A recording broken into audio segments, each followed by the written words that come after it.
than you can in elementary. So that's why you're going to see far more elementary schools than you would high schools.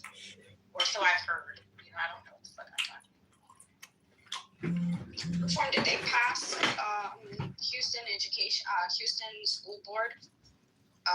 The district, I think, is like one of the. No, they were gonna vote on that. No, federally you can't segregate. You have to put children in the least restrictive environment. Special ed is an umbrella. So, but they were going to vote on that. I'm not sure. I have to see exactly what you're talking about. Hold on, I'll put an article. Okay.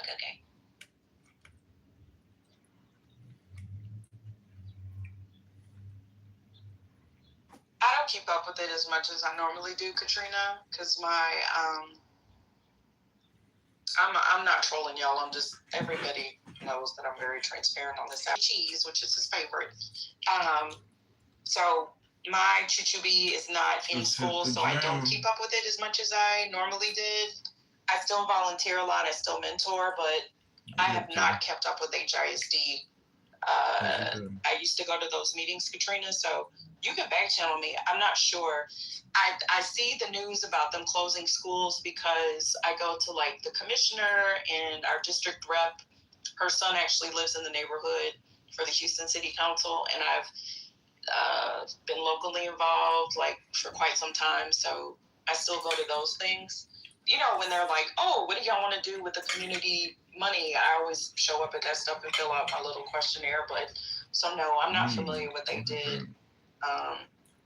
But if I need to get involved again with that as a special needs mom, I most certainly will. They better not be threatening to cut funds. That is a small group of very dedicated parents, y'all. You do not want to fuck with the special needs parents in any school districts because they vote, they communicate, they get out, and they are very protective of their babies. So happy birthday to your son.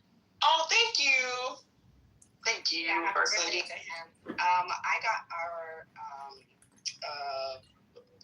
this just school year that just finished. We had a brand new principal, so fucked my child over really badly. So I got her fired, which I'm very happy about. So when you say, don't fuck with special needs parents. Oh, Elaine, just I don't feel like typing. I know the IPO is trash, neoliberal, talking about it. I still think it's going to go up because it's Elon, because it's SpaceX, but yeah. I was looking at the, I'm not changing the subject, y'all. I guess I am, and I'm going to shut up in a second because I have to run or drive. But did y'all see, like, Elon was sending the little rocket and it like crashed and caught on fire or some shit, and they were like, that was supposed to happen. It was supposed to catch on fire. Anyway, these damn billionaires. Yeah, Katrina, we have to stick together. But like I think that this is gonna bubble over because a lot of what is going on in terms of the tax dollars. So in Texas, Governor Crackhead, they want to cut property taxes, but then it's like, how are you going to fund public education? It was a very late comer to space occupied by Yahoo, AOL, right? Sam, wouldn't you think there'll be a huge amount of market consolidation? Just some of these FANG companies will buy tons of these smaller companies as they fuck up their balance sheet. And there's not a bunch of small companies. There's a lot of small companies. There are, but why would you think that? Why wouldn't it be like a BlackRock or something that owns a little bit of a bunch of things that survives this, rather than a company that doesn't exist today? This is like a financial trick. Should it be a finance company that owns the world? Finance company does own the world. I think a lot of this right now that people are getting out on is like hype, but it's like so imagine so overnight every walnut company skyrockets. People start tearing up fields left and right to plant walnut trees. People start hoarding walnuts. People aren't eating them. this isn't the life-changing thing that we thought walnuts were. But if that stops, everybody who's invested in walnuts and all the societal change, everybody who thought they were a sage because they started planting them is an idiot. It breaks the economy. Everybody who's already in there has this sunk cost fallacy. There's no incentive to get off the train. In fact, everybody has an incentive. Now, if those walnut people that got so rich, if they also doubled down and bought newspapers and magazines because they had all this big walnut money, all of a sudden, like, you can't ever get off, and now everybody's attention's on walnuts. So it just extends and drags it out. And eventually, reality has this ugly way of saying, like, there's limited resources and means, and this goes up. So if you're heavily invested in the economy and asset ownership, you're incentivized in making it better. The second you say AI, like, it's like Allbirds when they did that, like, we're pivoting to an AI company. You're a shoe manufacturer. You're a shoe manufacturer. You didn't have any plan. There was no plan. Like, we're going to pivot to AI data centers. We're going to da-da-da. Sounds like the 90s, Sam. That was such a good point. Thank you. Yeah, so it's the internet, thus it's worth millions and millions and millions, but these days it's billions. All right. Well, and I think the point is, like, yes, AI can do these really, like, there's stuff, and AI's been around for a long time. Like, this new LLM version of AI is semi-new, but again, it's almost 20 years old that we've been having things like this. Machine learning. Yeah, so exactly. Like, so I think just the whole idea that it's a sunk cost fallacy that if everybody's pot committed, they're pot committed. Just like a lot of the tech companies and like they're so overvalued. I mean, the classic example is like Tesla itself. Like, it's a money losing venture that was propped up by government resources, but they figured out like the vibe right now. It's like GameStop trying to buy eBay. We're not in serious times, but there's serious consequences. So I just think that's the challenge. It's not that, like, it's hard because it's not that there's no there. There's something there. But the way, like, it's been woven into this capitalist, now, like, this whole right-wing militarism of Silicon Valley and techno-feudalism and anti-democratic push and hyper-masculinity. Like, if you look when Anthropic started getting valued, it was when the military started pushing it. And when they said no to the military, their values skyrocketed. And if you look at what's propelling companies like Palantir and elsewhere, it's really like global war and like data hoarding and all these sorts of things. So, I think that's one way of looking at this whole battle right now is just transparently get screwed or get in on it as well. And Breyer, the militarism is so cornerstone to this because he has an economy. Like, you don't play by my rules that make no logical sense, we'll blow the fuck out of you, or like break into your presidential palace and abduct you. Like, this dude, it was interesting. I was in a room with some GOP folk, like around when the Venezuela thing happened. And I was just like, the precedent this sets. Someone needs to fucking gift Donald Trump a dictionary or something, or just make him a trophy that says presidents set precedents. He doesn't realize that. Like, what they teach in international relations intro, like 101 international relations, is a huge thing that happens in IR is tit for tat. You set a norm, the norm gets followed, it gets universalized, and that's the world you have to live with. Austin, I don't know if you're using this intentionally in an ironic way, but do you know that was one of the first big AI advancement was there was this competition for game theory with AI where they played this game where it's like you and your opponent either help or hurt. It's something like that. And it's a really famous example of either like, you basically gives a thumbs up and work together, or a thumbs down. And it was seeing what could maximize your result. So people would make these AIs. There's so many great stories about this. It's also where they came up with like protein folding and all these other things each ways. But the innovation was just in game theory, the idea is if you always cooperate, people will hurt you. They're incentivized to learn from that and you'll get exploited. And if you always do the worst, nobody wants to work with you. They'll do the worst for you. So it came up with this, the end result was the program that won was this very simplistic AI. And this is, again, pre-LLM, old school AI. The basic thing it did was it just responded with whatever you did. So if you did, good bonus point for you, it did bonus point back. And if you did negative, it did negative back. And in a world where everything was learning and reacting, it overwhelmingly won by just responding exactly in kind. And eventually somebody figured out some, stupid pattern like harm twice if they harm twice, but give them good immediately the second they get good nonstop. But yeah, that was the early days of AI. It was just figuring out these basic sorts of interactions.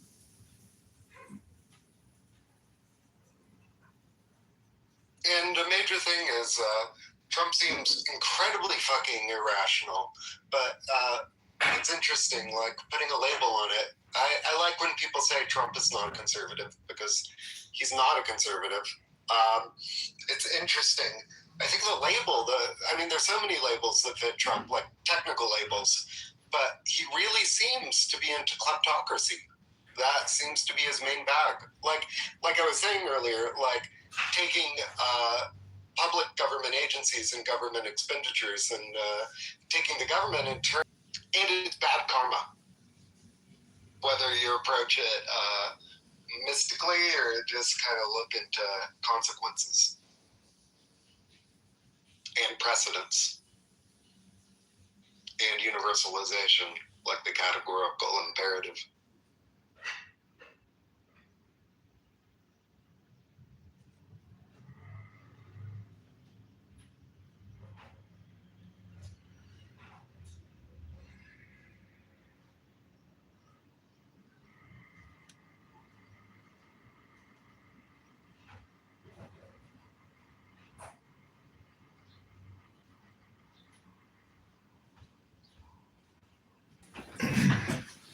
What's amazing is if you eat a little chipotle, the smell stays in the room. How is that possible?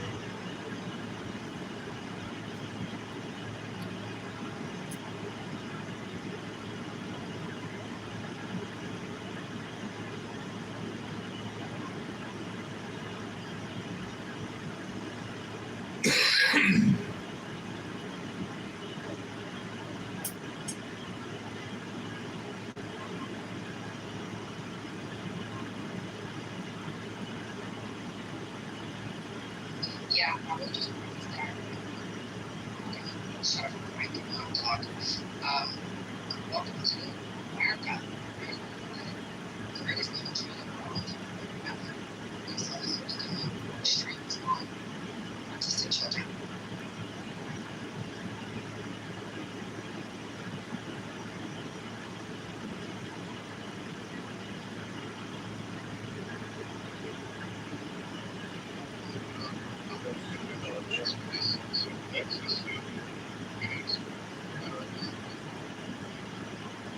It's part of our tax. Property taxes are actually very, very high.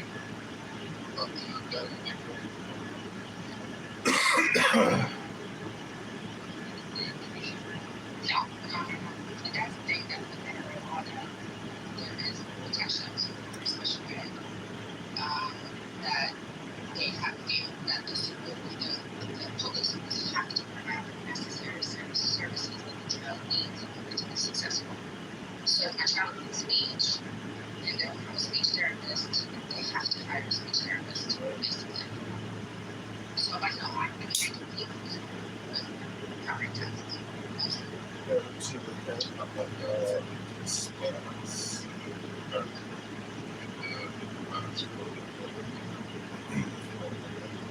Yeah, and that is the point. So they're basically saying they need to be $10,000 of private schools, $10,000 a year. The one that I was bringing to, it was like $800 a month for the tuition. So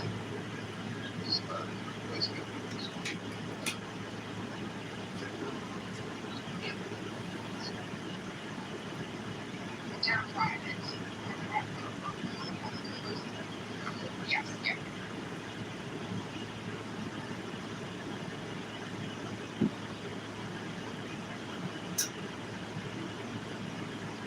Hello?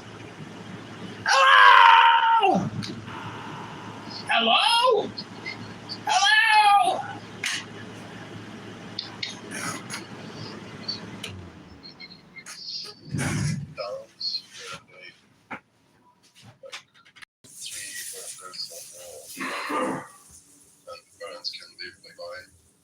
So yeah, check it out, Katrina. They're really brothers.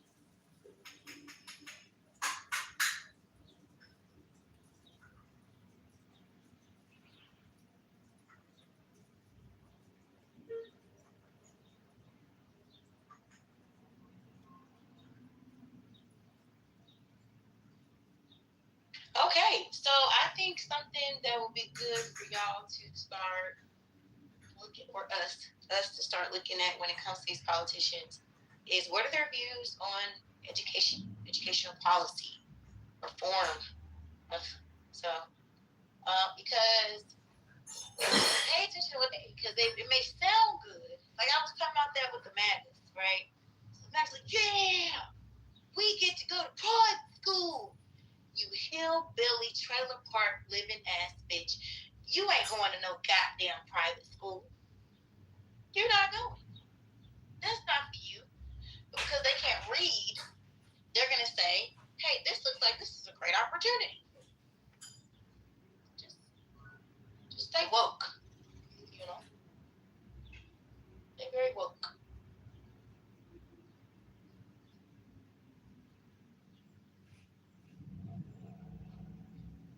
Benny, except of the sex work you're doing, are you working in the education pool? Yeah, so try to keep a low profile. You Okay. You gotta back channel me. I have certain days of the week, and my price points kind of depend out there on the angle, color. I can throw foot pick in there too. It just depends. I got different packages. Hit me up though. No, but are you working in the education too, because you know a lot? Yes. Yes. I'm an advocate in real life. I write curriculum in real life for a lot of companies. I've done work for McGraw-Hill. I've done work for Great Minds, who wrote Eureka Math and Bluebonnet. Those were the high quality instruction materials that Texas has adopted. I've done contract work for other curriculum companies. So there's a good strong chance if you're in Texas that the workbook that your kid is learning from at the primary level, I've either edited it, wrote it, trained teachers on how to deliver it, or yeah. Well done, that is impressive. Oh, thanks. It helps in the meantime between time when I'm waiting for cash apps. Yeah, it helps out a lot.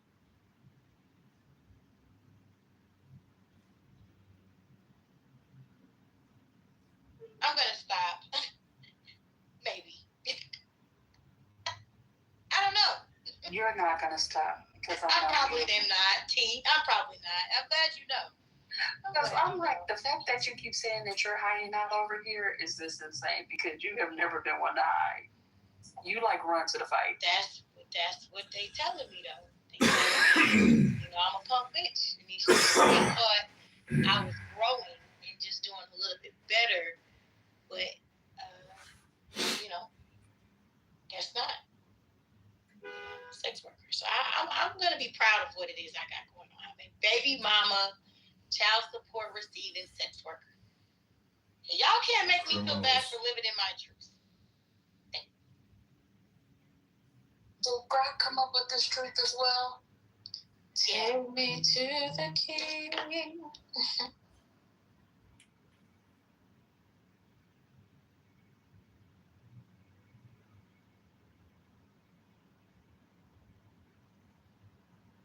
Welcome in to Politically Correct. We have another day where Trump has not given a fuck about making amends with coming up with some type of solution with this Iran business. They'll say it, but not really. Gas prices have gone down by a nickel. Okay, so we're on the right track here. I don't know if y'all noticed that. It did come down by 10 cents. Okay? Praise the Lord. Praise the Lord. So whatever you're out there doing, keep doing it. Breaking news for Divine. Divine, are you there? You do share. Spiritual, please. Divine, Right are you in the there? middle of her submission. Y'all got it. Oh, I thought we were done. No, I wasn't. But I'm. Okay, oh my God, you're go back to the education. No. No, we can go. I'm sorry, I've been working, so I've been in and out, and we can go back to talking about like tits and education. No, it was a soft reset. But no, go ahead with your breaking news with Divine. Divine was also in education, but he doesn't fix. So. Well, he isn't unmuted, so I don't really need to tell him the news. I'll be talking in between. Oh, there you go. Oh, okay. This is also for Bois-Calais as well. Your Knicks owner, the great James Dolan, has invited Trump to MSG for the Knicks game. So thank you very much. We'll boo the hell out of him. Don't worry about that. I have no comment. I'm still saying Knicks in 4. I don't really care. I want it, done and over, the win, and that's it. I don't think you'll hear booze louder than what you hear on that night. I just want to say, if the Knicks win, Madani is going to be the king. When the Knicks win, excuse yourself. When the Knicks win.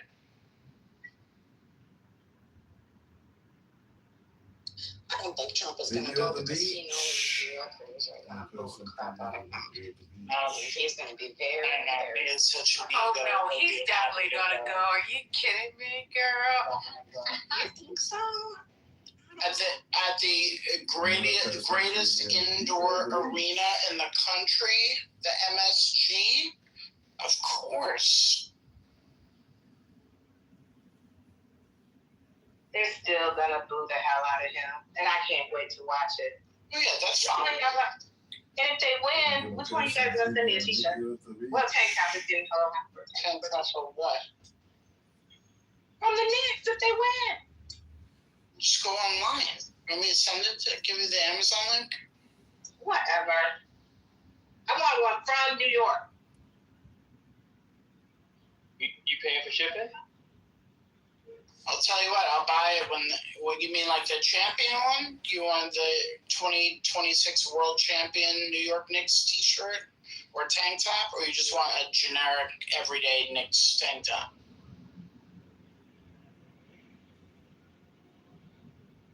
She want the real deal Holyfield. What's going on? My team was about to win a championship. Sasha would be like Oprah. Shirt right now. You get a t-shirt. You get a t-shirt. That's right. You don't have to get on the wait list. What size? What size for the tank top? All right, back channel me. Thank you.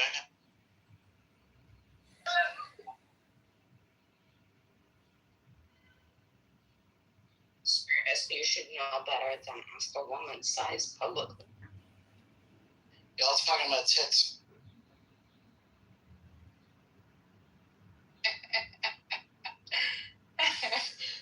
Boy, you can tell. I don't know what's gotten into you these past couple months, but This place has gotten into me. Really? Yes, I have fallen off greatly. Really? So you're just gonna blame us? Wow. Okay. No accountability.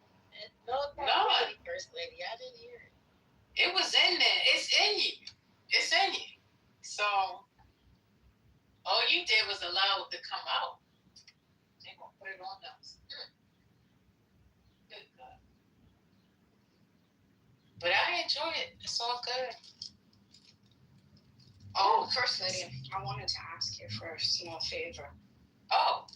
If I ever sound like E, like she did today, I know I'm not the best sometimes. God, please let me know. Don't you'll know. This is the place. So I may be a shell of my former self, but I still know a little bit of the truth of what goes on in here and the reality and all of that. And what I do know is that they will tell you.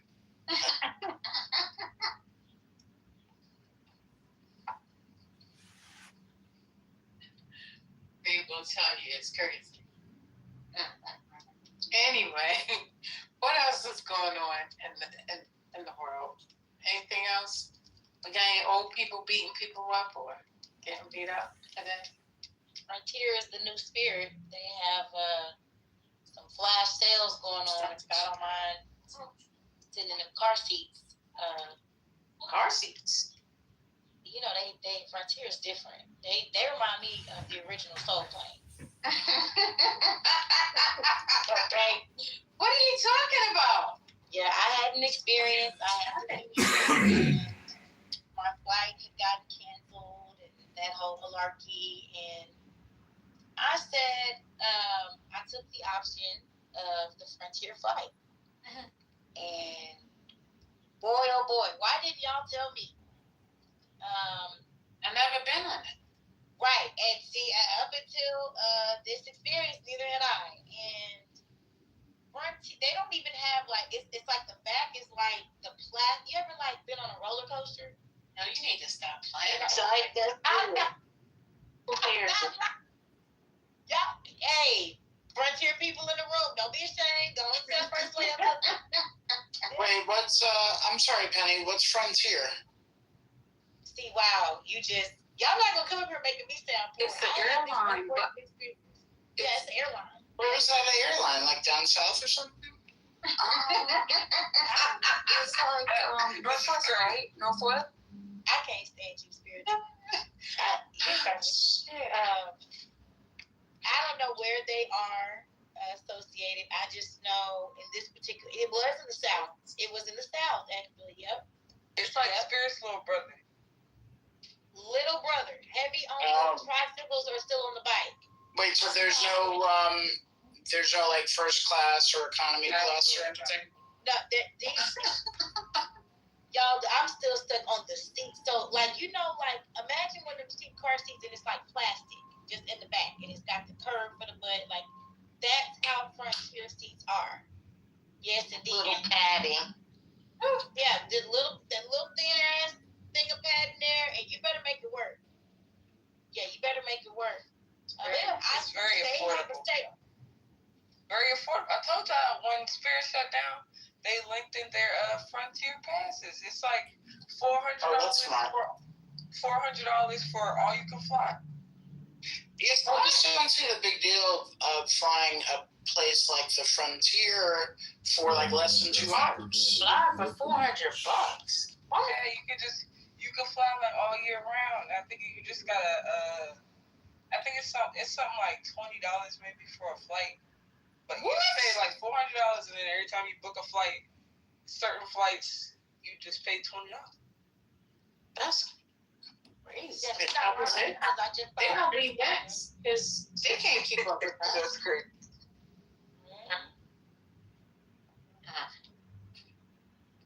Yeah. It's called the Go Wild Pass. All you can fly. Yeah. Over 100 destinations. You just pay $400, unlimited number of flights. It's like if Greyhound bus transportation had an airline. That's the best way I can describe it. Hey, I think Greyhounds are pretty good. Come on. But they have more padding on the Greyhound buses than they do. All you have to do is just get to point A and point B. And that's it. So if it can get you there, get you there safely. No snack. No. That's right. You can get your own snack. Don't come on this motherfucker trying to get the water. Don't do it. Okay? Bring your own snack. If you need to fly Delta, you can just write it off. Really? You know what? Well, if you have an LLC, right? Only if you have LLC, that's right. Yeah.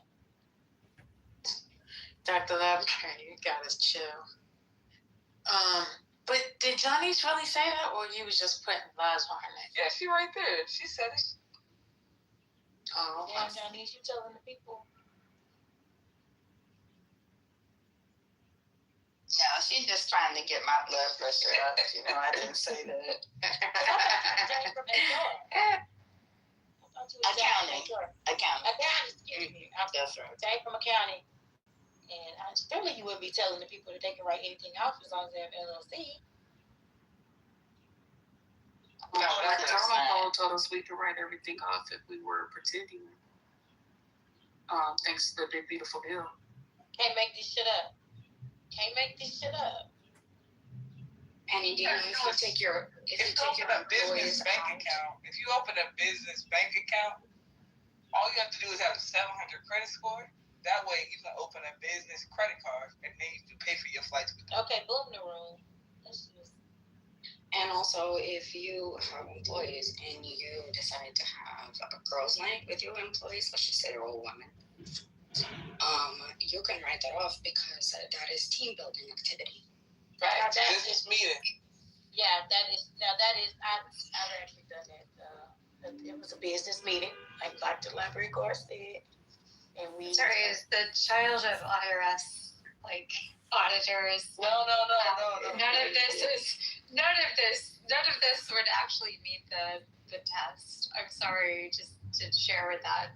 Like, the only thing that would meet the test is that you don't make enough money to like get on the radar of the government that they care enough to audit you. Ma'am, but if they were to audit you, they would fucking dissolve your business. Hold on, let me have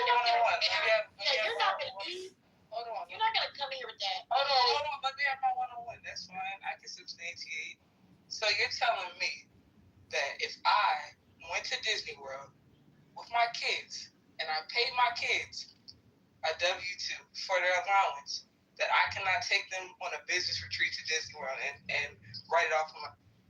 I think that would be very suspect, and it would be easily like undone the dynamics between the relationship, which is you are the parent and they're your children.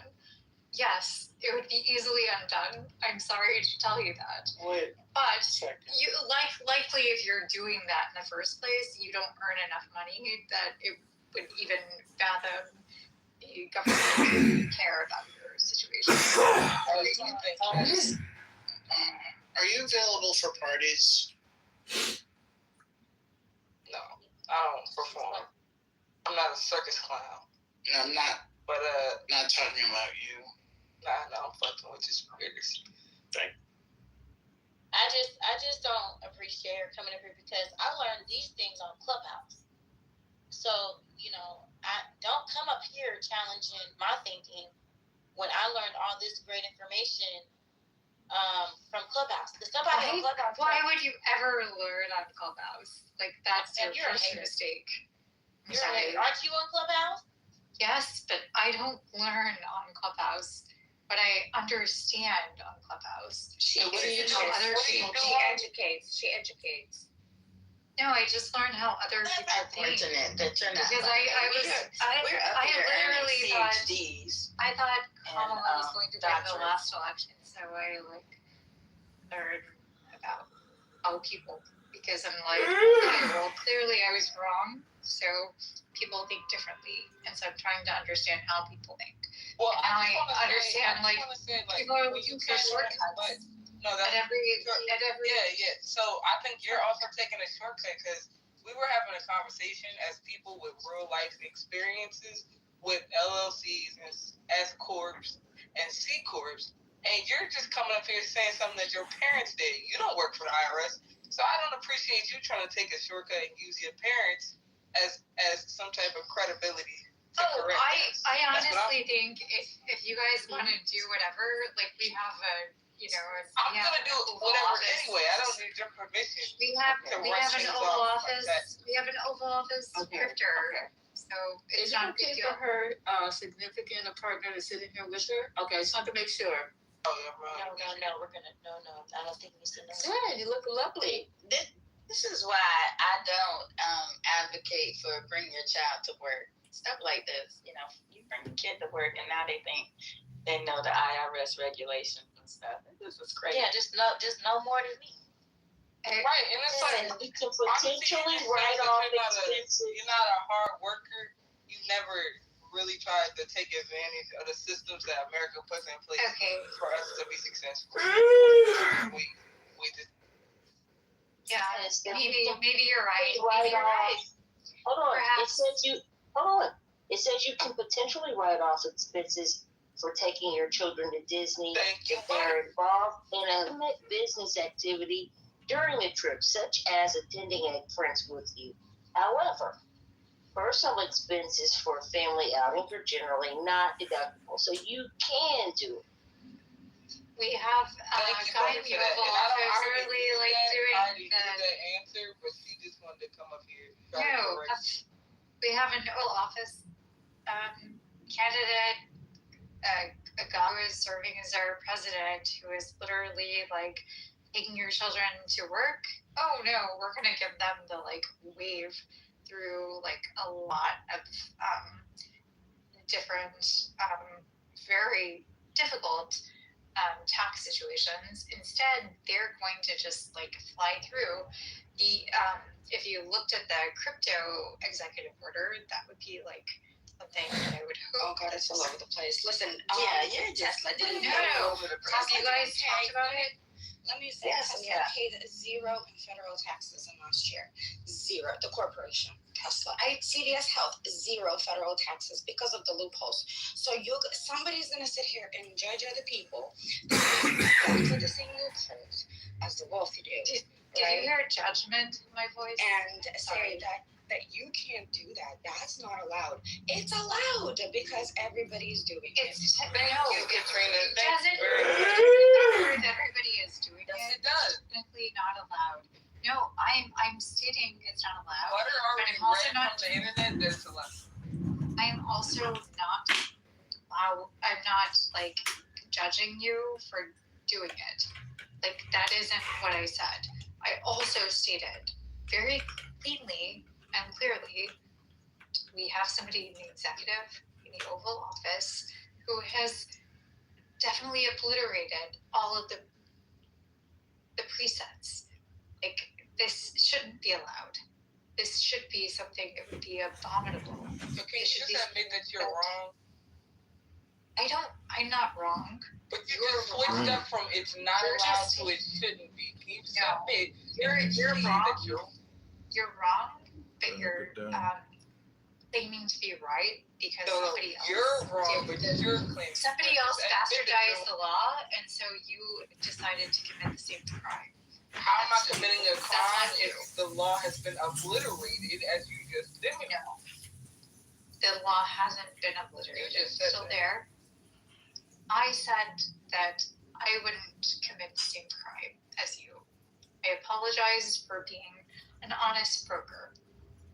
It's not a crime. May I direct you to IRS publication 463 IRC 162 274 199 and 132.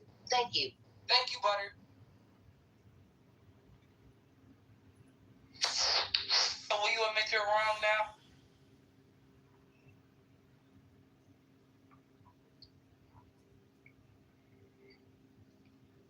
Lord, you're unmuted. Oh, she went to the go. Sorry, I'm back. Can you repeat specifically the law that she? It's in the chat, and you can just admit you're wrong in the chat or on stage. They'll both be welcome. Thank you very much.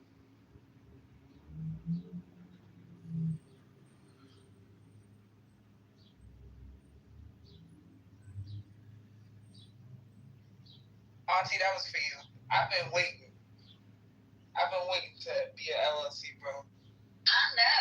I see you. I need to start making YouTube videos like Dr. Julio. Get some.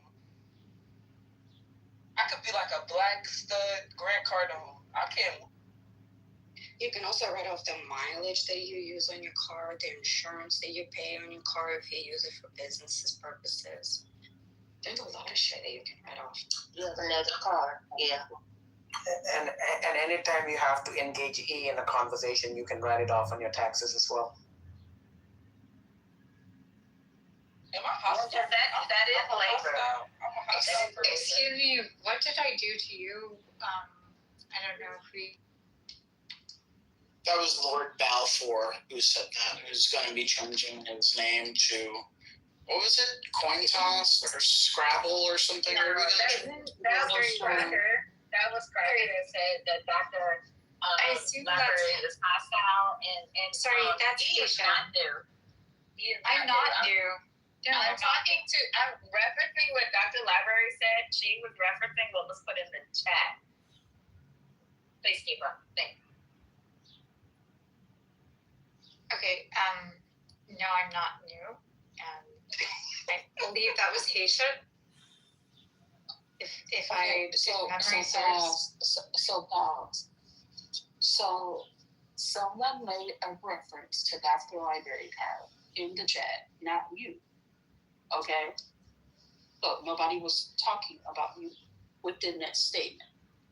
Janice came up tonight to clarify that the statement was made in regards to Dr. Library Card from a person in the chat. Just so we could, wasn't directed towards you. Thank you.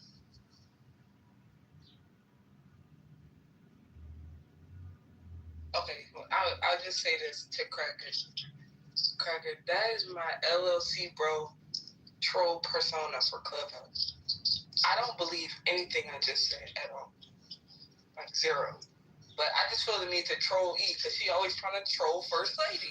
So I had to just troll her back. That's I don't do that, actually. I really like her. Why do you think I troll her? Well, because she'll be like, don't do this, and then you'll do it again. So Dislike somebody to troll them either. I am very much more moved by like the topic, and I think there was a misinterpretation earlier based on that. Do you really have to respond to every single thing? I don't you have do to understand. respond. You do understand. There's this beautiful saying that I'm really learning. I'm really learning how to really embrace it. No one can hurt your feelings, and nobody can hurt you unless you let them. I don't need you to comment, but that was beautiful, Katrina. Thank you for sharing that. Wait, can you say that? I apologize, but I lived in Texas for my formative voting years, and the topic today is the only reason that this is even becoming a thing, which is I was just sharing why Paxton was kind of a worse situation than he should be. And that's it. That's it. It was the only reason that I was sharing. And I got accused of talking over somebody when I wasn't. How you gonna say you got accused and say, what's wrong with you? You got accused? No, you did a thing. You didn't get accused. I beg to differ, but also it could be my earbuds. I wasn't hearing somebody step in, but I was getting talked over.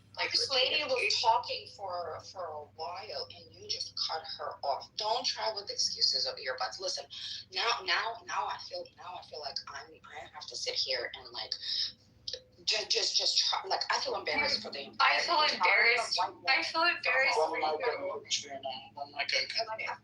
feel embarrassed for the entirety of white women. As me and you are the only representation here right now. This is bad.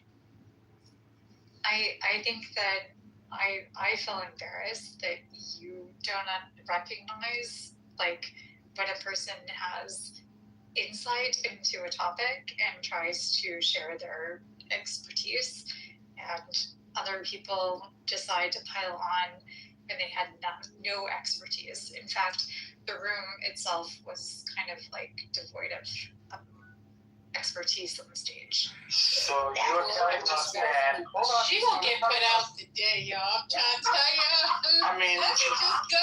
You called me dumb earlier, but let's go. Really? You're telling us the stuff you offered earlier was insight you had on the topic because what? If I may ask, I was talking specifically about Paxton, and if you looked at the deals that he had cut with We don't have to listen to you, just like you don't have to listen to us. You just cut it whenever you want to cut it. So I'm cutting it. Oh, yep. I just wanted to. Yeah. I wanted to know, what are your levels of expertise in Texas politics? So we learned that when you grow up in a place, it gives you a love for expertise. Oh, okay. So that's what we learned. No. So she's like trained. No, I actually grew up overseas. And what the heck? Well, she said I matriculated to voting age in Texas. It was like where I had my first votes, where I learned about how politics works, and I learned how Texas politics works because I still have family that live there and understand, like, even when you can persuade with reason, you still have like. Can we get this at 30 characters or less? Why would you insult us on what I was only contributing to the topic and again, you don't understand. At that point of time, there was an absolute silence. There was I'm talking. Then there was complete silence. Complete silence. I came back to the phone and started talking and resetting the space. When Ban asked me a question in regards to what did I mean about Tellerico, as I was in the midst of getting ready to explain to him, you decided you were going to come off of your mic and continuously talk. And it's like you're doing now! You're doing it now! Stop! I don't need you to explain! That's the problem! You can't listen to understand somebody else. It's all about you. That don't work in my court. And you constantly do it. Oh, I'm not going to do it anymore. But today you're going to sit here and say that you didn't do it when people are telling you that you did a thing. And instead of you accepting it, you're still rejecting it. You did a thing. I don't give a damn whether you got a delay or not. I continuously kept talking, and you continuously overtalked me in the midst of me talking. So once I said, okay, fine, I'm just going to go ahead and I'm going to be quiet and I'm not going to say anything else, you continue to talk about your point. You came out of the blue, out of the audience 2 weeks ago because I said you came up to interrupt me while I was talking to tell me how to pronounce the man's name.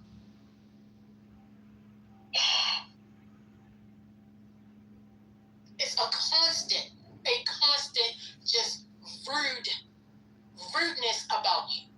You're rude. And all you can see is how you can point the finger at everybody else, but you never take the time to take a look at yourself. And you think people just dislike you just because? No, they dislike you because of the fact that you refuse to make changes.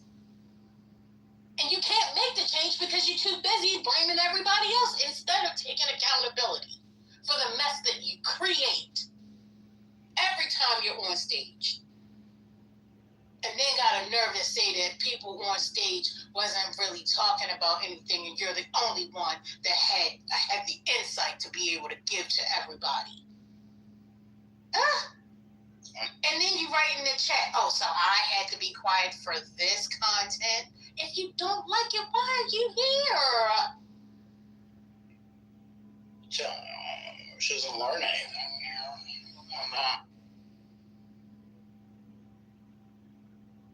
She don't learn how to communicate. She don't learn what people are talking about. She's the only one that can teach.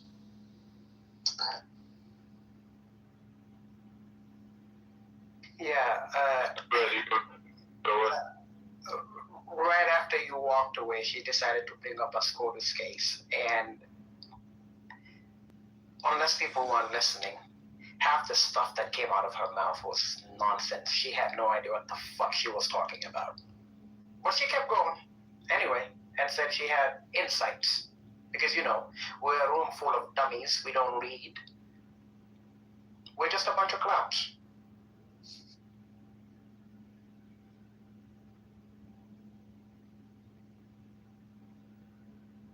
Embrace my clowniness. That she's not well.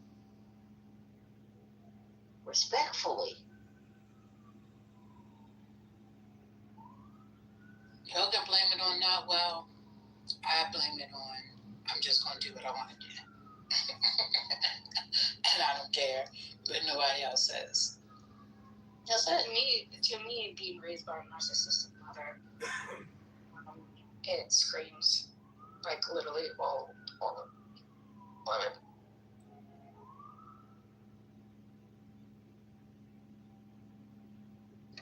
Hey, it's Dr. Mitch. Happy Thursday. I don't know if you guys know you're watching the news, but I think we're getting ready to invade Cuba. Oh, cool.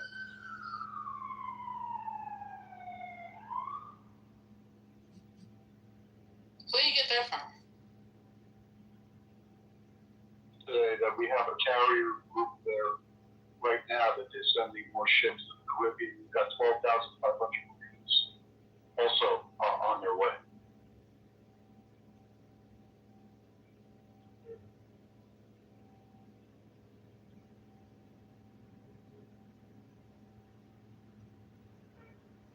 Between you and me, you never know how accurate the news is, but, and I don't know that we should be surprised because we know that the next target on the chessboard, right?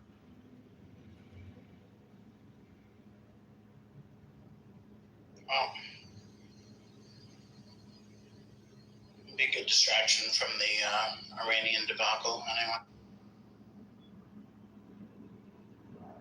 Can you verify that, please, somebody?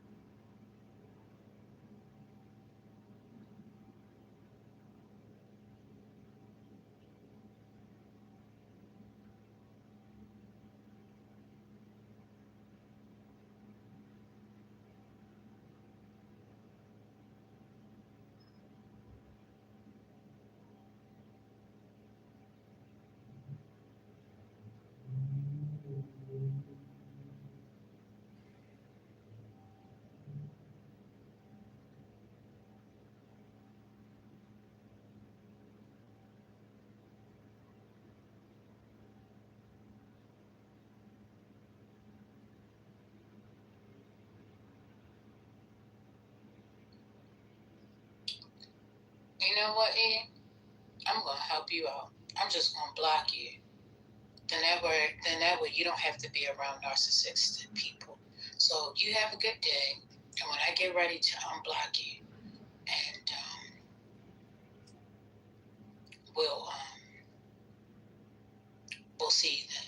But until then, toodaloo. Can I sing her a goodbye song before you do it, please?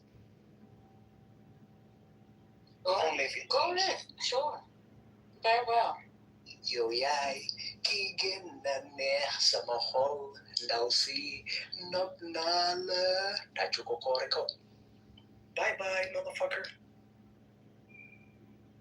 She left.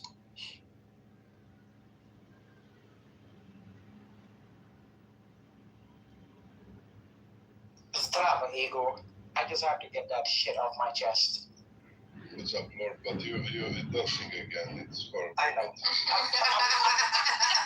I'm well aware. That's why I didn't go any further.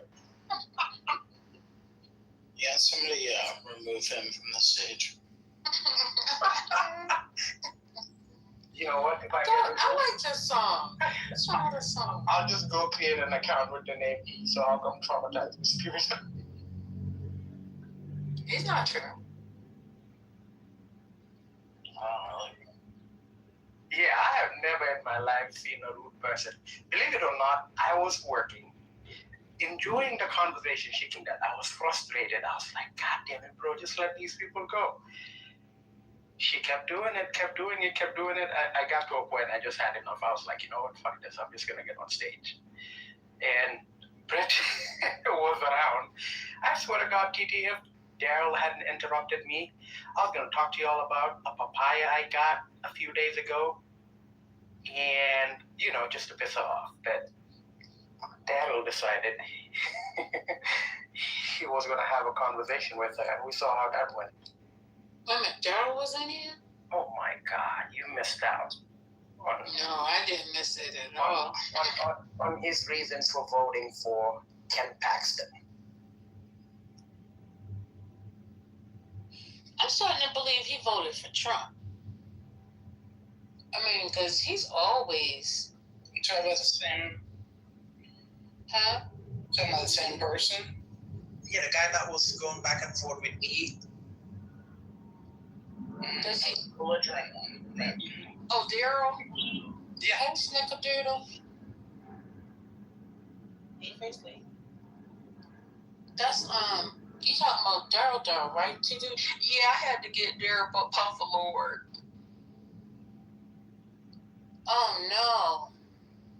I don't know what's wrong with that guy. He came in, he was like, "You being rude." I said, "No, he's teaching her a lesson."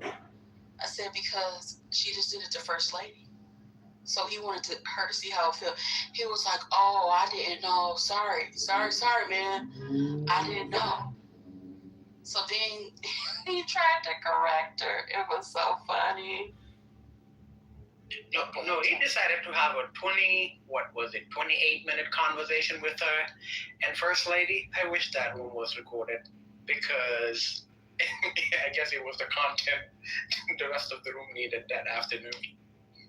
Really? Oh my God, the question. It was hilarious. I'm glad I laughed. I'm glad I laughed. I wasn't probably been able to handle it. And then it took a complete left turn when this man said that I thought he would have voted for Tallarico. No! He voted for the other person. Ken Paxton. Not even Joe Biden. He said Ken Paxton got my vote. I was on the floor. Oh my God. Spear just decided to do the, okay, I just want to know, could you explain? Actually, it was Patty who asked the question. And it was like, yeah, Paxton did a good job as Attorney General. Now, let's be honest here, Clubhouse. How many people do you know that actually pay attention to what that fucking Attorney General of their state is doing? Lord, when the FBI runs up in your job, you are not doing a good job to get you. Yep. You start paying attention, especially because he is still lieutenant governor in my state, when he lets off the... Yeah, you do start paying attention. And he gets impeached. Katrina, I hope you don't think when I'm talking about how many people don't come about the park. The point I'm trying to make is, not a lot of people pay attention to lieutenant governor. I know, I was being a little... But the thing is, if he wanted to really talk about what kind of a good job Paxton was doing, he could have been more specific. Let him bring up something he did in his time as Attorney General. He could not articulate the damn thing. He was very defensive in the way that he knows maybe deep down that voting for Paxton is wrong. No. He was very belligerent. I think he's gone off on the deep end of focusing on this MAGA side of things, I think. Because he's always defending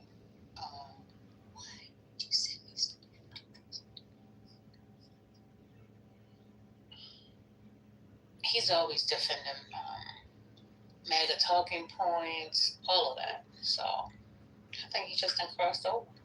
I mean, which is fine. Just go ahead and shut up. But he couldn't tell you why he voted for Paxton? He refused. He just literally said, "I'm not talking to y'all." He talked to me about Tallarico for 20 minutes.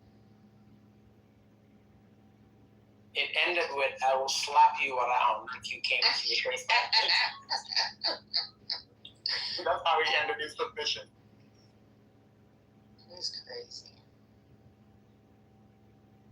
the talk today was like about God. Is he or she? It was so weird. You guys remember that? My man, what happened? That started from Tellurico. Yeah, that was Totem Pole. Oh yeah, that's true. That was his segment. That was weird. Right, because God has dick and balls. No. God, bro. I'm gonna run away, First Lady, if you don't control this man. What in the world? Oh, Spiritus? Mm-hmm. I can't Wait, control me, I'm repeating what was said on stage. Oh, yeah, things you just don't repeat. That is too much sauce. That was not good. You guys talk about fucking tits and balls and vagina all day, and I say it once, and I'm not doing it. I'm not including that phrase with the Almighty in the same sentence. That's all I'm saying. That's why I draw the line. And speaking of which, when was the last time you heard me talk about some of this here? Your name is Lord. I'm changing it. Changed his name. Dang, Spiritus? Blue. Well, I can't go by Screws until Screws is up there. All I see is Lord. Okay, loose. How about that? No, why would you do that? It's terrible. After the stuff I had to hear with Miss Defensive, I mean, she's been blocked and all that, you're right. I mean, it's easy to kind of blame it on stuff. I think she was just being rude, genuinely. But at the same time, I genuinely believe there are some things missing up there. I don't think a normal person would come on a room, get dragged multiple times, and keep repeating the same thing again and again.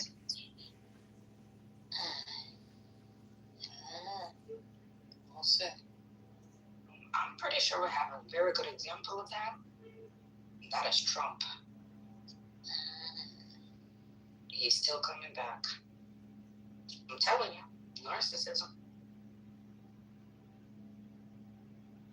They don't care if things are talked about them and they're bad. That they're the center of attention is all they crave for. Did you guys took into consideration maybe she's just trolling? And she just pretending she's like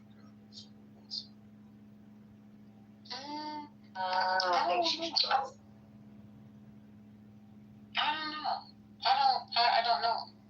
But it's okay to troll, but it's not okay to turn yourself into the victim. You finish troll. That's the problem. It's not the troll. Why would you suggest that, Igor? Because I can't believe she's so insane. Do you not have these kind of people in your country? Yeah, but I don't communicate with them. Igor, wasn't she in Piotr's room where there was, remember that room when the Ukraine war started? Wasn't she there for like a long time? Did she sound the same to you? I mean, she asked me, do we have books here? So. Oh, Okay. She thought we don't read or call us. That's how she asked me. But didn't she travel abroad everywhere? Yeah, she sent me a message like maybe 2-3 years ago to ask me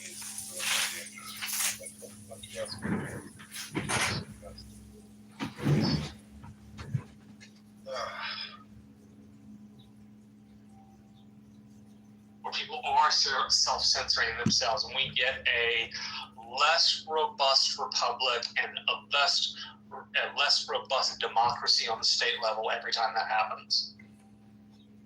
I just want to push back on one of your observations here, and that's about Jean Pirro being a former. I think there's a prosecutor or a judge. She was, and she was the prosecutor of Westchester County, and so she does have. Yes. What? Okay, I just want to make sure I have the right place. And she certainly has qualifications. I mean, I would say that this action she's doing is politicizing the Justice Department because she's shown herself. No, I mean, she absolutely has the credit. She's just doing something wrong. And I think Right. But I just want to point out, I just want to correct one thing, if I may. Okay. And that is, of course, when she was on Fox, she was as all of the people from Fox who are part of his administration, a huge supporter of the president, because he knew that this term, he was not going to put people in who are going to tell the emperor that he has no clothes on. I understand that, and that's a fair argument to be made. But unlike Pete Hegseth, whose credentials in the military don't necessarily rise to the level of being qualified to be defense secretary.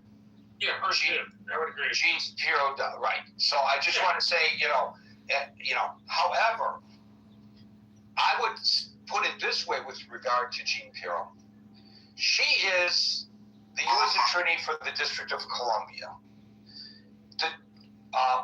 The District of Columbia is unique in that the U.S. Attorney prosecutes criminal cases there. So, unlike, and it's not that U.S. attorneys don't prosecute criminal cases in other districts, but in the other districts, there are municipal courts and county courts and state courts that handle the bulk of it. Not so with the District of Columbia. Now, we know that D.C.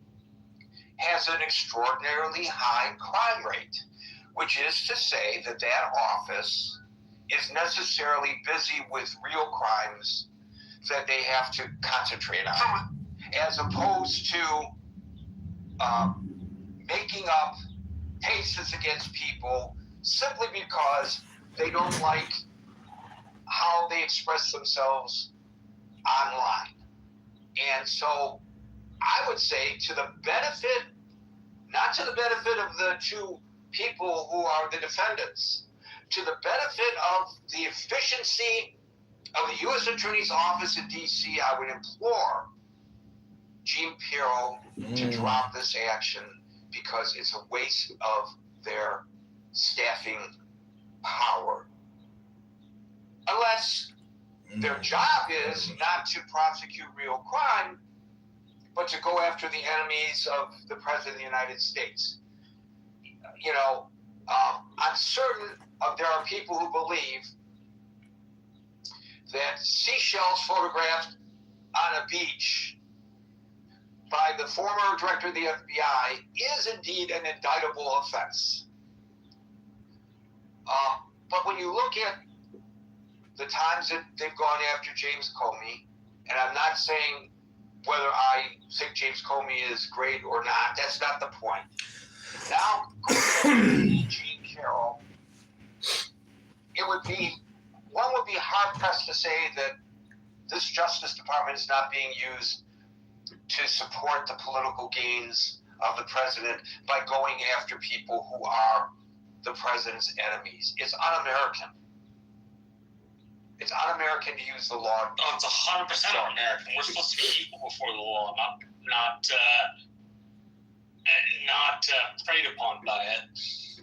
Yeah, even people who are sentenced to death are allowed, moments before they receive that lethal injection, a final statement.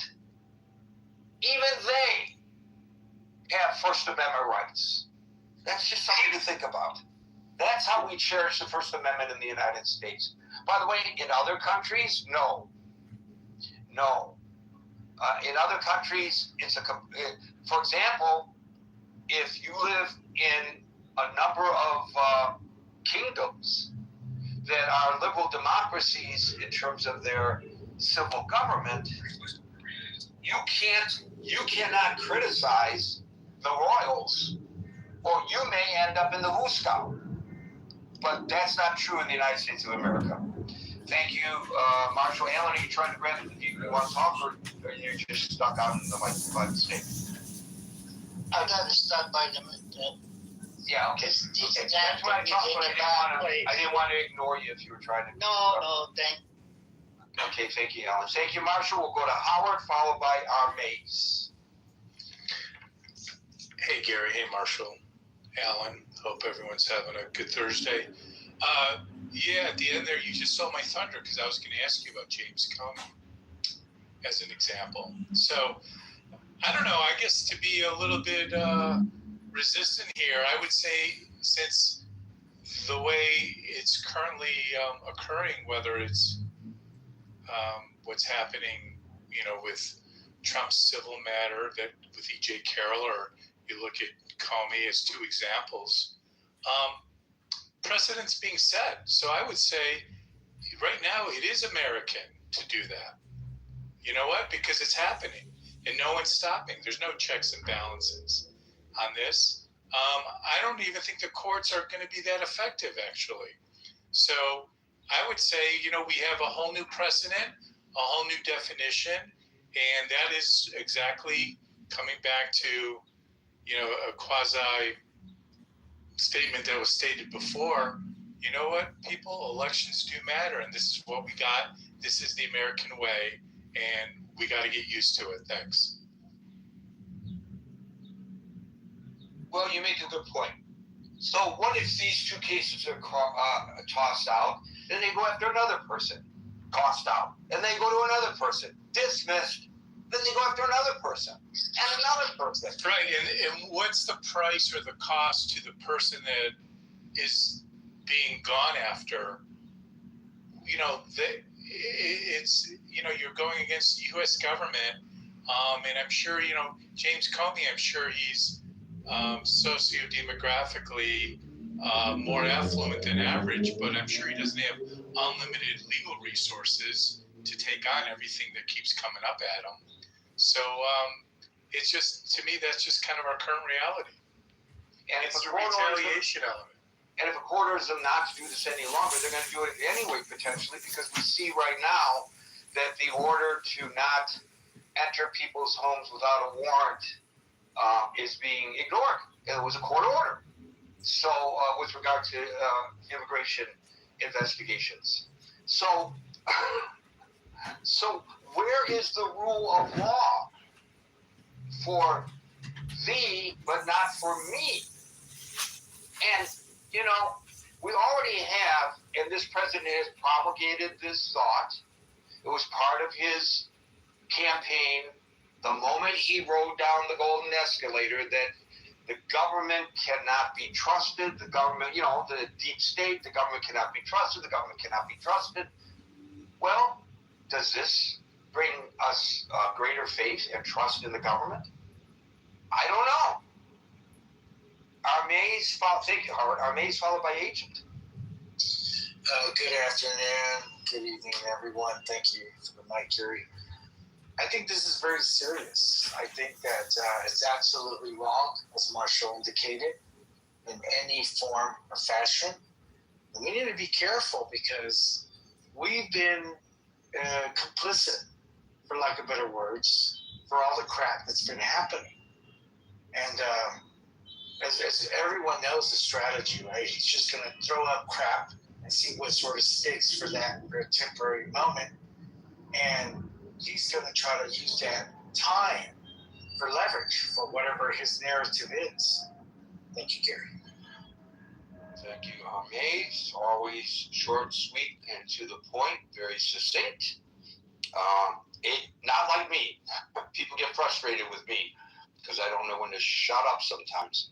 Agent followed by C.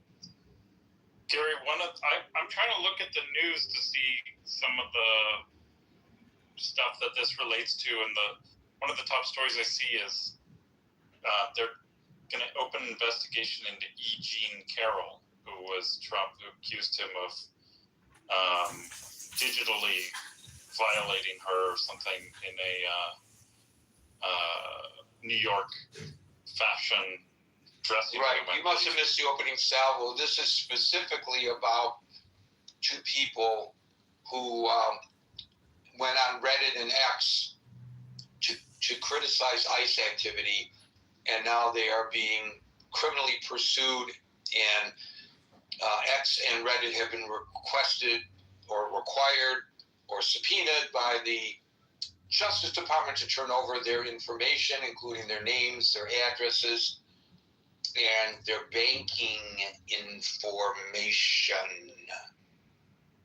Yeah. I mean, if it's legal, I'm not sure what to say. I was, I was doing a little research during this. You're right, I missed the very opening salvo, but it brings some, like, having just gone through tax season and so forth, the word that I found to describe a lot of our laws, the incredible, you look at the tax code and how many tens of thousands of pages or whatever it is, the word I found is regulatory entrapment. And, we just have so many laws that just essentially make it this Kafka-esque thing where it's like, if they want to go after you, you're guilty of something, right? If they just dig, there's something you did that's a little bit off, that's like, even if there's no mens rea there of like criminal mind, there's still this, there's always something, some law in this crazy code that they've come up with that you have fallen afoul of. And I think to me it gets to that kind of point too. It's like, we should have never allowed these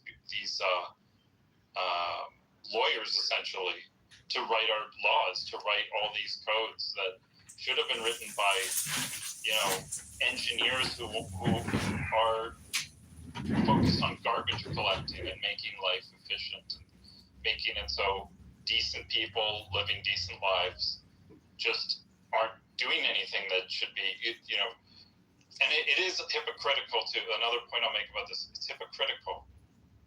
The president just has this, whatever, $1.7 billion slush fund to compensate the victims of like Biden era lawfare against January 6th trespassers and rioters, and other, let's say, dissidents or whatever against the pro-Trump dissidents. He's admitting that lawfare has been used, and he's willing to support his side here, but willing to use the same tools, including, and it does, the Reddit thing, I'm sure, but I think the E. Jean Carroll investigation as well, it just shows, we're going to use the Justice Department fully, nakedly. Like, there's no more pretense of a separation they used to have between the Justice Department and the executive. It's now just, no, this is an arm of the executive, and it will carry the limbs of the executive. And this is the new era. We should expect that a lot of the Trump administration people are going to be in prison as soon as the Democrats retake the executive. A lot of people are predicting this, so we'll see.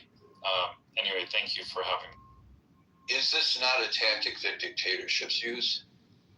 Absolutely, but we'll see. They have to now. It's their lives are on the line now. They have to do. There's this whole gerrymandering thing. Is all this stuff that they need to try to hold on to power as long as they can. Because frankly, I don't think, if their goal is that kind of dictator, which they're doing enough of it, they're setting enough precedent that they're not going to be safe once the shoe is on the other foot. They have to just go so hard that the other side never gets power again. But actually, I don't think that's going to happen. I think the pendulum's going to swing the other way. A lot of these people are going to end up. For sure, this is like becoming tit for tat. Democratic administration go after the Republicans, and the Republican administration goes after the Democrats, and when the Democrats go after the Republicans will scream lawfare, and when the Republicans do it against the Democrats are going to scream weaponization, and it's a merry-go-round that's hard to get off. Thank you, Agent. We'll go to C, followed by Monsef. Hi, Gary. Thank you for having me. I hope it doesn't become a merry-go-round. So I do want to say that and preface that. I certainly hope it doesn't, and I think things need to change big time, because this is not going to service anybody if it continues in such a way. But I did want to just add, I'm not sure if you guys are familiar with Don Lemon, the journalist. The DOJ, sought They sought information. I'm not sure if you're aware of this, but I learned this today, and I was quite taken back by it. That the Department of Justice sought information to seize personal data from fans of independent journalist Don Lemon's YouTube channel. So they actually requested to get. Where did you see that? Where'd you see that? I was on Don Lemon's YouTube, and actually you can look it up on YouTube. I'm gonna look that up because that would be another example if that's true. Yeah, no. So they I was on live earlier, and I just looked it up to verify it, but the federal judge rejected the Department of Justice request to seize. So the Department of Justice actually requested to seize personal data from the fans of Don Lemon's YouTube channel. You know, I mean, it is I'm sorry, it's fucking believable. I mean, it really is that they're going. But the United States Magistrate Judge John Doherty denied the warrant, stating the government failed to explain how indexing an entire audience list of subscribers would provide evidence of a crime. But for them to actually request that information, they're not going to stop. They're creating a list. I mean, this is nuts. This is basically like Nazi. This is like a Hitler, like in terms of creating a list that anyone that says anything bad against them. I mean, it is crazy. So I wanted you guys to know that. That escaped me, and I don't know how it did. The Daily Beast, the Justice Department via Homeland Security Investigation agent requested search warrants. To compel Google to hand over, quote, subscriber information in any form, close quote, including the names, addresses, phone numbers, and email addresses and IP addresses of subscribers to the Don Lemon Show on YouTube. Yeah. You know, I'll tell you something. When Don Lemon, they're already doing this. They're tracking. When Don Lemon was arrested and charged for either purposely disrupting a service in Minnesota or going in there as a journalist to cover the disruption of the service in Minnesota, depending on one's perspective, he became a flashpoint. I'm not a fan for a lot of reasons, but I thought, I got to follow what's going on with this guy. And I want to see what he's saying about it. So I did not, yes, I did. I subscribed as a journalist, curious about this story, to Don Lemon's YouTube channel. I watched it live, Gary. I'm going to confess, I watched it live, and I was guilty. You're guilty. No, I know. I mean, honestly, so it's like I watched it live, and I made some comments being like, "Be safe." Like, I mean, honestly, it's like I didn't really understand what was going on at the time, but then I continued watching it, and I mean, it wasn't like he actually did act like a journalist. He didn't. I mean, there is.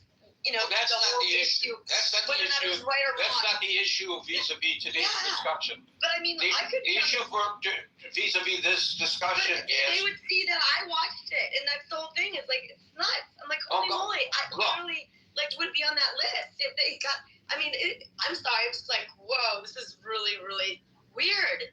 And so even if Don Lemon was leading the charge, holding the banner like Braveheart, sounding the trumpet and going in there to disrupt and broke the law, even if he had done that, what does that have to do with you and me, for that matter, as subscribers? Well, you were watching when he did it, and therefore, by extension, you support him doing it, and therefore you are guilty as well.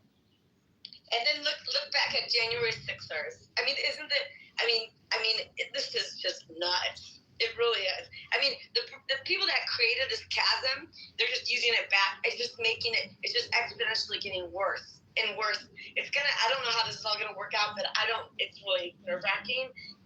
And I just don't see it getting any better, because this is no way to live in this world, in this life, and it is bizarre. I mean, they're gonna go seize Google's, people's contact number, information for audiences on YouTube channels now. That's what they're gonna do. Bizarre. They could do this on Clubhouse. They could do that on Twitter. They can do it. I mean, it's crazy. What they're doing is just highway robbery. It is. I don't understand how they're getting. well, look at the DOJ. He's President Trump's personal attorney. I mean, blows my mind. How are we letting this happen? If I were the folks running Reddit, X, or Google, or any other platform, and they came after my customers in such a fashion, they are going after my business model. They need to shut down. Exactly. Someone needs to stand up. The first company that stands up and said, "Hell no," their revenue will increase. Because this is actually it's seizing people's personal information without their rights or any reason. Yeah, but they also know the vindictiveness of this administration, and they know that there's a chance that it could result in legal action, whether justified or not, against them. So they might stay quiet and just in the background, as apparently is happening here. They're notifying the two defendants so that those defendants, and there may be others. These are just two that Bloomberg is aware of. There may be others that went to other attorneys that did, that have not talked to Bloomberg, and I wouldn't be surprised if there are. The company may have the issue, but you as a consumer, you're clicking through those terms of service in the agreement. You give up the right, if there's a legal inquiry to that company by the government, you have no rights to protect your information. You don't have the right to protect your information. They have the right to sell or provide that information to anybody to whom they wish. You're exactly right. But the question here is not whether Google, X, and Reddit have the right to turn the information over to the government. The question is whether the government has the right to demand it. That's the issue. We know that we've waived all of our rights. Because whenever you download any app, right, we've waived our rights. You've waived your rights. I get that. But that has to do with your relationship with the social media app. It has nothing to do. One second, BC. It has nothing to do with your relationship with the United States government and the government's relationship with you and with that app. It doesn't say it. I'm sure it doesn't say in Reddit's app that we waive our right to withhold any of your information from the government. I'm sure it doesn't say that. So Judge John Doherty denied the warrants, stating the government failed to explain how indexing an entire audience's list of subscribers would provide evidence of a crime. Right. Right. I know. So they won that battle, but that doesn't mean that there won't be others. Gary, it does bring to mind, and I certainly hope this is on topic, but it brings to mind, 10 years ago when there was I know there's been so many mass shootings, but there was that mass shooting in San Bernardino, California, and was that the Christmas party? Yeah, it was at the holiday party at the office there, and wasn't the issue that the government subpoenaed or wanted Apple to unlock a phone and they wouldn't do it? That's right. That's right. That's exactly right. Yeah, I remember that because I covered it. Thank you, Howard. Thank you, C. I want to tell you something. I say this almost every day. That the reason I continue to do this for 26 years now, 27 years, coming up on a previous platform and now here, is because I always learn from the people who come to the stage. I was totally unaware of this Don Lemon nonsense. Thank you for bringing it to our attention. Monsef, followed by Daryl. Yeah, Gary, this is the new me. I think there's nothing to see here.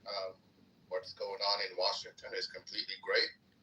We got the greatest president ever. Hey, I don't want to wind up in jail for talking on the Gary Show, but no, that didn't feel right. The United States index of democracy, there is an index out there that gets tracked every year, fell to the 34th position this year. And it's mainly, it's 34 nations that are considered, more democratic than the U.S., and that's a shame. And the main reason that these people cite why the downgrade was civil liberties are limited. That people, public speech is being kind of quashed and the weakened check, less power for oversight group and courts to balance the president's power. I mean, that's evident. I wanted to see if you can remember when the previous attorney general was in Congress for her hearing, and the tone that she had. She didn't act like she was there in a capacity to defend the American people or to speak on behalf of the American people, but she was she was 100%. Someone that was defending Trump and putting people to shame that their problem was that they didn't like what the greatest president in U.S. history was doing. I've never seen an attorney general take that tone. They were cases where FBI agents, since Trump took office, were put, aside and literally questioned. They were asked who they voted for, or if they ever in their lives have voted for a Democratic candidate. This FBI should be... And they've been reassigned or fired for failure to act, sir. Exactly. So if I were an FBI agent, I would have lost my job because, as you know, I've never told anybody who I've ever voted for office.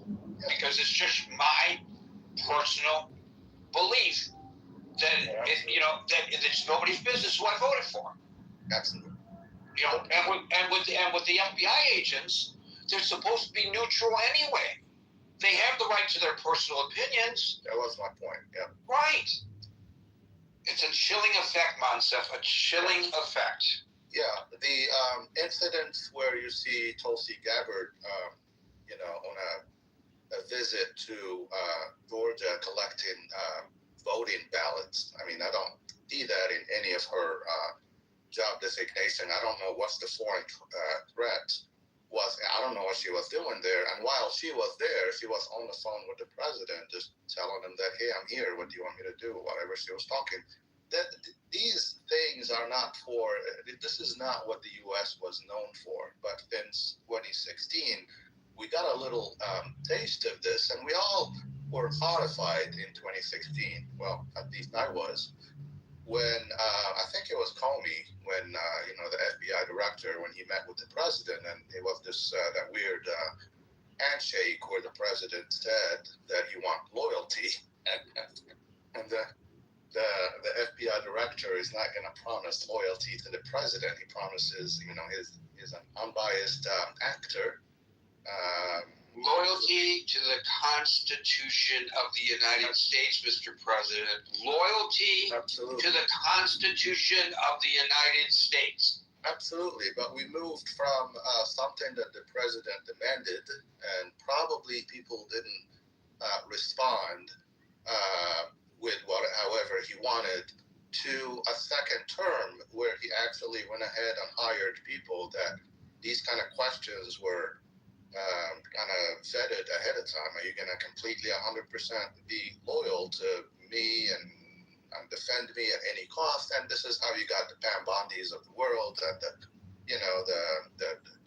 Tulsi Gabbards. Don't forget that the president's first choice for Attorney General was Kirkwood Matt Gates, the guy that was accused. I'm going to say accused, even though his compadre friend is in jail here in Seminole County in Florida for underage prostitution. But that's the guy that the president thought he will do a great job at the Attorney General. Whether it was, a yes man to, I don't know what qualifies. But this is, it tells you the level of how serious we're taking, the top. That at least the executive is taking this, how serious this is. In the meantime, you got, literal criminal things that if I did them or you did them, Gary, we'll be in jail. the first quarter of this year, the people that act, on behalf of the president and Daryl, good, he's here. There were 3,700 stock trades that were executed in one quarter. That's 3 months. When you divide that by days, those are 40 trades a day. I didn't know if the president ever. If he was a business guy that was always into, money management and investment and, day trading and all that his whole life, I wouldn't think it's a big deal. It's just a continuation of what his, of what he always done.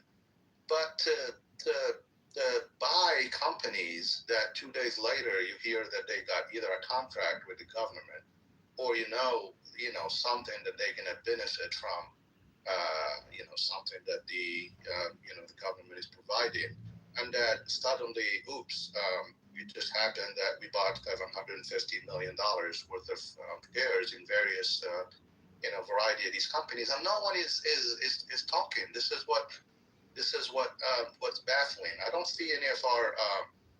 Well, the problem here is because it's a slightly off topic, but in a way it's not, because maybe you will be coming under investigation. I would be. For saying what you just said.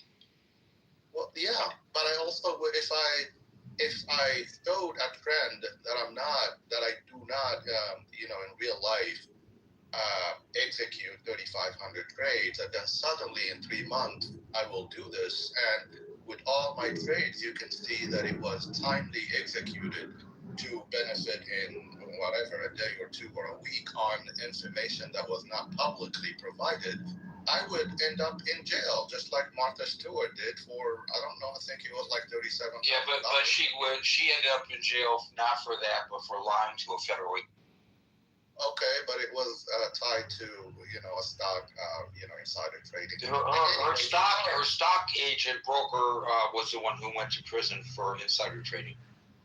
Right. So my whole point is these are considered criminal activities that somehow MAGA doesn't think it's a big deal because you can't somehow criticize the president and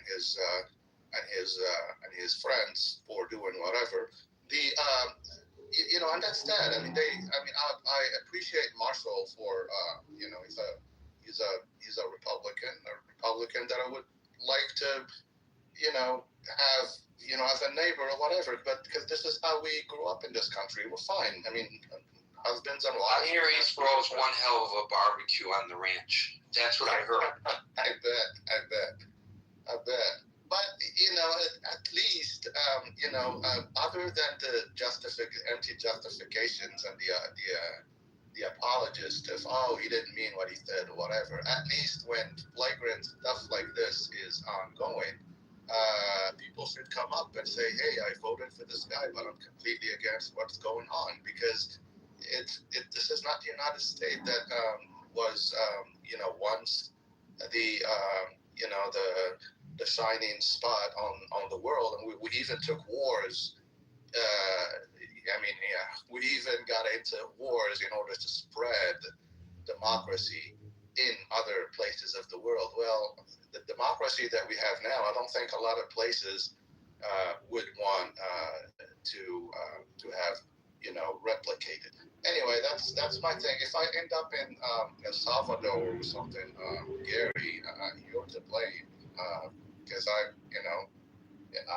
probably say what I shouldn't be saying in this platform, and it's scary.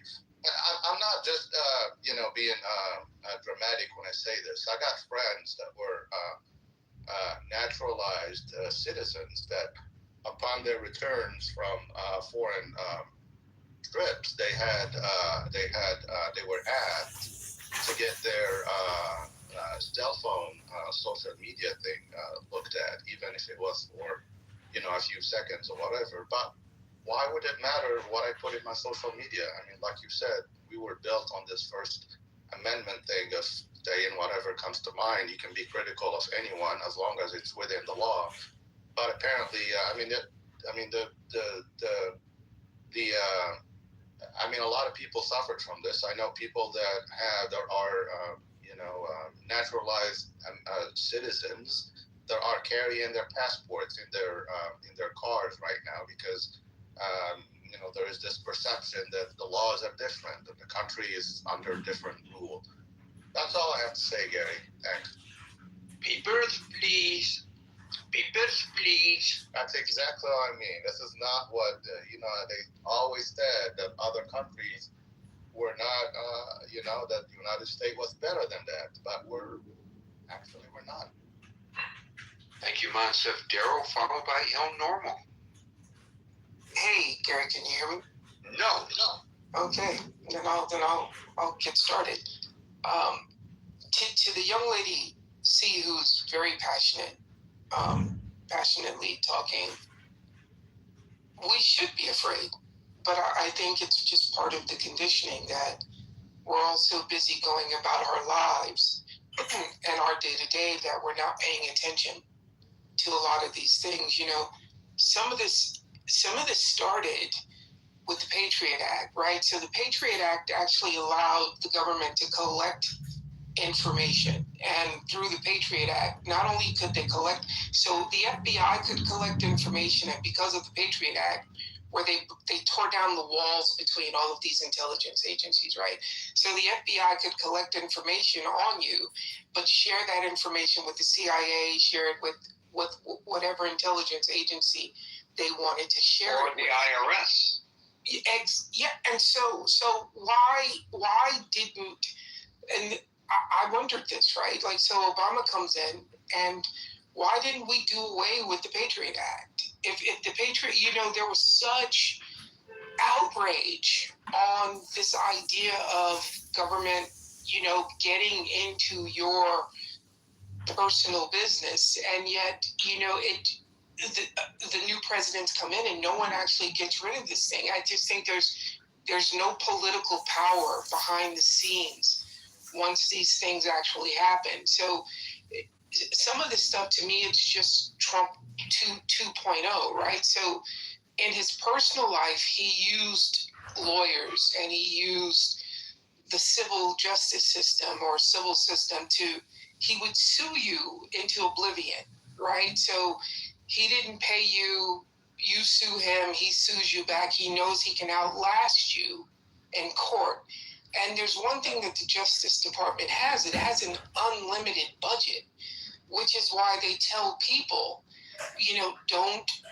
don't take this to court if the feds are coming after you. It's what is it, like 94% rate of them being successful? You can't win.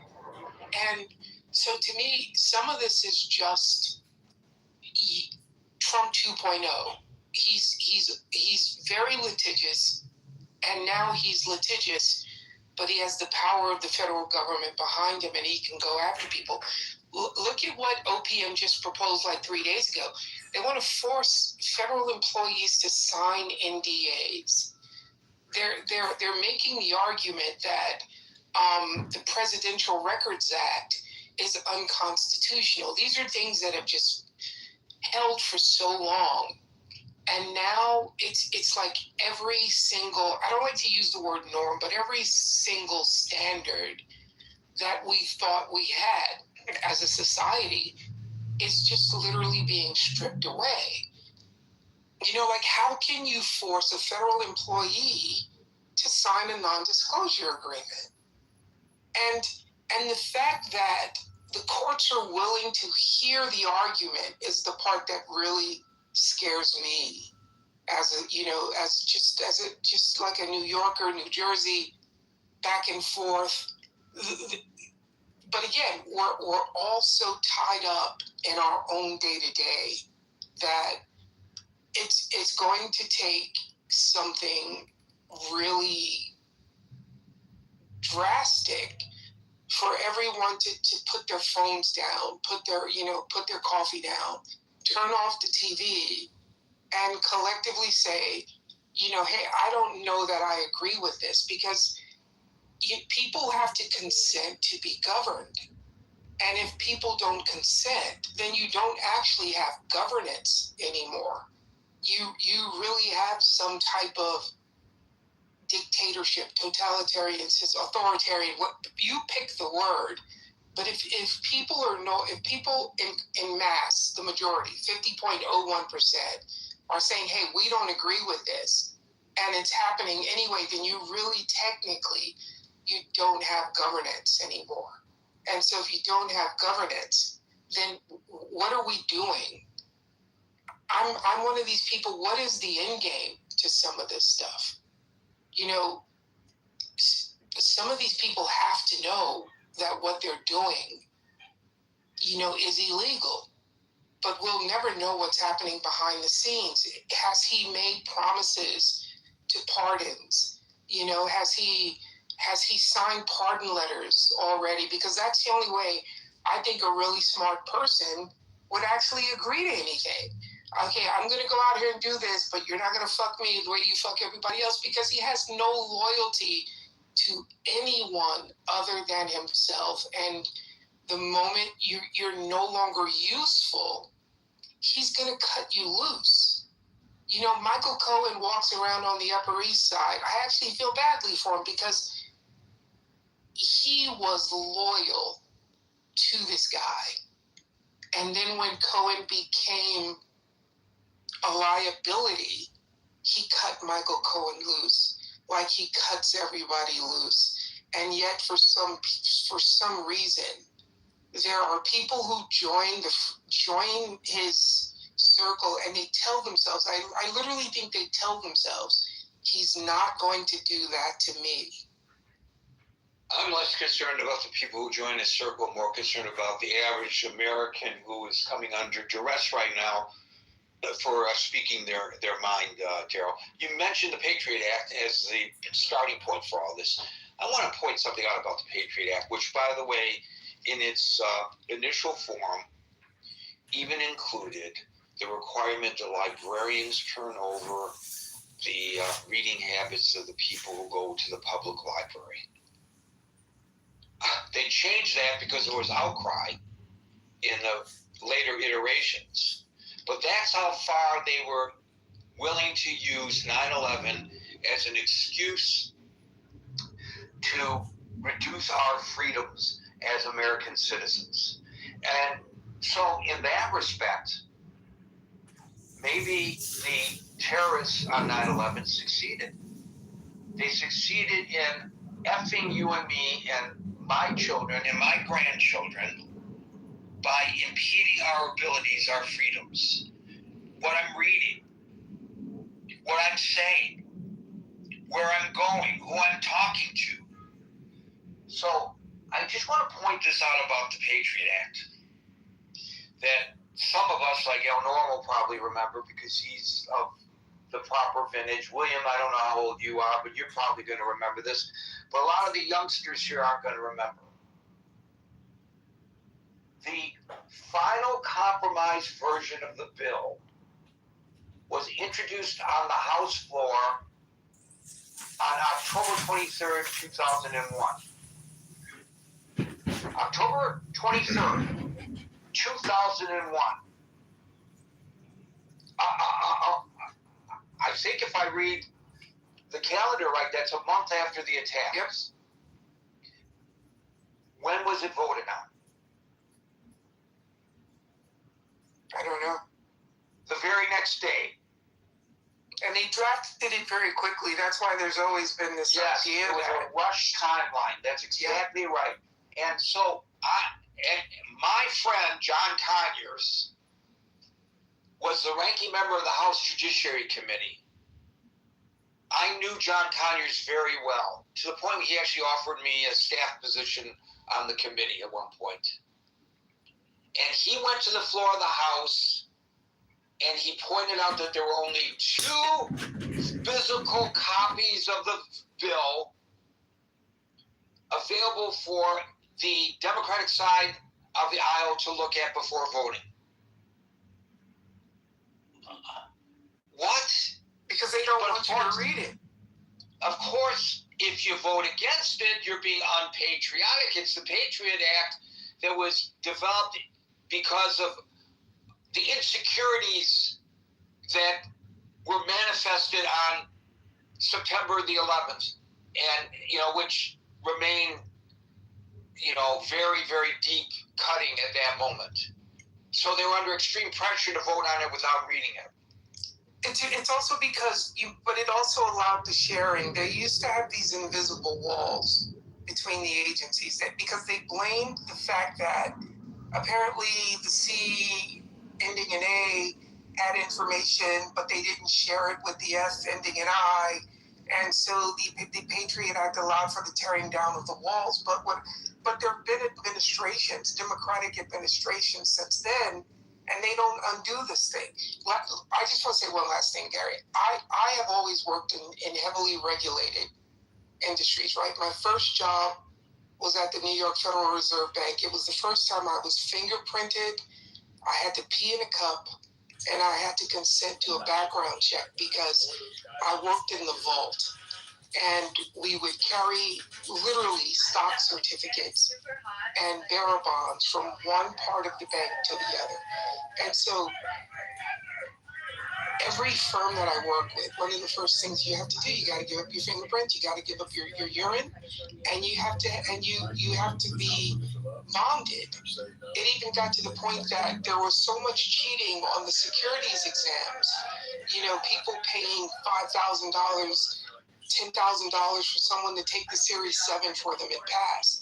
That when you showed up to take your exam or even your continuing education, you had to give your fingerprint. So me and people, me and others, we do have this defeatist attitude sometimes, right? Well, they're going to get your information anyway. But this idea of you can't even have anonymity on a website, it's insane. And again, where does this end? What is the point of this? And I'll end there here. Well, speaking for all the Jews in the room, since you had access to the vault, I will say to you, I wonder if the Jews know where I'm going with this. Oi, vault!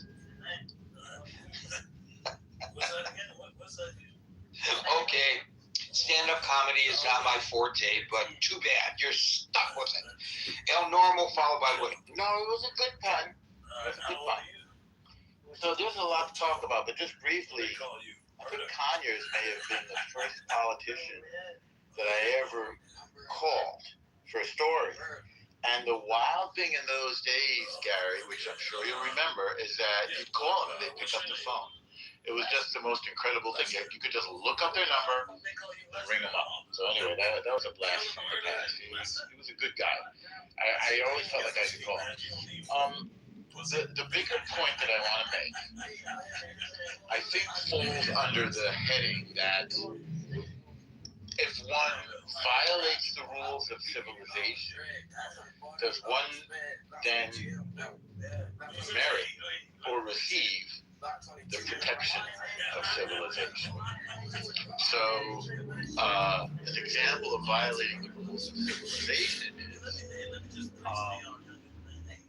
terrorism. So, rather than meeting on the battlefield now, we were met in our Twin Towers by an enemy that we weren't even sure, I think we'll all remember, we didn't even understand, why did they do this? Who are these guys and why? What's going on? Most of us weren't informed. And I mentioned that because that is what led directly to the Patriot Act. And the idea was that we'd been sleeping on this terroristic threat, this enemy that wanted to destroy us. And we didn't understand who they were or why they were doing it. So this also takes me to something I heard Scalia say the other day, and obviously in YouTube because he's passed away, which is that when we have new forms of technology, how do we render the protections of the Constitution to these new forms of technology? And his famous example was a cop sitting outside somebody's house using heat detection technology in order to determine that they had grow lamps inside and were growing wheat. And Scalia ruled that that was unreasonable search without a warrant. So in that sense, I think he bucked the trend, which is as technology poses challenges that we haven't anticipated, to tighten up the government's ability, or to increase the government's ability to intrude into our privacy. I don't know what else to call it. So when somebody mentioned that their naturalized friends were at, which is, to me, it seems unbelievable, but not unbelievable. It's upsetting. It's disturbing. I mean, now I sail through with global entry, so it didn't happen to me, and I'm also from here. But they show their social media when they're coming back into the country. Well, it seems like an outrageous intrusion, but we are at a loss to face an enemy that is using social media to organize attacks on us. And we're in a period of flux, and we don't know what to do about it. So how does that apply to what's happening to these two people? To which two people, Gary? The two people that that their attorneys have turned over to Bloomberg the subpoena information, that the government is trying to subpoena from Reddit and X, their personal information, including their banking information, because of their anti-ICE enforcement commentary on the two platforms. Right. Okay, I'm sorry if it wasn't apparent. So, of course it's an overreach, but the government is trying to protect its interests in the face of media that it can't control, that is being used to oppose it. The same thing was true in Michigan, when these people were obviously organized in their opposition to ICE and in their disruption of ICE. They were using social media. So the government is trying to get ahead of that by getting into the social media. Because it doesn't know what else to do. If it used to be that you'd have an informant, say, in a Black Panther meeting, you'd have an FBI informant famously, right? Well, now, or they'd be tapping, or the government would be tapping phones, right? Legally or illegally. Well, now people are using social media to organize, so the government wants to get in there and get ahead of any attack on it. So to you, this doesn't smell like retribution against people who are opposed to policies of the president? Well, sure it is. Sure it is. I mean, it would be hard to ask any government, Democratic or Republican, to rise above their petty human shortcomings. But we learned under Obama that he was willing to tap American phones. This came out, I think, in the Snowden revelations. He was willing to tap Merkel's phone, and that he was willing to use taxpayer money to try to defeat Bibi in an election in Israel. Okay, I mean, I'm not surprised. I'm not happy about it. But again, I don't trust you. One can't trust the government, whether it's Democratic or Republican. And it's obvious that when one is in power, they're going to exceed their legal rights to get ahead of the adversary. And social media now is that medium that it wants to defang. that it wants to neutralize. I mean, it's obvious that social media is a big problem. I don't know if I want to call it a big problem. It's a big area in which political opposition organizes and undermines whatever is its adversary. I mean, I can land it there. I think I've kind of made a pretty broad point. In that, that we're in a period of flux in which we don't know how to balance protections guaranteed by the Constitution against attacks, whether they're from external enemies, like say Al-Qaeda, or internal subversive forces, whether they are Antifa or Proud Boys, which I guess are more or less equivalent, roughly. Any question on it? No. Very well stated. Thank you. Norma, we'll go to William, followed by Odienware. Social media is the town square. Social media is where citizens and residents, non-citizens of the United States have every right to gather and petition their government or work with each other to develop plans for redress of grievances against the government. And it's not against their government, it's against our government. So, of course, the social media is the platform which should be protected, and the fact that people utilize those tools to organize, to resist the unconstitutional and oppressive and, one may say, fascist activities of the government, that is appropriate. And there once upon a time, when my father came back from fighting in World War II, he even enlisted, and he served stateside, but he enlisted, he volunteered to fight, and he was very clearly anti-fascist.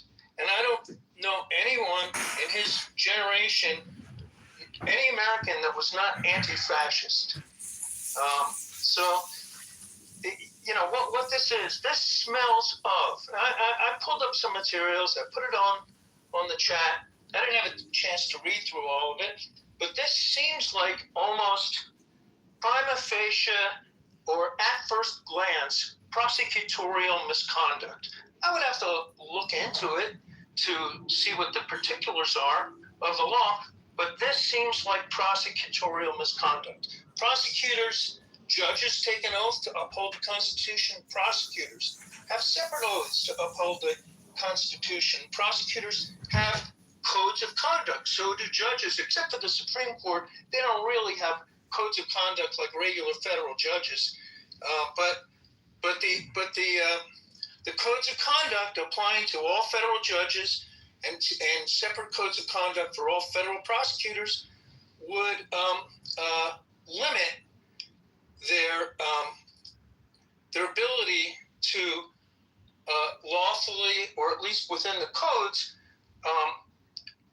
initiate prosecutions. So, do we have a way to limit the government in excessive abuses of power? Well, I hope so. Maybe we do, maybe we don't. Ultimately, that might be decided by the Supreme Court, and God knows what decision they'll come up with.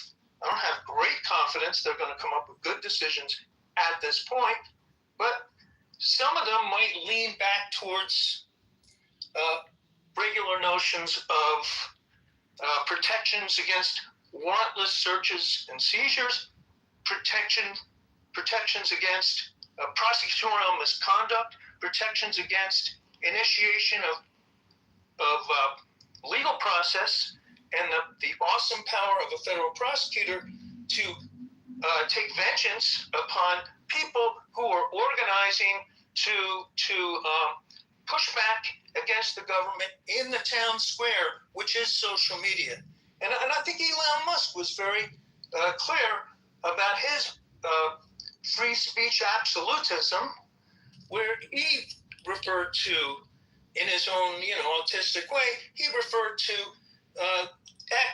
Twitter X, as the town square, and that was at least his articulated desire to buy that platform to enable free speech, and that is actually where it must be protected.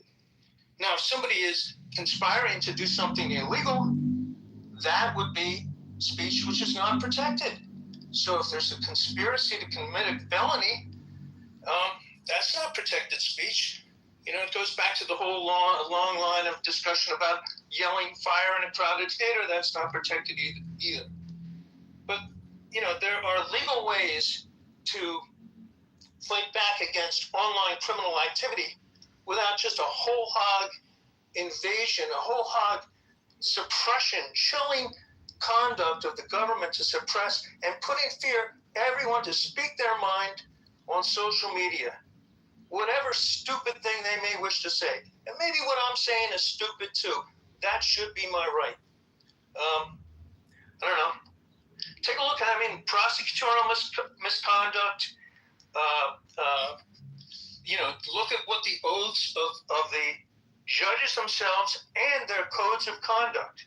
You have to look at their codes of conduct to see whether or not Judge Pirro, or whatever she's titled now, Judge whoever, is violating her oath as a prosecutor, her oath, her code of conduct as a prosecutor to initiate and levy subpoenas upon social media companies to, in a broad, indiscriminate manner, just go after the free speech of people who are opposed to what this government is doing. And I think a lot of the people in this room are opposed to it. And I think a lot of the people in this room might be inclined to rat us out for our opposition to free speech. And I guess that's constitutionally protected too. So I'll just leave it there. Thank you, William. I've been called out in the chat because I mentioned E. Jean Carroll, and I did not go into the specifics of the case. I just suggested in passing that the motivation for the inquiry into E. Jean Carroll is political. But I was asked, why aren't you talking about the particulars of the case? And I will now satisfy that inquiry by saying that the Justice Department is investigating whether she perjured herself in her testimony during a civil lawsuit when she lied, apparently, allegedly, under oath about outside funding, because in a deposition, she claimed that no one else was paying her legal fees, and that it was later revealed that a nonprofit funded by the co-founder of LinkedIn helped pay some of her legal costs, i.e., gotcha, you perjured yourself, so let's take the Justice Department and use the full force of the government to go after E. Jean Carroll, not on the substance of her testimony about how the president may or may not have sexually assaulted her, but because she may have lied or misspoken. I'm going to say lied. She may have lied about receiving outside funding. So to the person who admonished me in the chat, you're absolutely right. I did not mention that. So I hope that satisfies you. I don't think it changes the point. People lie all the time in depositions, and the president doesn't direct his Justice Department to prosecute them for lying. Well, you'd have to show that she actually understood what was and what was not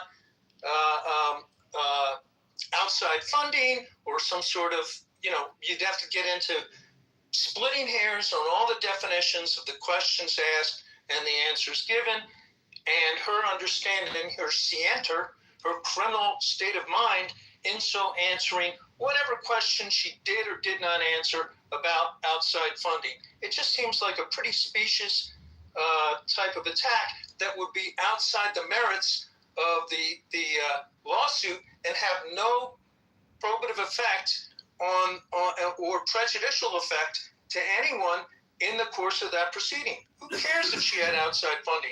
If it was from a nonprofit, is that outside funding? If she was part of the nonprofit, would that be outside funding? I don't know. I mean, that would get into a whole tedious, oppressive set of charges to defend against, which are maybe legally irrelevant or maybe not provable. Who knows? Or they may be legally relevant, but here's the point. The point is that after she won this lawsuit against the president, which he is appealing now, after she won the lawsuit, apparently the Justice Department, not his personal attorneys, were directed to find misstatements or cases of perjury during her long deposition. And this is how our tax money is being spent. I'll get to you, see, we go one at a time. So, yes, the person is correct that I neglected to say what the allegation is from the Justice Department. But I think that by pursuing that line as requested by the defender of this action, we have uncovered even greater evidence of misuse by the Justice Department.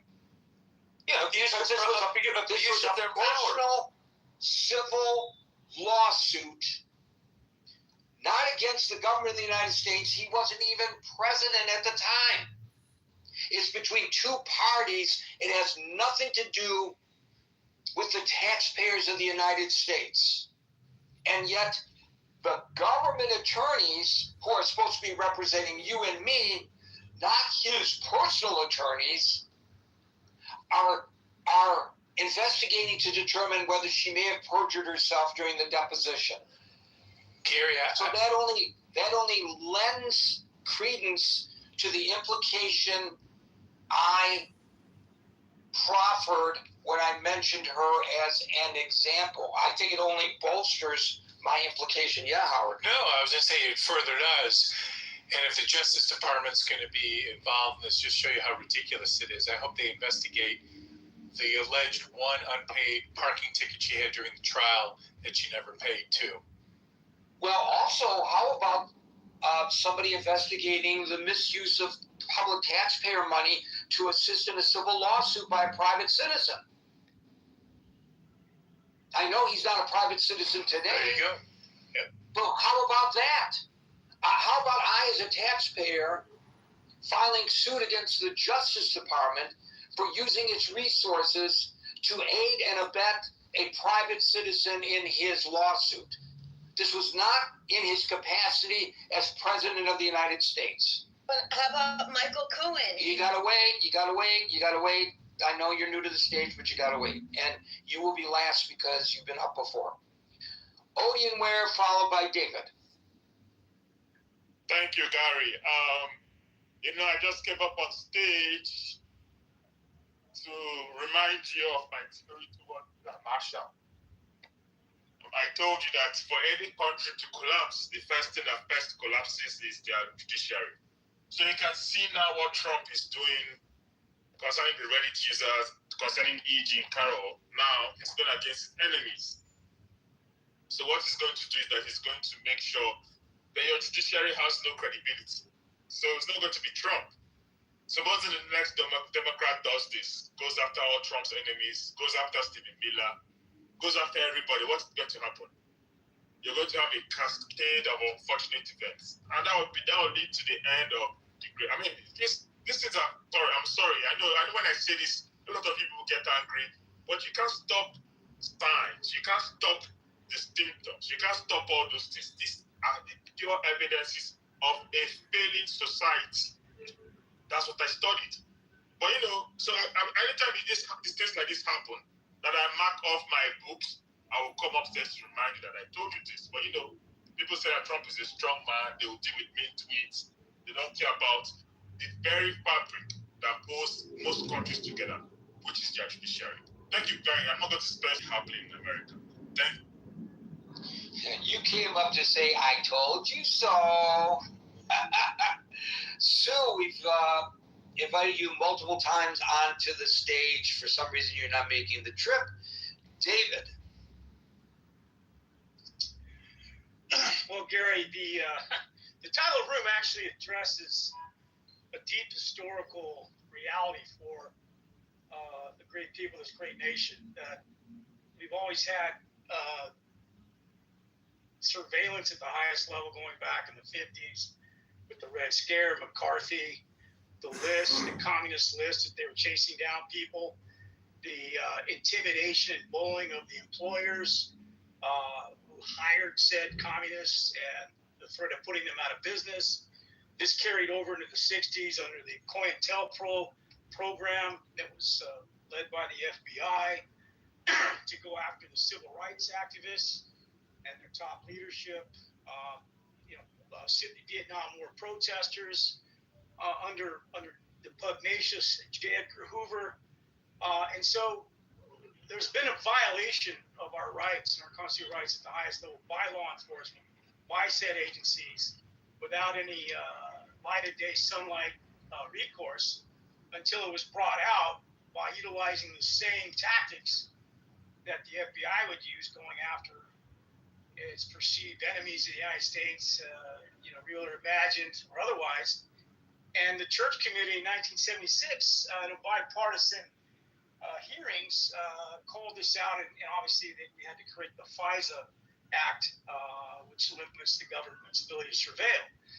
So there's been this legacy, Gary, of saying, "Whoa, there's a boogeyman in society. Let's go after them. Let's bring them to heel. Let's fabricate evidences. Let's document, or let's run false news reports about the said behavior of black leadership, from Martin Luther King to Malcolm X to others."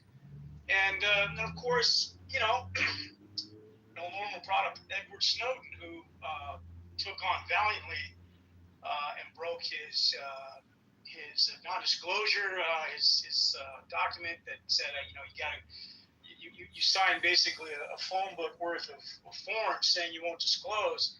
But when he realized how abusive and powerful the United States surveillance apparatus and machinery was, and not just toward its enemies, toward said would-be terrorists and others, but to the actual American citizens, he was appalled. He felt like this was not a transparent part of the government he was acting in good conscience for, and he whistleblowed. He thought he was protected under the whistleblower protections. He released his documents to the Guardian and I believe the Washington Post. And of course, he got ran out of town, and he's obviously provided safe harbor in Russia today. But he brought up some very powerful arguments, Gary, about how powerful the surveillance apparatus is. People being, spied upon, when your phone records are being used, cell phone data, metadata, what kind of sites you're looking at, and so forth. And what's sad, Gary, is that in the arguments that he made was, this is done in our name, but we as an American people, we haven't approved this. So it's not a government for the people here. It's a government against the people. And the press, Gary, as you know, is obviously the watchtower, the lighthouse to bring exposure to this behavior. And we can't minimize, of course, this the safety and the security of our nation, and out potential plots and terrorism. We've been a victim from 9/11 being the apex of that sort of terrorism, and then others that have happened in America. And we can't catch everybody, of course. And I guess that's part of it. Goes back to the same Second Amendment argument, Gary. Do we kill off guns to take out a couple of bad guys? Do we violate Second Amendment rights to diminish the murderous rampages of crazy people in classrooms? We know that gun violence is the number one killer of children under a certain age. We make those same arguments. Do we give up our rights so that we can capture more terrorists? Does it come down to that argument? And do we all agree to be spied upon? So I think that's ultimately what's at stake here. And with Trump, he's obviously weaponized, going back to the way the FBI, the COINTEL program was utilized. He's putting a chilling effect out. He's gone after law firms. He's got big law firms, powerful law firms. He's gone after universities. He's cowed universities into taking down their heads of their leadership, threatening funding. Obviously he's made some great arguments with regard to anti-Semitism and the like.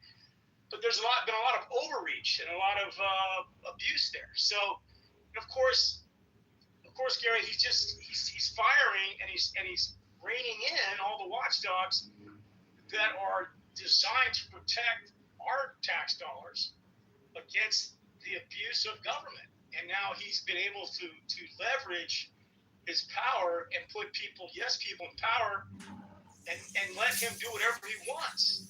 There would have been committee. If this was Barack Obama trying to leverage this same executive power the way that Trump has, his head would have been lopped off by now. He would have been impeached if there was obviously the votes to do that. But this is a whole another low for us, Gary, with regard to some of this. And again, Gary, I'm all for a president with a certain zeal going after the bad guys and using our power of our government. But to do it to enrich yourself and all that's a new low for me as a citizen of this country. I think others in the room would also agree with that. And I'll end my comments there. Thank you. Thank you, David. Austin. Yeah, I'll be concise. No, it is not okay for the government to go after its critics. I think we should work on a social contract that's decent, like the founding fathers created, a government by the consent of the governed, by the people, for the people. That's kind of the purpose of this nation. And there's consequences and bad karma when you just use your strength and power to audience or means egotism. It's a weird thing. I was speaking with someone earlier about technical political words, and it's really odd, and it boggles my mind that this could be applicable to the States. But probably one of the best technical words in political science and international relations to describe Trump is kleptocrat. He is very interested in self-enrichment and believes that old movie villain saying, which I find it odd that not everyone really perceived that this movie villain was a villain, but the odd statement, greed is good, that was a villain that said that. So it's odd. I've met people that feel morally compelled to be greedy, and it's just such a strange, morally bankrupt thing. We should go after imminent dangers. We should have a leader in this era with fireside chats that brings us together and brings us in harmony with other nations and brings our cosmopolitan nation together in a more loving, kind way that lifts everyone's hip boats, that has a good economic situation with a bright future for everyone. Because we're in a very, very odd era. What does he mean by great again? I mean, it's strange. There's a new neologism I hear called techno-feudalism, but we're the strongest economy in the world. Why go back to feudalism and mercantilism? There's really no point to do that. You worship gold and blink. Anyways, I hope Trump still has a bit of a soul left, but it seems like he's a bit of a Midas. Yes, we have to go after serious threats, and we need good technology, but folks need good leadership, including the lost and the countercultural and all that, because we're in a state of humanity where there's a lot of moral bankruptcy, a lot of absolute unbridled lust for just greed and selfishness, and we need to wake up. As I keep saying, we build the future that we want, and it's us that does that, and our votes count. Thank Thank you, Austin. Folks, we're here Monday through Friday at 5 o'clock New York time. So until 5 o'clock New York time tomorrow, for the next edition of the Critical Thinking Forum, everybody be safe, be well, and peace out.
Everybody benefit from that system. It means that it's going to pose a serious threat to the U.S. hegemony idea of this private corporation.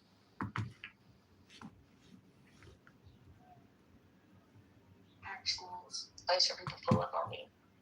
Penny, a lot of people will use a virtual office, like Regis. There's a lot of different companies that offer virtual offices where you actually have access to brick and mortar, but you have to like schedule like your meetings and stuff like that.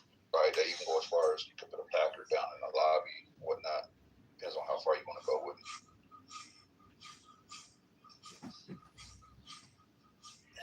Because sorry. No, I wasn't talking about that no more. So just go ahead. change the subject. So go ahead, you guys. No, go ahead. Go ahead. No, and so I follow Don Lemon, right? That's my friend. And so he's not, he's upset because you know that case 4 months ago where he was doing the reporting that protest at the church, and he's upset because they haven't dropped the case, but they just keep on doing continuance and filing paperwork to prolong the procedure. And information out to the community in Somali, because a significant number of them are not competent in English. That shows you that they failed linguistic assimilation. Can you take your driver's test in Somali? The amount of them that are employed, the amount of them that are doing those things, those are the metrics we used to use to look and see how a community did as a refugee or a resettlement community. And the Hmong did exceptionally well. Now, that doesn't mean you didn't have a criminal element pop out, because you have a criminal element that pops out of most communities. It just comes out in whatever standard applies there. And especially if you have them in low-income housing or Section 8 housing, you end up adjusting to some of the norms of the community. You can have gangs pop up. You can have those things happen. But as far as the assimilation metrics, they assimilated exceptionally well, whereas the Somalis assimilated very poorly. Iranians assimilate very well into the United States. Syrians assimilate very poorly. And you see that with the statistics of those groups over and over and over, of certain groups come to America and they Americanize. It doesn't mean they abandon their own language or their own stuff. It means they assimilate to be proficient in the language of this country, which is English predominantly, official or otherwise. They assimilate into the norms, right? Iranians do very well assimilating into the American population, into American business, into American institutions. Syrians don't.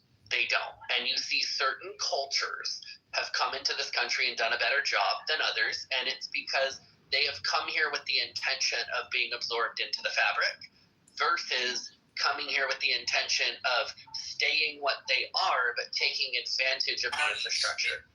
And those are two very different things that you see pop up differently. And the more we cater to those groups and don't nudge them into the assimilation, right? I'm not saying erasure, right? Because I'm half Persian, I'm half Israeli. I have not abandoned either culture. I have not abandoned my religion. I've not abandoned those. But I speak fluent American English. I didn't speak a word of English when I got to this country. I speak fluent American English because I assimilated. I'm able to engage in the society here, in the norms of this country, regardless of my nation of origin or my culture. Because I came here and become a part of the American fabric. John, who's Pearl? Which one are you talking about? Which pearl are you talking about? Chaldean, whatever. No. Chaldean, yeah. Yeah, the Chaldean. The Chaldean oracles. They don't believe me that you're Yeah, she almost killed me. She gave me COVID-19. I almost died. I spent 3 days in a coma. John, which part? This chick that I banged for a weekend from Clown House. Yeah, they don't believe me. Yeah. Chaldean oracles. Did you hear that? You've had a girlfriend? Yeah, there was a girl in this area. Her name is Pearl. She was in Michigan, right? Don't ever mention this conversation because it would be crude and not polite. Yeah, because she's really upset about it. She doesn't care. You should have all the energy in the fucking world. You should have banged the shit out of her like a teenager. I mean, come on, bro. I did. I mean, when are you exerting any fucking, I did. You're like an 18-year-old boy. She was horribly annoying, and she missed her flight, so I had to pick her back up or get her an Uber or get her a new flight. It was so horribly annoying, and she's so high-strung and so high energy, and she can't stop talking, and she walks all around the neighborhood and makes new friends with this homeless person over there and this pot shop dealer over there, and it's like, girl, very nice meeting you, and let me help you get home.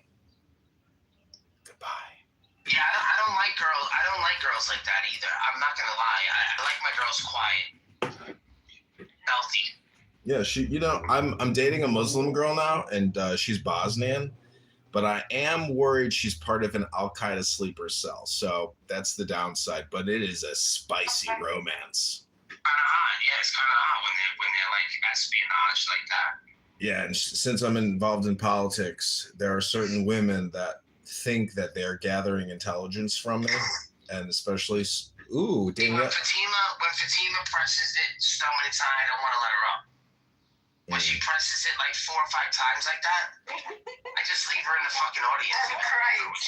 Okay, let's give her a chance. Yeah, give me a fucking chance, bitch.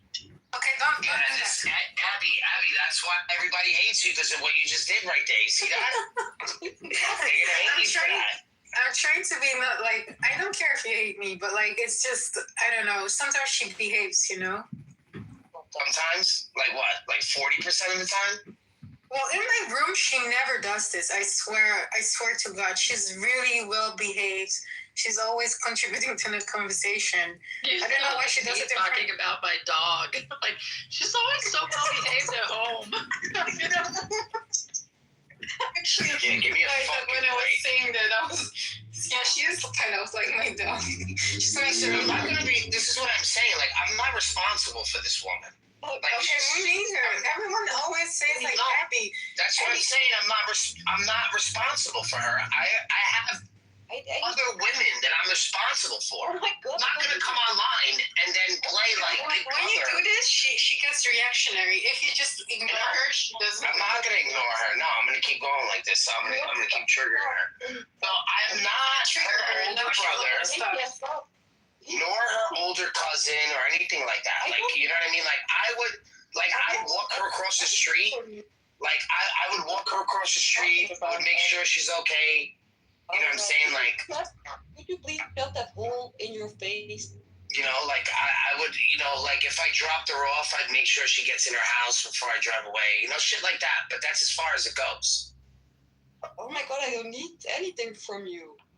Well, you sound like you do when you come in and you just start wailing out curse words, and then I feel responsible. You're making me feel responsible. Blame me. It was not blame that. Enjoy now. I'm sorry, we I'm exist. sorry, I have a bad mother. Victory now. Oh, I'm a mother now. I don't know. Mother? You said mother? Mother. At least we Yeah, you sounded really black when you did that. I am black. Nigger? No, don't do that. You sounded stupid black when you did that. Like, super black. Anyway, let's go back to Pearl. So she was annoying. They had to keep her for a week. Wow. Yeah, I mean, it really makes you question the value of a doctor. I've never in my life, bro, like, I've had relationships where, you know, like, we went out for like we were with each other every single day for like 2 months straight, and then we fucked the shit out of each other, and then like one day we just were like, I'm not talking to you anymore. Yeah. Like that happens. Yeah, I know. That happens. Say that. What? Alright, bro, go ahead. Don't talk like that, please. No, he's just stating the facts. Alright. I was like, what? I'm mad. Don't tell me how to talk. You're not my girl, bro. I just explained to you before, I'm not your man. You're not my girl. So I went over that conversation, right? Girl. That's what I'm saying. Like, so I'm trying to create boundaries here with us. You understand? Like I'm creating a force field. You know, I stay in my space. You get what I'm trying to say? We don't intervene in each other's spaces. I don't get it. I just don't. I'm sorry. I just don't waste your time. It's perfectly fine. It's perfectly fine. Anyway.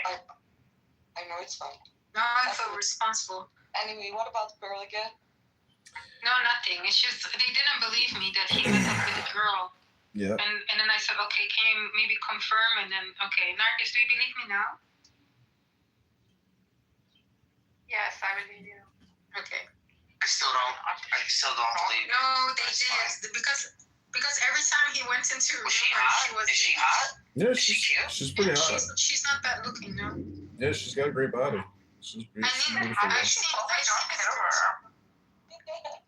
Like I said, like he has a character. He's a character. That's why some women would like that. I think she liked me because I was they like, think I have a crush on you. Can you believe that? you're capable of even love? Oh my gosh! Don't be fucking mean, you fucking baldhead. Can you go be bald somewhere else? You know, you can't say, I hope you go bald. That's the one thing about my head. I never said that. I hope you have your hair back one day. Wow. No, I like that one. Who's cuter, my husband or John? Your husband. Sorry, what did you say? Who's cuter, my husband or John? Oh, definitely your husband. Your husband. Your husband has like, yeah, at least I will trust him, you know. He's so cute.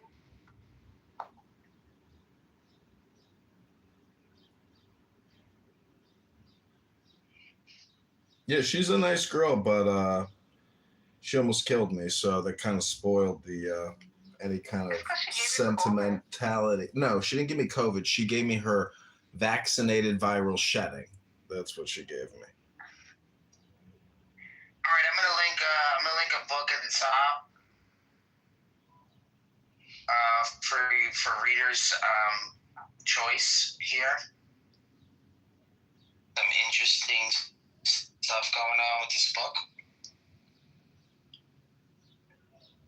It's loading.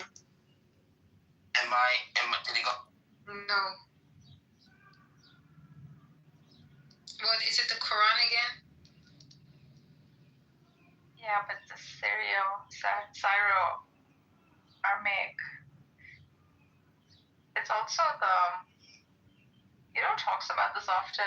What's his name? Ilyas. He used to send me these things in my WhatsApp group chat. I still have to find that paper for Daniel. The one that talks about like the what was the one I was telling you about? Oh, the grandparents of Muhammad. Grandparent and the uncle. Oh, he left. How do you like the title, the room title, the house title? You like it, Marcus? Yeah. Do you? Yeah. Arabic rap gods. So wait, no, find Islam in the Bible. So what would be the claims for Islam in the Bible? Have you heard any yet? I'm sure you have.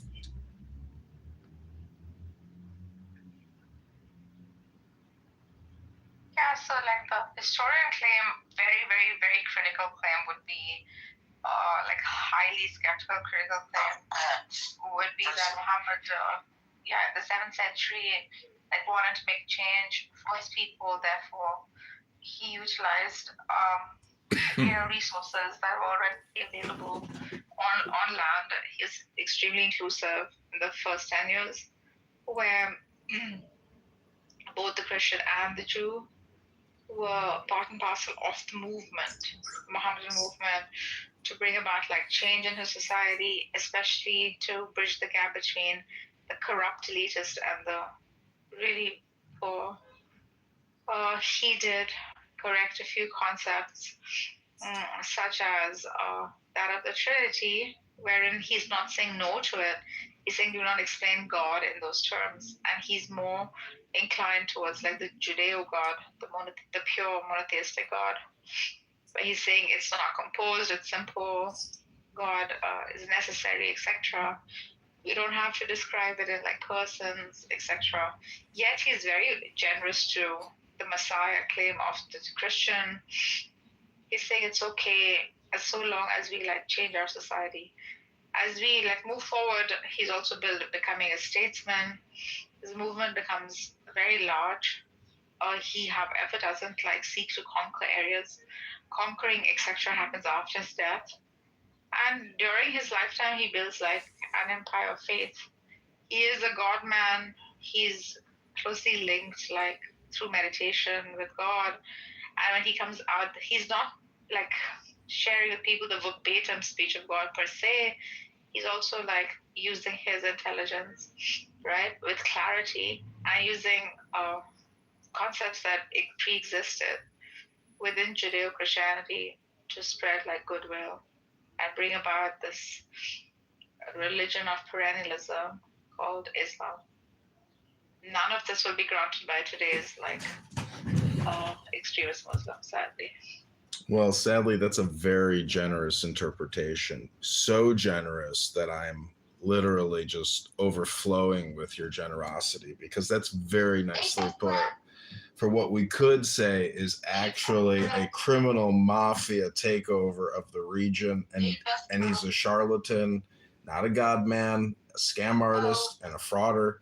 And again, that's a very generous interpretation, so generous that I am shocked and overflowing with your generosity. Most historians will grant what I say. Yeah, that's because most historians are very generous like you. Unfortunately, that's just like the Wikipedia narrative. It's very boring and not accurate in the slightest. Also will like claim that which they hold true in high probability, right? You, on the other hand, just are so like drenched in your biases and your indoctrination that you cannot grant like an archetype. Be careful. Just do right. Be careful. As Jesus did. Let me get my projection bell going here. Oh, projection bell alert. Projection bell alert. Projection bell alert. You are very biased, bro. Yeah, that's your projection talking. That's your projection talking. That's your projection talking. Let me hit that projection bell. I never said you're biased. I'm criticizing Muhammad, not you. Not you. I'm criticizing the man. The man known as Mohammed.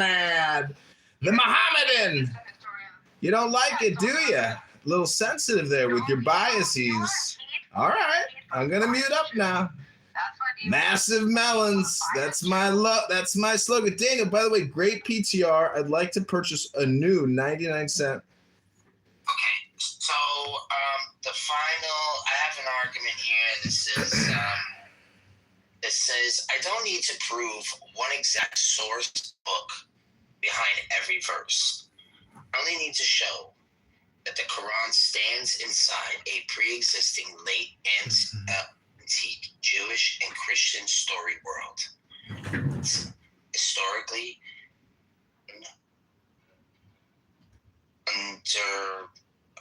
under what? Under what? Yeah, you are right. It is entirely.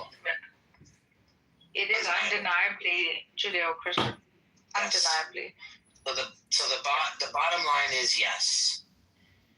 So your early list is a very broad, but is not yet the clearest possible master list. The main missing cluster would be Adam, Satan, Lore, Covenant of Soul type material, Seven Sleepers, some angelic apocrypha material, and the main connections are to avoid learning a post-Islamic or uncertainty dated witness when you already have much earlier, stronger ones. So, we're saying that the Seven Sleepers and the Alexander Rand romance material are major examples. The Sleeper legend is already attached to the story under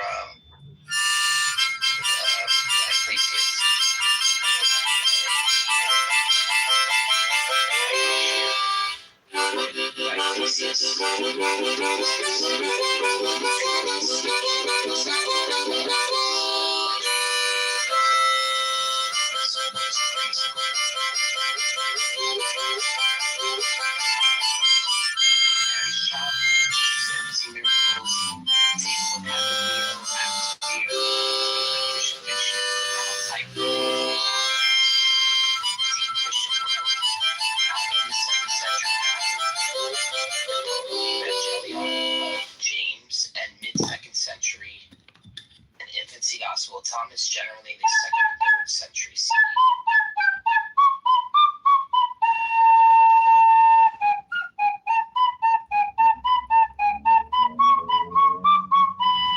Yeah, it is very, very close to Tobin, I have to say. Or just the idea of the simplicity that we were introduced very much influenced by St. Thomas. What era did St. Thomas live in? Medieval period. Messina. Oh my god, are you serious? Yeah, he took from Sina.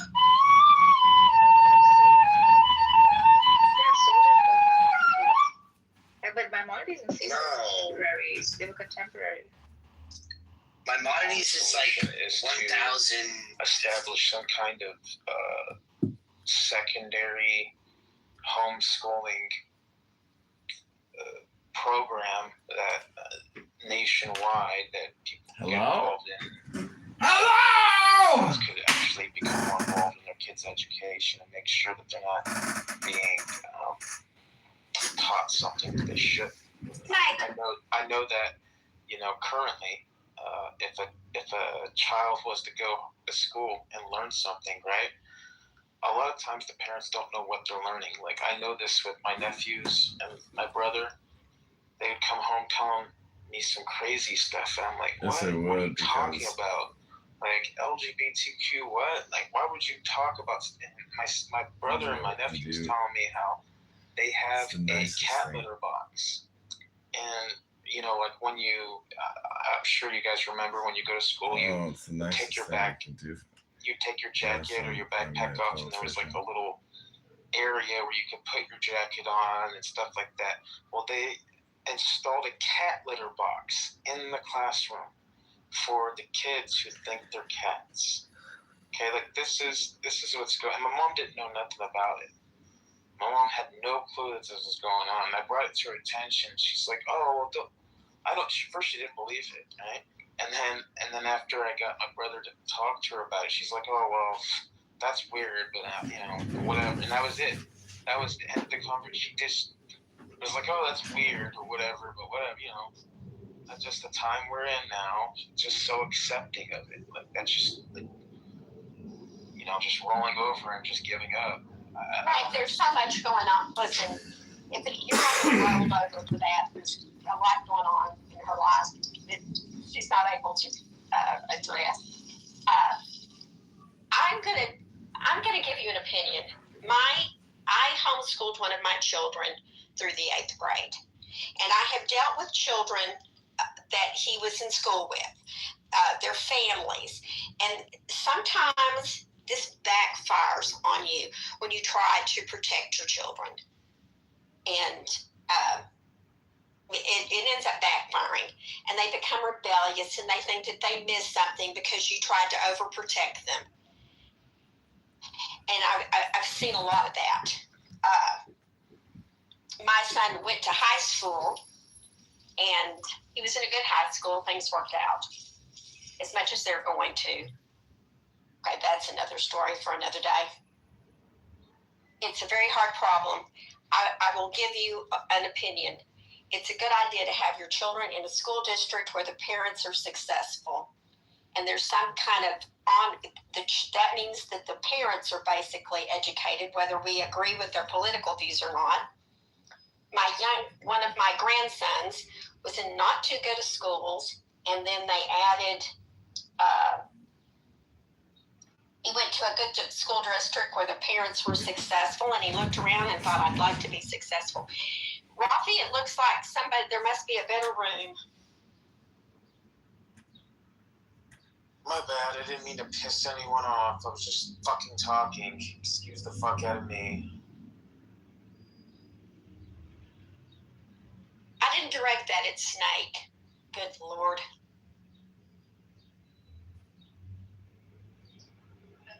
این پایین شد دیگه قالیباف شد یه خانم چیز ونزوئلا و الان نوکر دسترسی ترامپ میخواد بشه نه همونجوری که داریم میبینیم نیست.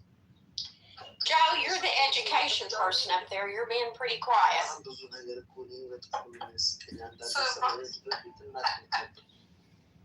እኔ እኮ አይመለከተኝም፣ ግን ዝም ብዬ ልንገራቸው። እኔ ጊዜ ዝም ብዬ አስተያየት አልሰጥም፣ ግን ይሄ ምንድን ነው ስሙ ዛፍ ከገጫችሁ 300,000 ብር የተባለ ጊዜ የለም። ከዛ አንዱ እኮ ነው 2 ዛፍ ነው ምናምን ገጭቶ ከመኪና የሚባል ጥሩ ችሏል። በቃ ሄዶ ለቤት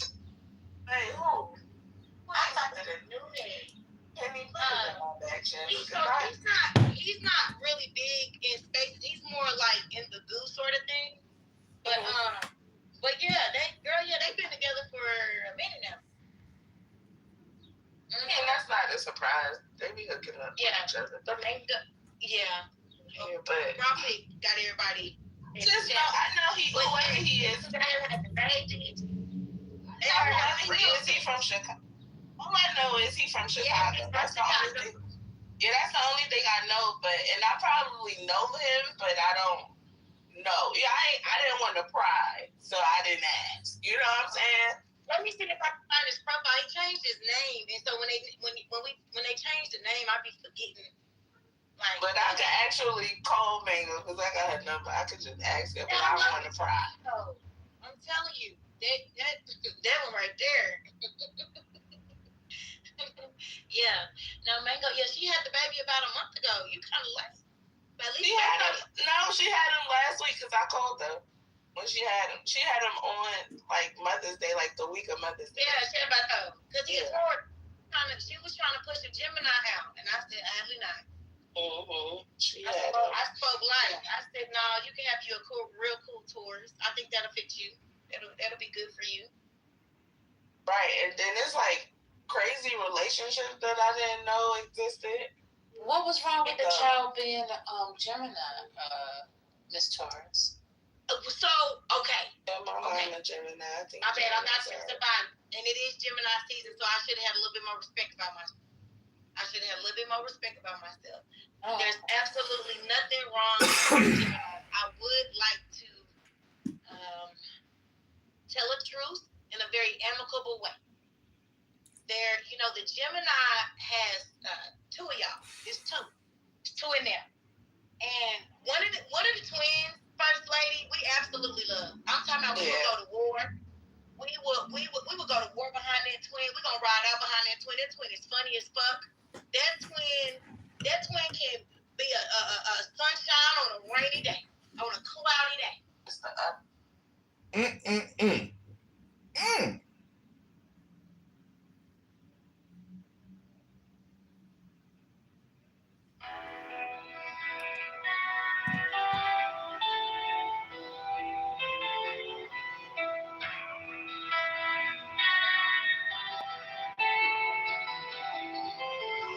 I am the charioteer of the east, Lord of the past and of the future.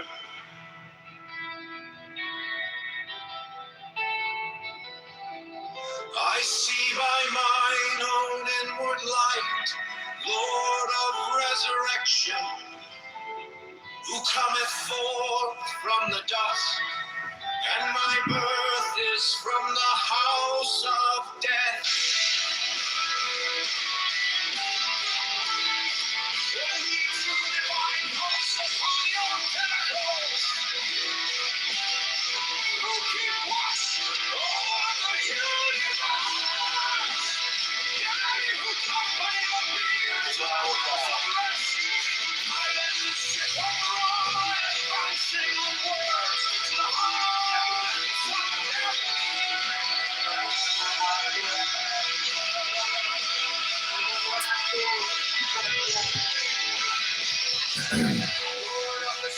Al, you gotta stop lending out your kayak. People don't respect other people's property. You know that.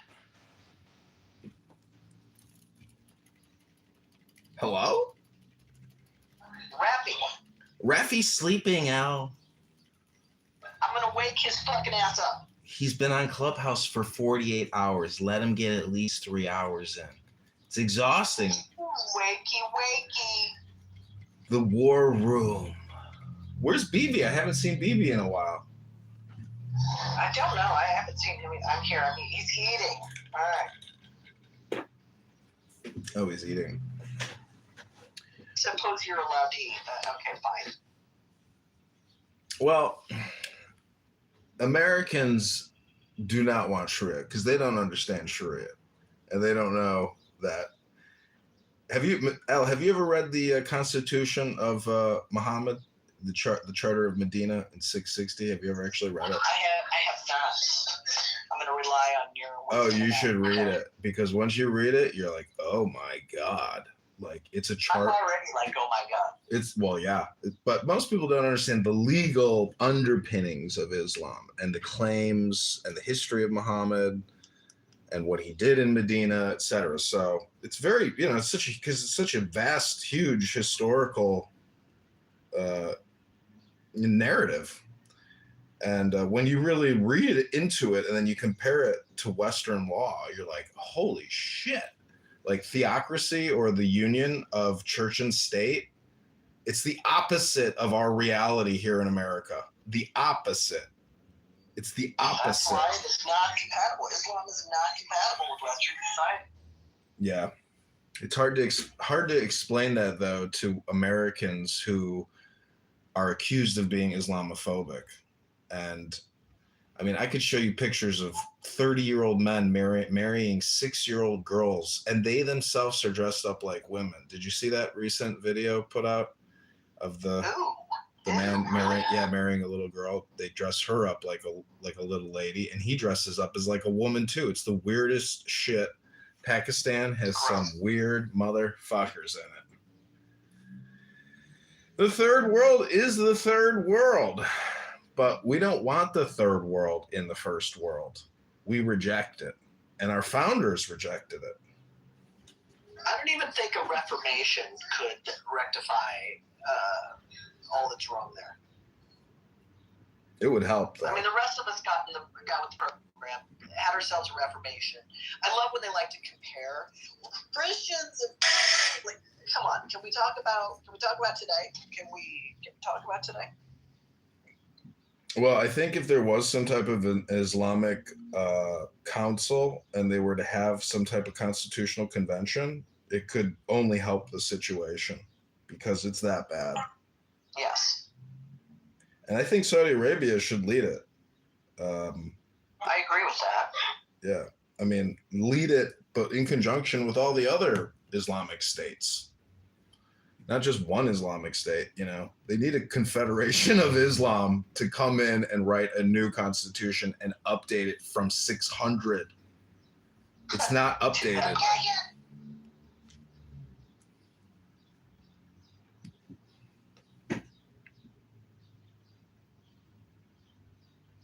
What about you, Muhammad, aka Radium Dials? You make drones, huh? What do you think about updating the Islamic Charter? I don't think that's going to happen. Well, why not? I don't understand why it can't happen. Our states do it. I live in Illinois. I know a lawyer here who ran in politics, and he tried to convene a constitutional convention in the state of Illinois, and there's nothing wrong with having constitutional conventions. They had it in the year 660. Muhammad pulled off a fast one. Why can't they have another one? There's nothing wrong with, creating new content, right? Hello? You can't really innovate. Yeah, you can. Like in Islam council, like a constitution. Nah, it's like Islam doesn't really do that. I'm just suggesting they try it because anything will help. Anything is better than nothing. Hello? I mean, that's a sweet notion. It's kind, but nah. I mean, it's kind of like, why don't we all just get along and, do Western values? Nah.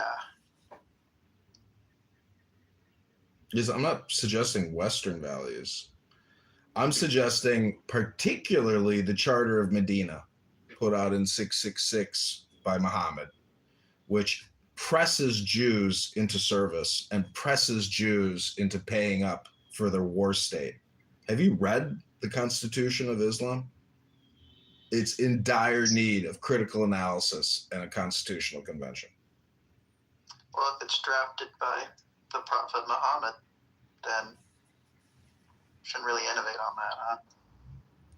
Well, I just think it's kind of funny how, like, you know, these atheist and theist rooms where if you are an atheist and you listen to theists and you're like, bro, you're just like talking in metaphors and poetry and you're on borderline delusional with your belief system here because it's very imaginative. It's not based on fact or reality or laws of physics or nature. So the claim could be that I, this speaker here in this room, is the new prophet.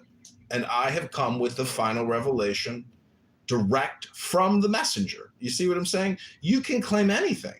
And when people reject it, well, that's at their own, you know, that's their opinion. But I'm just saying, until we get some enlightened Muslims to actually discuss philosophy and God in the English language, mind you, because I think a lot of this is we have a failure to communicate linguistically. So that, you know, we are in need of higher levels of intelligence. I think there's a lot of intelligent Muslims who would like to speak on that, yeah. I don't think they're all like gonna say no. I think they're all down to have the conversation. Oh, really? I mean, I'm talking to you about it, right? So. Yeah, but have you gone into other Muslim spaces on this app? Yeah. And on this app? Yeah. Probably, I don't know. Well, they claim that they have the most up-to-date religion out of all the world's religions, and their religion is the true religion, and all other religions are essentially reverse engineered out of Islam. With that type of all or nothing attitude, they're very difficult to communicate with. I mean, yeah, that's just, if you're curious about it, just like read the Quran or something. If it's something that will convince you, then great. If not, you know. Well, I don't need the Quran. I got the Charter of Medina, which you've never read. You don't even know what's in the Charter of Medina. Yeah, probably not. Hold on. So people are saying other religions are reverse engineered from Islam. Yeah, you didn't hear about Muhammad's wild claims about being the messenger and the final revelation. Well, the reason that I laugh at that is that might be something, that might be a case you could make if it was 600 BC that he had lived, but it was 680, and Judaism and Christianity and Zoroastrianism and Hinduism had already existed for like 2,000 years before he even began Islam. So actually, historically, that's bullshit. Well, that's my point, is that it's a ridiculous claim that Muhammad made.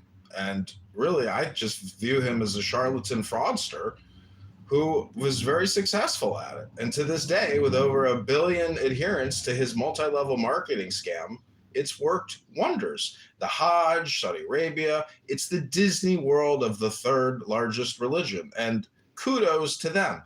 But maybe they could update it. You know, instead of their insane cultural practices of marrying young women, that would be one place to start for Muslims, is to update their marriage value system. Because again, we're only talking about a value system. My critique is of their values, not of anything else. A child is not a young woman. I would critique the marrying of young girls. Yes, that's what I mean. Yes. Big difference between 17, 18-year-old and 5 for just born infant. Yeah. But it's more than just that. It's the racism within Islam. It's the extremism, the polarization, the ideological polarization, the terrorism, the Nazism within it. There's a lot of Nazis and all the Palestinian terrorists that killed everybody on October 7th within their personal articles and in their apartments. They had lots of Nazism. So clearly, these people love to hate, and it's because they don't have any values and they don't have a vast philosophical system. They're caught up in their 660 Islamic State terrorism, and it's a weak and pathetic attempt at trying to go back in time. And thank God, we have a military to destroy these terrorists. Well, I mean, one thing I think is like Judaism and Christianity have both gone through significant reforms. Like if you look at Orthodox Judaism and Orthodox Christianity, there's some freaky deaky insane stuff that I don't want to go. But they've gone through reforms, so you have people who are reform of that, and that's something that Islam has never gone through. They have never had a reform, so it's like one certain kind of Islam only counts. I mean, you have, there's a huge difference between an Orthodox Jew and a Reformed Jew. There's a huge difference between a fundamental Christian and someone who just kind of technically goes, yeah, like Christian, but secular is the word. They're really I've met very few secular Muslims, and I mean they're usually living in the West or going to school in the West.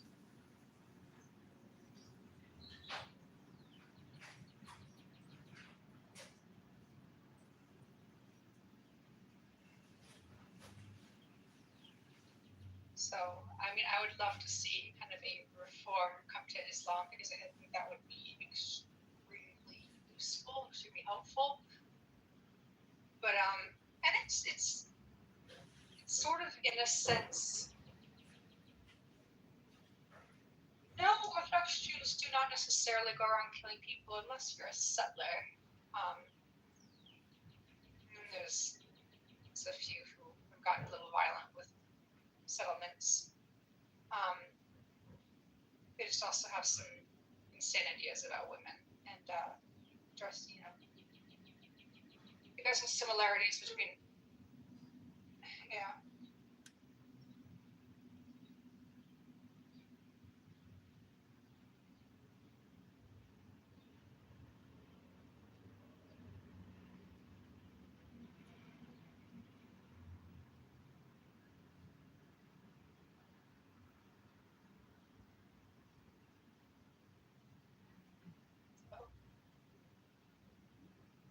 Yeah, what's up, Rafi? This is, what's up with the title? Americans Want Sharia. People have spoken. What inspired that?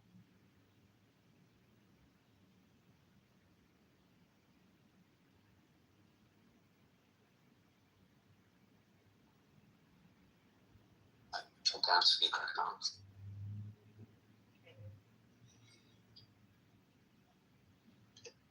Do you want Sharia, Meg?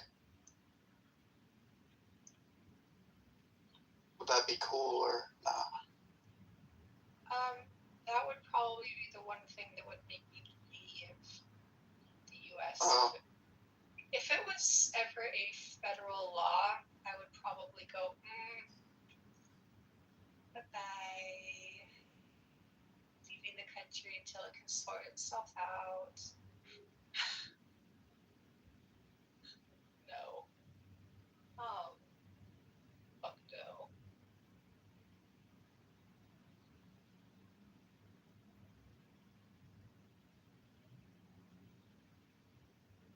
I mean, look at my PTR. Like, I was an athlete. Do I want to be stoned because I'm showing off a lot of bare legs that are extremely, showing off my beautiful legs? No, I don't. So fuck Sharia law. You won't be instantly stoned. Yeah, no. Like, you think you'll be stoned on sight? No. Oh, for Sharia law, I would definitely be stoned on sight. No, that's not how it works. You don't instantly die for showing your hair. Not on sight. I would be arrested and brought to trial. It would be a sham trial. I would have no speaking up for myself, and then I would. Do you think the trials in America are sham trials? A sham trial would be sort of like just standing there with absolutely no defense and just basically a judge saying, look at this, you're showing off your legs, you are a, something or other, and you're going to be stoned at dawn. Or like when like a black guy who does like crack with like no money and he goes to jail and just like, oh, you have no money and you're black and you've done crack, so let's put you in jail forever, Do you think that's a fair trial? Wait, you think black guys with a little bit of crack go to prison forever? No, obviously. No. I mean, that would be. Don't we have an issue with them getting out like 35 times out of jail, never being convicted, yet they've had like 35 charges, or they've been in prison like 20 times? You're talking about federal guidelines. A lot of those actually are due to overcrowding in prison, which is a separate issue. That's because we're putting people in prison who have things like marijuana charges or can't afford their bail. I mean, marijuana, it's pretty much recreation. It is medicinally legal everywhere. Marijuana should not mean a jail charge. Crack cocaine was only a thing that was for federal sentencing guidelines. Like you got like twice as much time for crack cocaine versus powder. It wasn't. No, and that's an sin because that's kind of an economic thing that targeted the black community. No, they did it for another reason. Black people asked for it. Oh, they prefer cocaine. No. Black leaders requested for stronger sentencing for cocaine. So go ahead. So because like cocaine is something that you could find in all communities to an extent, but the violence was when it came to like powder cocaine was generally at the trafficker level, and so that was foreigners killing foreigners. Now with crack cocaine, that ended up first of all created a lot of crackheads, and crackheads like to break into homes, mug people. And then you have the crack dealers that were fucking like murdering each other left and right. It made the black community a war zone. So the black community was saying that was basically begging the government to crack down on them, and so they did, and they threw them in prison for a long fucking time. Listen, I just got to say for the record, Rich, you got my YouTube account clipped. It wasn't Pepe. It was Rich. Let's just say you were saying a certain group of people should be terminated. Muslims? A certain group of people should be a certain group of people. Yeah, so that's what did it. You cannot make claims. Oh, it's not your fault. I'm just saying that, like, if I were to search my memory, about people that say things that shouldn't be said on the internet, you are one of the leading vulgar, profane speakers. Congratulations. Congratulations. Would you suck a dick if Muhammad would never exist? And then I did say that I would suck the dick so hard that the person's toes would curl and snap, and then I would send them into a full body seizure. This sounds like good stand-up material. I'm taking notes. Yeah. And I did say carpet bomb all of us. Rabono Shalom. I am a journalist. I want to let all the YouTube moderators know that I'm a journalist here, having an open, journalistic, newsworthy conversation about war, about terrorism, and about politics. Thank you, YouTube moderators. He wants to assist me.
that were like murdering each other left and right. Hate the black community was supported.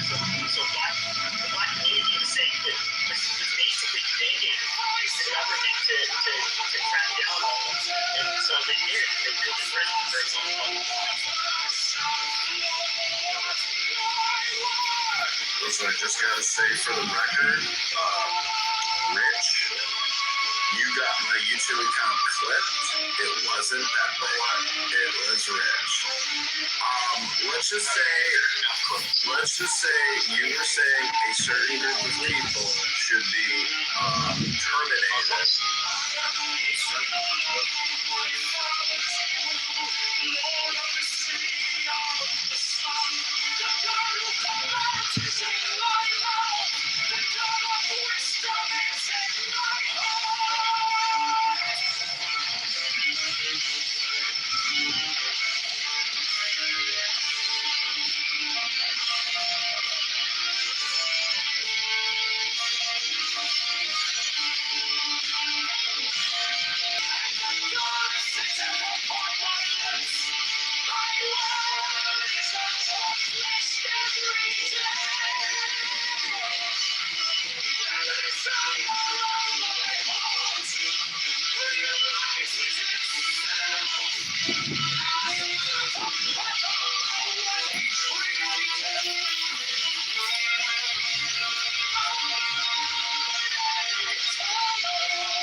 And aid and guard me in this work of art.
The Gnostic Catholic Church, the Order of the Knights of the Holy Ghost,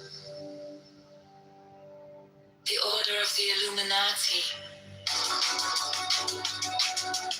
the Order of the Temple, Knights of Templar,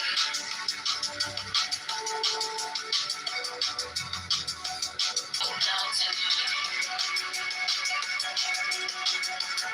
the Order of the Knights of the Holy Sepulchre.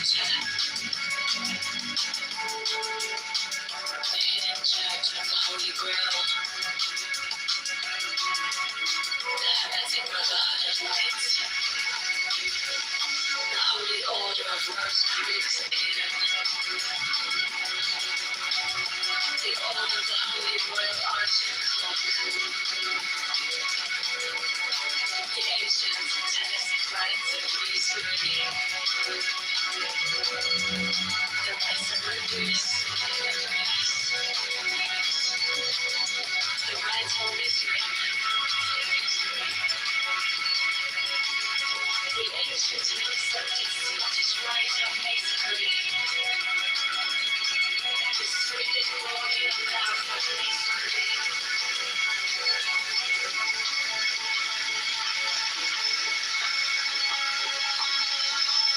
The order of the Montanists. The order of the Sampai, and many other orders of equal merit, if of less fame.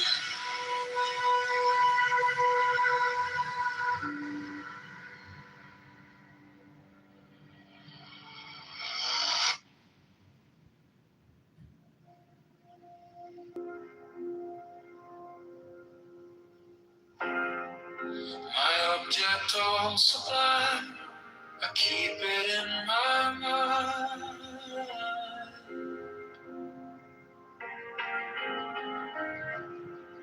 A needle made of light, threading through the night.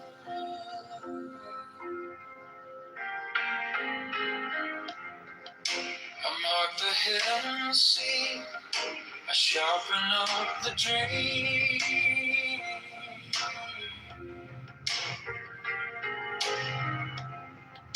The case is cold but clear. I waited long enough here. So let it come around, let the girdle kiss the ground. I want the scales to sing on the edge of everything, to make the punishment fit the crime.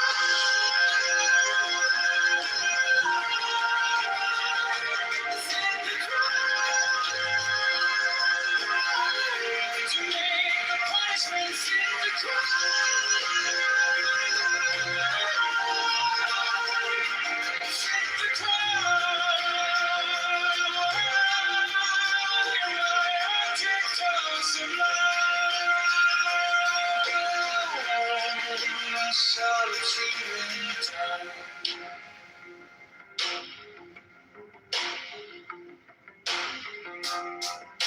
You wore the borrowed face, you left no kind of grace.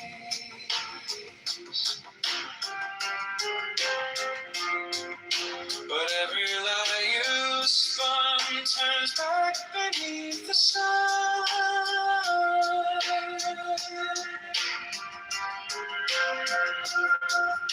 I kept the final clue, like a blade inside my shoe.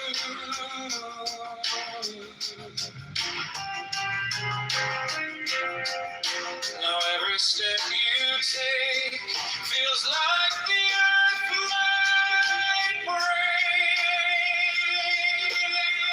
So let it come around, let the girdle kiss the ground. I want the scales to sing on the edge of everything.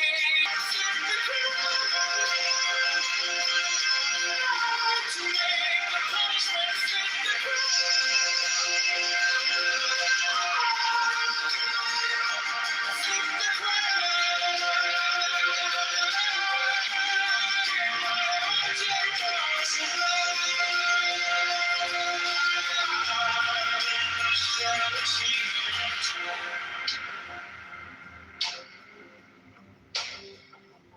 If I'm wrong, I'm wrong, but I have held on long to the shape of what was lost, to the price, to the cost,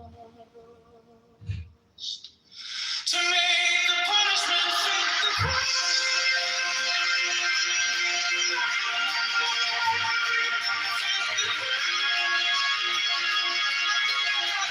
To make the punishment fit the crime.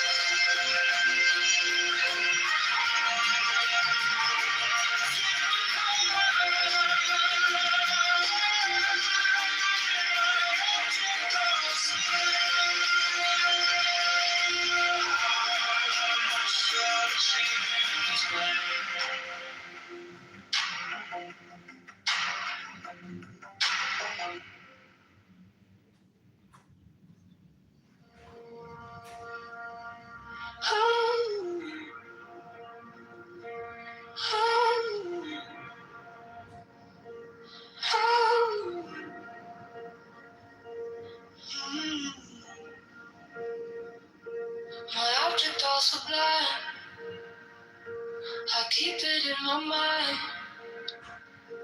A needle made of light, thread into the night. I mark the hidden seam, to sharpen up the dream. The case is cold but clean. I've waited long enough here, so let it come around. Let the devil kiss the ground. I want the scales to sing on the edge of everything, to make the punishment fit the crime, fit the crime, to make the punishment fit the crime, fit the crime. My object all sublime, I shall achieve in time.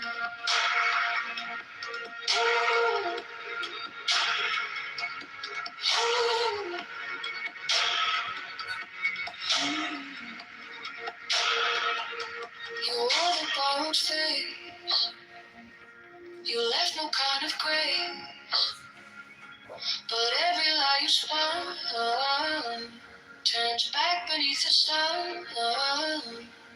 I kept the final clue, like a blade inside my shoe. Now every step you take feels like the earth might break. So let it come around, let the gale kiss the ground.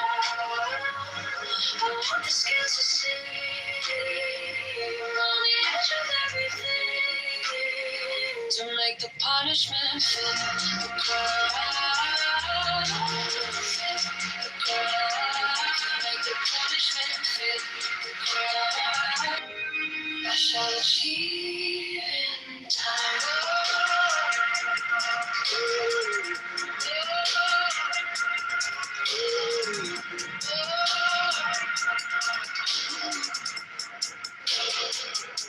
And if I won, but I have held on to the shape of one. Rise to the prize, to the cause, to make the punishment fit the crime, fit the crime, to make the punishment fit the crime, fit the crime. My object all sublime, I shall achieve in time.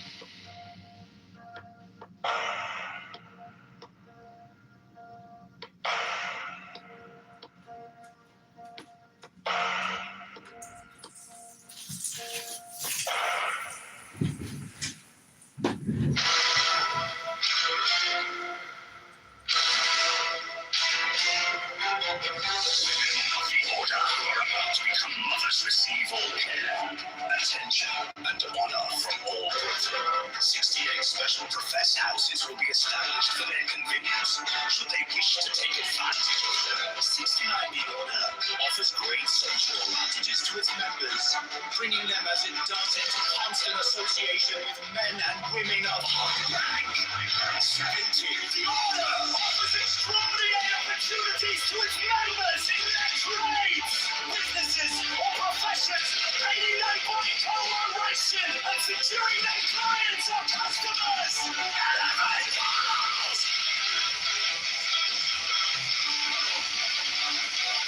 Elevate goals! 71 offers friendship to its members, bringing together men and women of similar character, taste, The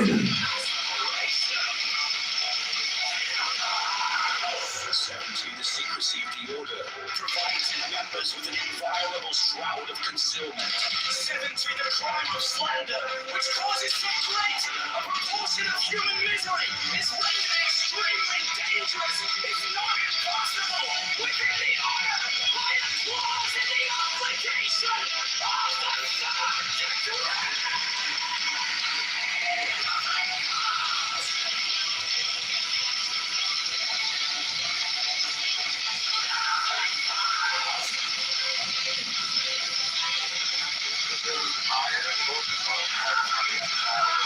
Desert.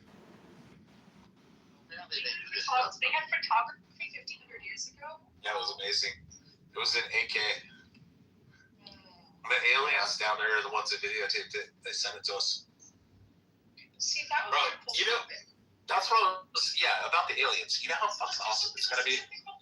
If we, hold on, Meg. If we find out that there actually are aliens and they've been here for thousands of years, and they've been recording, like, everything. They've recorded since, like, the dawn of man all the way through. Like, that means that they have Muhammad in the desert getting nailed by fucking the Al-Zid men. And we can go back through the library and be like, going through like almost like ChatGPT or Google, if they like give that to us and gift us like all of history, you can go back and show the Muslims and show Muhammad getting rode by the 9 Al-Zid men who rode him in the desert and banged the shit out of him in front of his face. And we can show that to all the Muslims on big screen televisions. I don't find in front of the mosque. Bro, Ocean, how amazing would that be to put it on a projector and set it in front of a mosque? And like the actual video taken of Muhammad just getting fucking railed by big black dudes with giant dicks. Why do you even care about this? Because the Muslims hate it. Well, so what? Because October 7th, because like the pogroms against Jews and Christians. Like, I don't know. Treating us as dummies, killing us. Slaughtering pigs and then eating them and saying, that's my favorite food. Or Muhammad covered in cum stains, and she says that she used to have to clean the cum stains off his clothes. She got cum stains after coming back from the river with a bunch of little boys. Title. Go for it. BB, go for it. That sounds like a good title. Let's just do it. Why did Prophet Muhammad clean cum stains off his, or why did Aisha clean cum stains off Muhammad's clothes? I hate what this guy is saying, Rafi. I don't even want to get in the room with listening to this. Norman, it's the truth. I'm not interested. It's not like I'm Rich, it's not everybody's cup of tea, Rich. You're going to have to get on a new topic, you know, because El Normo is a mod, and he's just going to either leave or he's going to kick you to the thanks for giving us good ideas, John. I'm not supposed to kick anybody. Well, he'll just put you in the audience, just where you belong. Well, only if Rafi says I should. Well, Norman, would it be offensive? Oh, no. Here we go.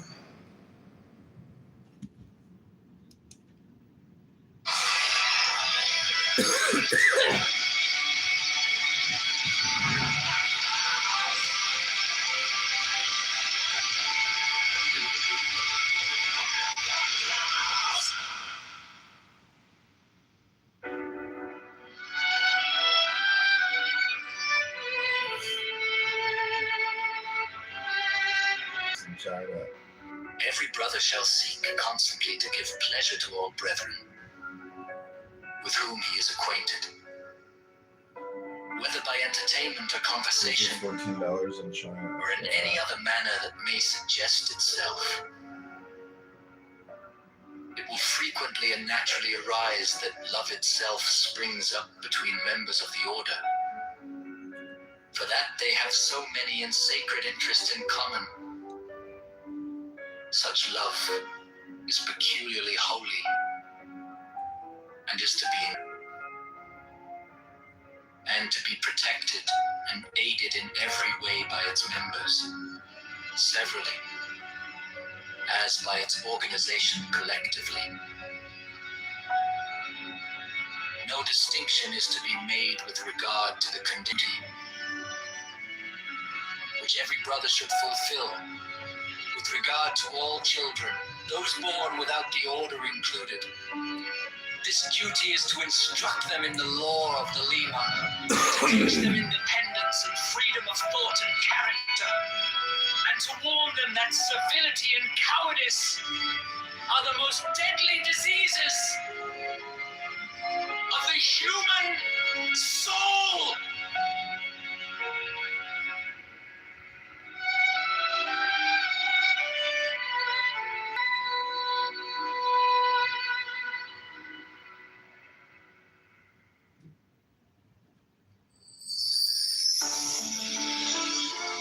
The showstone, a crystal which Dia alleged to have been brought to him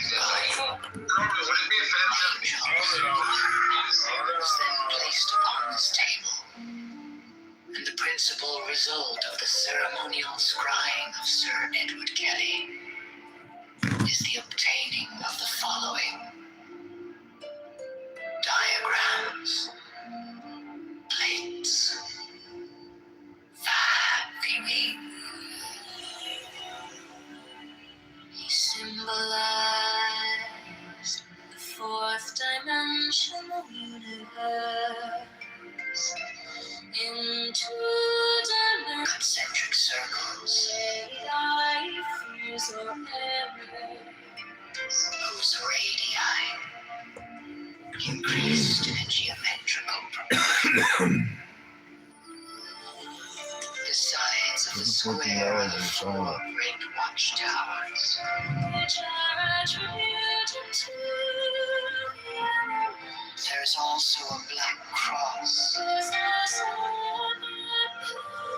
central tablet to the arrangement shown.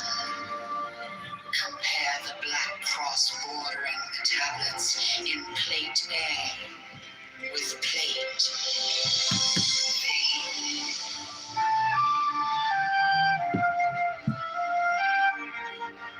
Plate B gives the general view.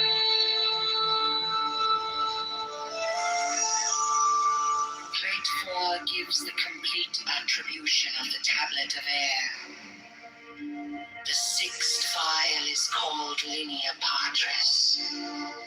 The seventh file is called linea filii. The seventh line is called linea spiritus sancti. This great cross divides the tablet into four lesser tablets, the left-hand top corner being air of air, the right-hand top corner, water of air, the left-hand bottom corner, earth of air, the remaining corner, fire of air. Each of these lesser tablets contains a Calvary cross of 10 squares, which governs it. Plates V, VI, and VII are similar for the other elements. This is the way in which the names are drawn from the great tablets.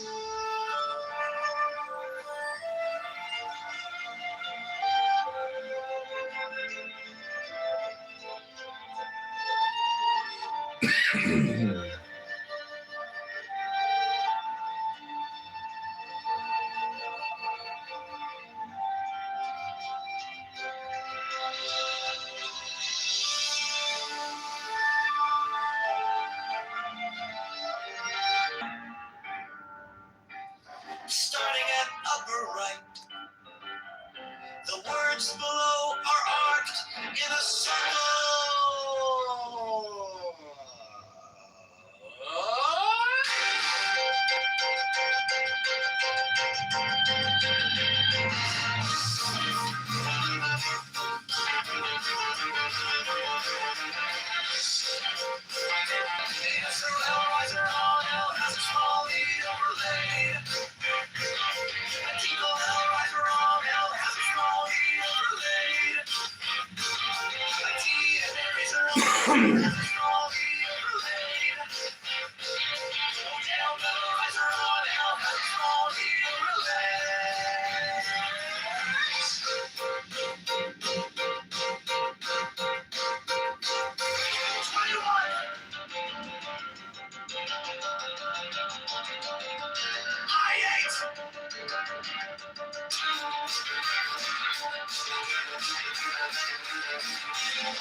The letters around the rim are Enochian letters, facing outward in the illustration, including the corner letters facing toward the outer point of each corner. The two overlapping equilateral triangles shown in the interior of the figure are composed of thin, solid lines and somewhat closer in their bases to the top and bottom of the square than shown here. In the illustration, the base angles touch the fourth edge letter from the corner in each instance. The rectangular grid with Enochian letters in the center of the diagram has been adjusted to align with the edge letters of the original illustration.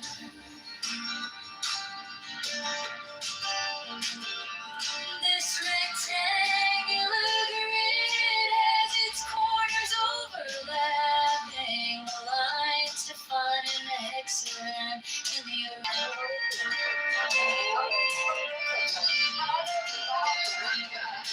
There are 7 small devices, 5 squares and 2 circles, symmetrically arranged in the pattern of a 7-pointed star with point upward.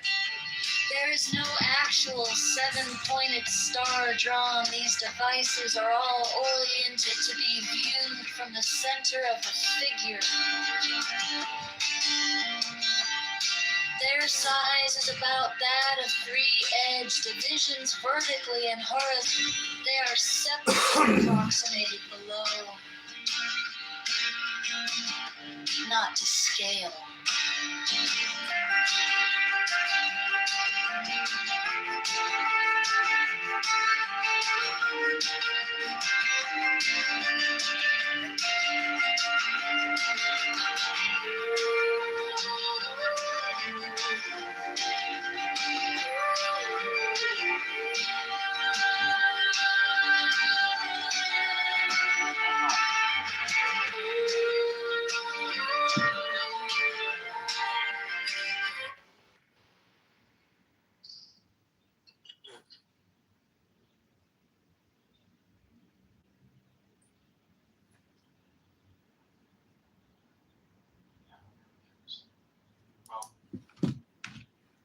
Hello, Heron.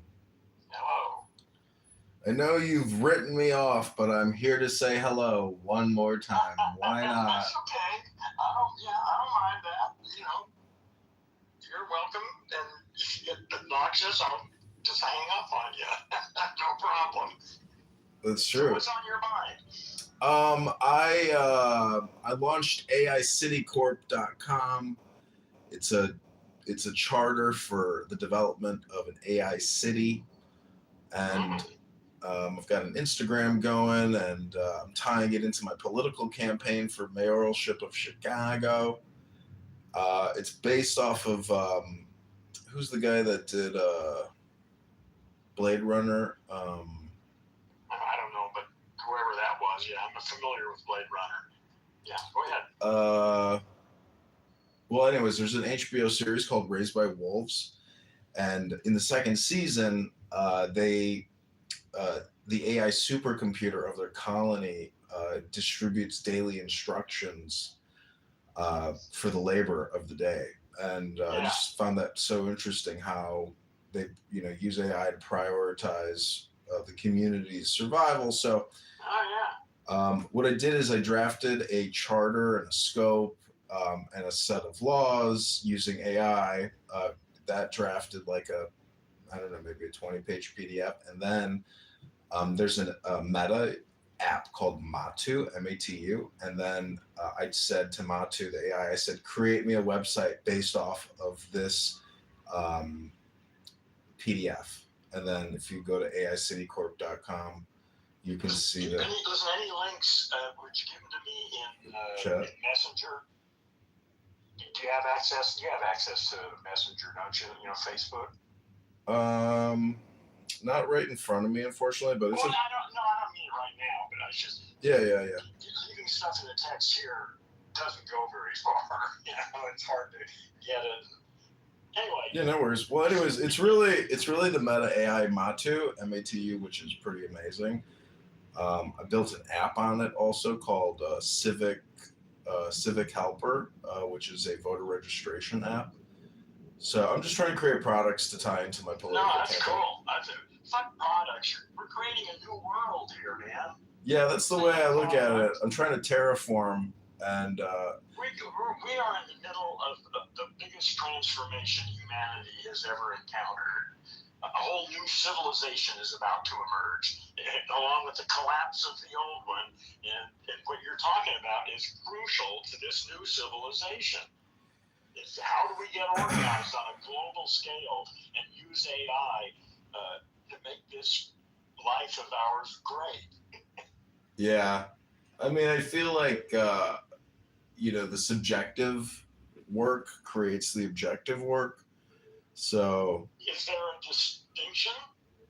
Maybe not. That's kind of, maybe the Buddhist way of looking at things that. But there can be. The thing is, there can be. You can make that distinction, but maybe that distinction isn't useful.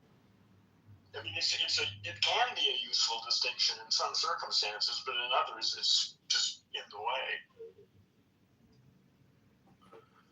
Well, the hard part is figuring out when to apply which principles in which situations. That can be complicated sometimes. Well, my work background is project management for opening and closing office space and furniture layout. Yeah. Or basically, it's like architectural renderings for floor plans. And that work experience of doing a full cycle real estate project is kind of like the bedrock, or the way that I launched AI City Corp is really looking at the charter, looking at the scope, looking at the byline. Yeah. So it's just amazing. So is this site up? Is this site up now? Mm-hmm. Yeah, it's up. Okay, and so be sure to send me the link. Okay, I want to check it out. Yeah, well, it's there's nothing it's just amazing because it's a start, man. It's a start. There's a lot of work ahead of us. We got to start somewhere. Well, what's amazing is really Meta and the Matu app, which is an acquisition that they made for God knows how many billions. But who made Meta? Mark Zuckerberg. Oh, okay, yeah, all right. So, I mean, to me, it just makes. I'm just thinking, like, how do we use AI to run a new experiment for building an equitable? I think that's one of the things going improve pointless city-states or what count. Yeah. Environments of like a couple million or less, more or less separate from the rest. They need to get their shit together as systems that work. Yeah, and then, so really, I mean, if you want to be magnanimous, like a Roman emperor who won great victories and then gave to the citizens his wealth by building, infrastructure for the well-being of, the city-state, that's the basis of the work that I would, hope to achieve for the people of Chicago. Well, that's a notable thing to work on. Fuck America. Chicago counts. America will be gone. Chicago will still be there. So you know what the word America means? Well, it came from Amerigo Vespucci. But what, like, if we were to just have like an off the cuff, non-historical context and say, what do you think, the word is implying? Well, I don't really give a shit, actually, but go ahead. What? It sounds to me like, am I rich? I'm a rich man or something, like, I'm a rica. Well, almost anybody in America is rich.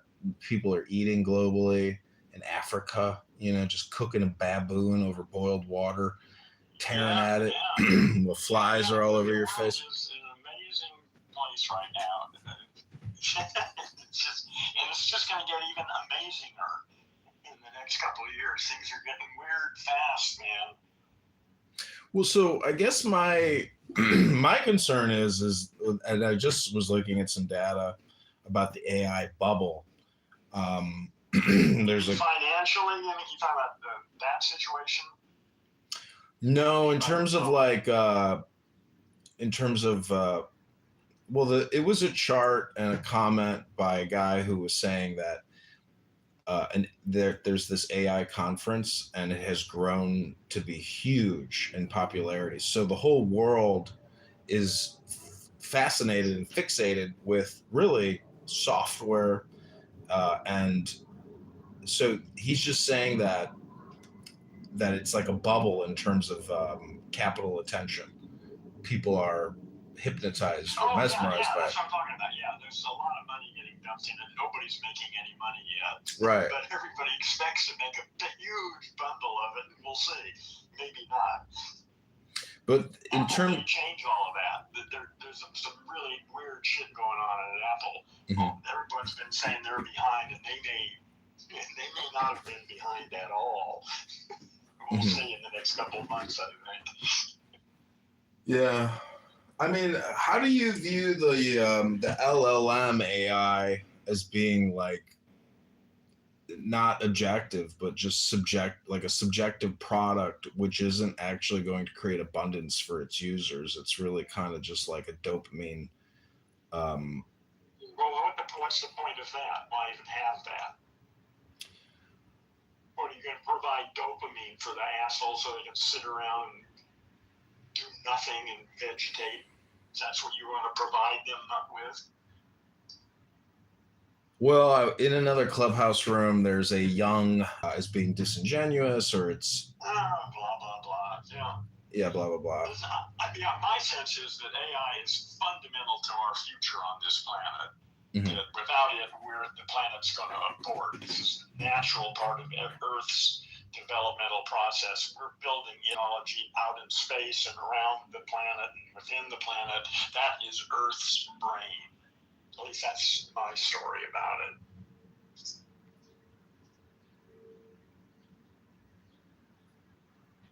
Well, anyways, there's nothing really new here. I'm just doing my same old thing. I'm patterning, and I'm using AI quite regularly to create content. What do you use? I mostly use Grok. Okay. And I pay for an Instagram subscription, and I pay for a Grok subscription, and I pay now for this Meta Matu subscription, which is $40 a month.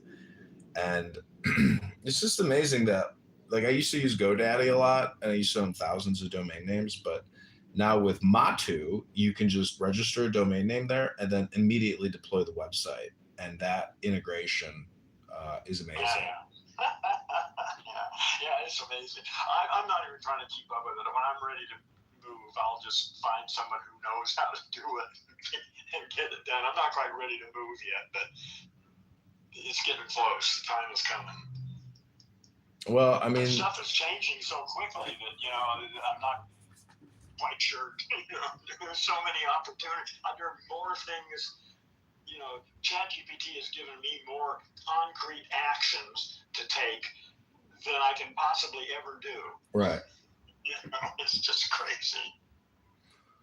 Yeah, I mean, part of life is the accumulation of knowledge to essentially negate things that you might otherwise entertain. Wait a minute. Could say that again? The accumulation of knowledge and wisdom in many ways is it helps you block out and negate what is probably a waste of your time in terms of. Okay, yeah. Yeah, I understand. I got you. Yeah. Yeah, that's true. Yeah, learning. Learning how to focus. Learning. Well, I think it's not even appropriate for a lot. I think our species is actually bifurcating right now. We're splitting up into two species, and I think a lot of this just isn't applicable to a large number of people. They just don't care about any of that shit. They just want a bigger car and a wife with bigger tits and a bigger television. And some people are actually interested in thinking about things just because it's fun. And that's a small percentage right now, but it's a growing percentage, I think. And I think it's part of a new species emerging. You know who Ramdas is, right? Ramdas? Yeah, sure, yeah. I really like his lectures. Just... Yeah, I hear a butt coming here. No, there's no but. He was just one day talking about like the energy in a 21-year-old girl, that you can't contain their enthusiasm, their energy, their movement, their consumption, their egoism. There's really no philosophy. There's so very few people have really, studied philosophy or the Bible. Well, at the age of 21, I mean, come on. I mean, from the age of 13, though, like that's 8 years. Like if you're Jewish and you get bar mitzvahed at 18, you spent many years prior to 13 reading a book. Nobody takes any of that shit serious. I mean, a few people do, but most people just, they go through It's not about serious. It's not about serious or giving a shit. It's about the fact that they've done the work of running the scripts through their heads. They're just excellent. They're just expert communicators. Yeah. So I'm just saying they get that everywhere they go. I mean, they get that on the TV. They get it from their parents, from their friends, from their neighbors, from their bosses, from their coworkers. They get it everywhere. No, unless you actually run the script yourself, it's like night and day. Someone that has watched Netflix for 10 years versus someone that has read books for 10 years is just because when you read somebody else, you're actually. Wait a minute.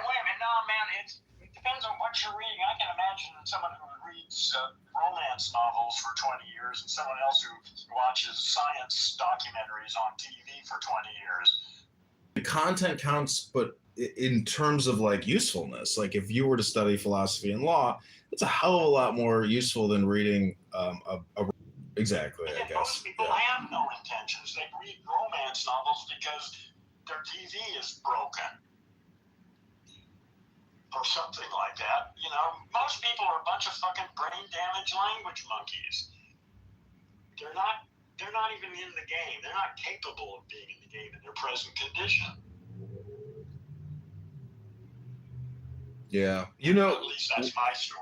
One interesting observation I've had is like, there's been times in my past, I guess, or even now, where there's times where I'm like, this person is very low IQ, extremely stupid, almost R word, but it is not it's stupid and one thing, but unconscious.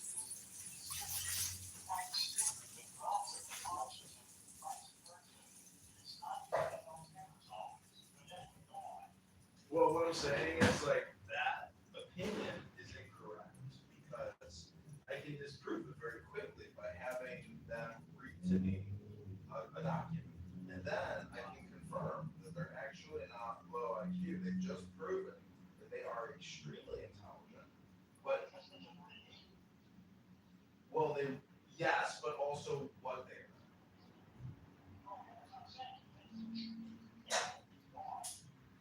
So, I guess, there's like a genie living outside of us in these documents. And if you want enlightenment,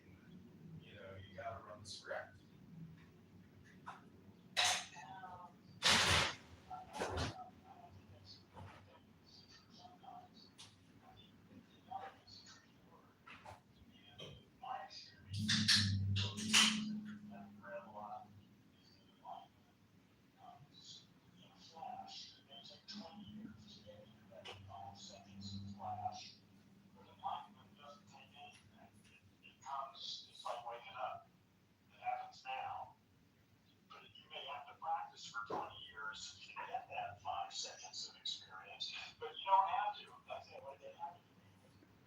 Yes. Yeah, but where do you think he got it from? He got it from the scripts that he was reading. Well, yeah, he got it from his experience in total-wise universe. I don't know, man. I don't know what he got. Actually, all I know is what I got. Well, it's like herpes. It transfers. Well, yeah, and it's getting more transmissible too. That's something I'm encouraged about. This has been around for thousands of years, but it's still a tiny percentage of the population. Mm-hmm. But that's the beginning of changes. I'm expecting an outbreak of awakening in the next 10, 20 years. I mean, really, like a critical mass of humans are really awake. I mean, without that, I don't see any hope, actually. We got the same old fucking language monkeys around here. You can solve all the other, pandemic and climate problems, and they'll still make a mess out of it. I lived in this building, and I started a nonprofit organization called Chicago Startup Club. And in my building, which is one of the largest residential buildings, apartment buildings in Chicago, there's a tremendous amount of Indian software developers that work for major Fortune 500 corps. So once every 2 weeks, I got them to meet in the meeting room to discuss their startup ideas, discussing marketing, and etc. But my point is that, I asked this one guy, I said, how can there be so many engineers from India? And he said, John, there's 1.3 billion of us. Just think about 1% of the population. If they're engineers, it's 130 million engineers, or 13 million. Anyways, you get my point. Spiritually inclined, I suppose, to that it's growing with the mass of humans on the planet. Hopefully. Well, but it's growing because we're hooked up. The thing is, now everybody from all over the planet is talking. Just the fact that you and I are talking. Okay, I talk to people from all over the world. That's only happened in the last 10 years, not maybe 5 or 10 years, the way it is now. Mm-hmm. So those ideas, they've been very restricted until recently. All of a sudden, those ideas are flying all over the fucking place, and people laugh at it, or people think it's cool, or people think it's bullshit. But the ideas are out there now. It's like I say, this is an awesome time to be alive. Yeah, I went to an event. I met a young guy with his fiance or girlfriend, and he is trying to raise money for an AI drug discovery company. I'm sure there's plenty of money already in AI and drug development. That's got to be one of the first. AlphaFold, all of that's related to that. Yeah, the drugs and all sorts of drugs are going to become available because of AI. It's going to be real interesting. Yeah, his girlfriend is a dentist, and he's basically parasiting and living off of her as he's trying to raise money for his company, which is so difficult. And I've started many companies, and it's my opinion that if you have a startup and you can't immediately tell me what your Instagram handle is, you're not going anywhere, and you lack the communication component of successfully launching your company, which is really the most important part, because your packaging, your branding, your communication, it in many ways it's the whole thing. Well, that's all there is. It's all there is. Yeah. So anyways, all that's well, go ahead. Anyways, I just didn't ask him any thorough questions, et cetera, because I wasn't there to dig into his work or anything. I was just there for social purposes. Yeah. Well, everything's going to change, so that just seems so obvious to me that all the things that most people think are important right now, over the next decade or so, a lot of that's going to fade away as being irrelevant, and new things that people never thought about before are all of a sudden going to become very important. But I have no idea what those things are. Well, I have some ideas, but again, this is all, we don't know what's actually happening here. we don't know the real condition of Earth and its relationship to us, what's going on. All we've got is a bunch of stories we've picked up, mostly primitive things from our ancestors, some good science here and there. And basically all of our stories are just outdated and need to be replaced. And I think that's what's going to happen in the next 10, 20 years. Do you have a telescope or binoculars? Yeah. Do you ever look at the moon? Yeah. I mean, I haven't for a while. I'm quite familiar with the moon, though. Well, I think tonight should be a good viewing night. But what's interesting to me is when you look at it, and you can really see the craters. The biggest one is 8 miles down. Yeah, so it's just like people take things so seriously. There's not enough joy. And when you look at the moon and you see the craters, like the fucking Earth could be obliterated and we could be reset and everything could die instantaneously out of the thin fucking blue sky, you know? Years ago, it happened here 65 million years ago. Well, the chances of it happening again have to be high. Look, I mean, all you got to do is look at the moon. Sometime we're clear for at least 50 years or so. But yeah, I mean, there's a lot of emphasis in astronomy to detect near Earth orbiting asteroids and stuff that labeled like 10,000 of them now. And yeah, one of them's going to hit sometime.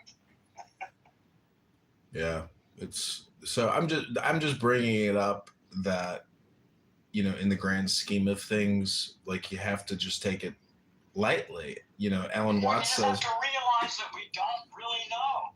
I think that's why people actually worry because they think they know what's happening and they think they're in danger or they think that, you know. But the thing is, they think they really know that shit, and really they don't know shit. That's just a fucking bunch of stories in their head. And they're going crazy around them. Some of it's related, some of it's not, and they don't even know the boundaries. It's insane. And again, it's common to humans, it seems, until we reprogram our language machines. You know, Alan Watts and Zen philosophy, it's always and Eckhart Tolle, they're always talking about the power of now, or how now is all there is and all there ever will be. Yeah. And yeah, listen, there are many maps, and none of them are the truth. They're just ways of thinking that may or may not be useful in various circumstances. That's the best we're ever going to do. We're never going to know the truth, at least not in the domain of language. There may be some other way of knowing or grasping things like that, but you won't be able to talk about it. Yeah. See, if you say that, or if I say that the now is the compression of the past and the future, it's like taking a big leap about the future claim. We can, you know, I know that the past is real because I have books that are 120 years old. No, you don't. No, that's bullshit. You don't have books that are 120 years old. I do. No, those are the stories you've got in your head about what you experience. No, those are stories written by men and women. All right. So, okay, you actually believe in the idea of objective reality. Is that true? That there really is a world really out there, independent of everybody's perception or anything. It just exists in and of itself.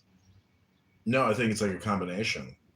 Okay, well then, like say, if that's... Well, see, I don't think you can say anything about anything other than your own personal experience. Everything else is stories, period. All I've got is my immediate sensory experience through a dozen or more senses, constantly in flux, all intermingled. And it's only with language that I'm able to sort that shit out and try to make some sense out of it. But that's all I've got, is stories and personal experience. Other people out there have apparently had experiences, made up stories about it, and told me, and I've heard that. But that's what we got. That's all we have. I mean, unless you can show me something else, what else have I got but my own personal experience and then this bunch of stories that I can try to juggle around and make sense out of?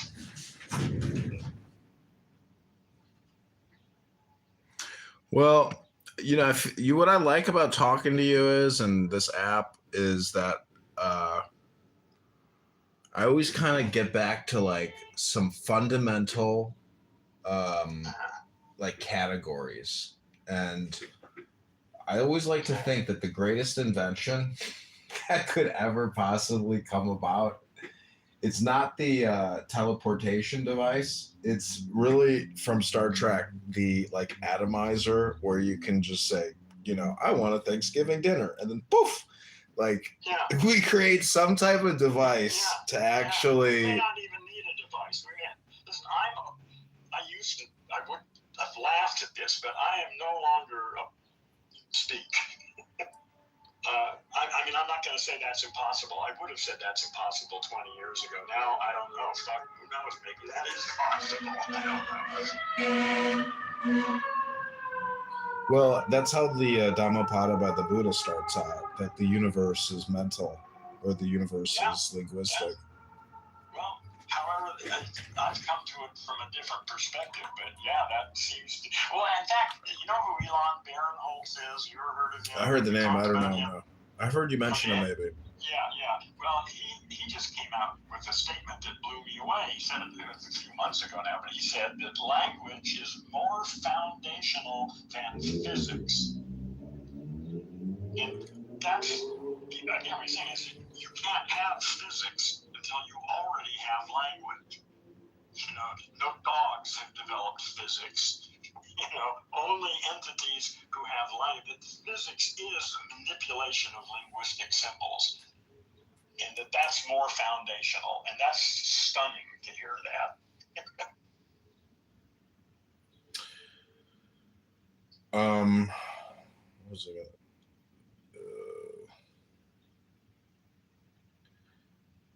I was interested in the 8 distinct sensory systems, you know, vision, auditory, olfaction, gustation, taste, tactile, touch. But there's 3 additional internal systems. One is called... There's like a dozen altogether. There's a whole bunch. Proprioception and hunger and all sorts of shit. Like there's around a dozen or so senses. Well, the proprioception body awareness is kind of interesting because when I'm on the treadmill, to think about how you're running, it's like, how can you actually move the whole, you know, without thinking? Like you can't, you're not. So the what is it? Proprioception. Look at a baby. They have to learn Proprioception. how to grab things. They don't even know how to do that. Well, now it's all automatic by the time you get be 6 or 7 years old. You know. Well, what the unconscious proprioception is so fascinating because like your computer has to be operating at such a high level for the body awareness. It must be in the like how many terabytes? I've done a little research on this recently. Mm-hmm. And the question I was asking is what percentage of the brain's energy, is used for certain processes like vision as opposed to smelling or proprioception or these other things. And it's different animals. In fact, dogs live in primarily an olfactory universe. That's their primary. For them, vision is third important. That's astonishing. That really fucked me up for a while. I couldn't figure that out. Anyway, well, I forget where I was going, but yeah, this is interesting stuff you're into here. Well, what I'm, you know, I science in terms of experimentation, every room you open is an experiment. Every second is an experiment. And every time you interact with another human being, it's an experiment. So, you know, I think like we're all subconsciously in a way using ourselves as an experiment. And, you know, some people may be more aware than others about how you can condition yourself and suggest to yourself. Because Pavlovian psychology, it all deals with suggestion. And even this app, you can't actually mute the app. So when somebody comes in your room, it still dings a bell. Yeah. And so it conditions the user to a very high degree. It forces a condition because you can't mute it. Of course you can. You can turn the can't. sound off. No, not Turn what. the sound No, off. You Heron. can turn your Heron, no. speakers off. No, not. I just said one specific thing, which is when somebody enters the room, you can't actually mute that. No matter Yes, how. you can if your speakers are off. You're not going to hear anything. No You matter can't, what. not on a cell phone, you can't actually turn the entire volume off in this What app. kind of phone do you have? I've got Motorola's. Okay, well that's why it's not a problem on an iPhone. Oh, you got it. Okay. Yeah, it's real simple.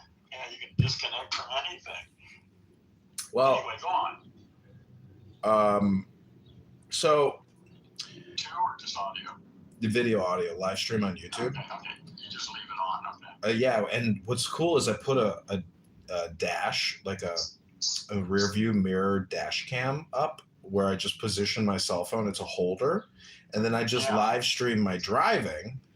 And there's people out there that use recorders that have like, say 100 gigabytes or something, and it's like you don't need to do that. If you live stream books out loud and recording it has to be the future of education, because not a future. It's not the future. That's one useful aspect. It's certainly not the entire education.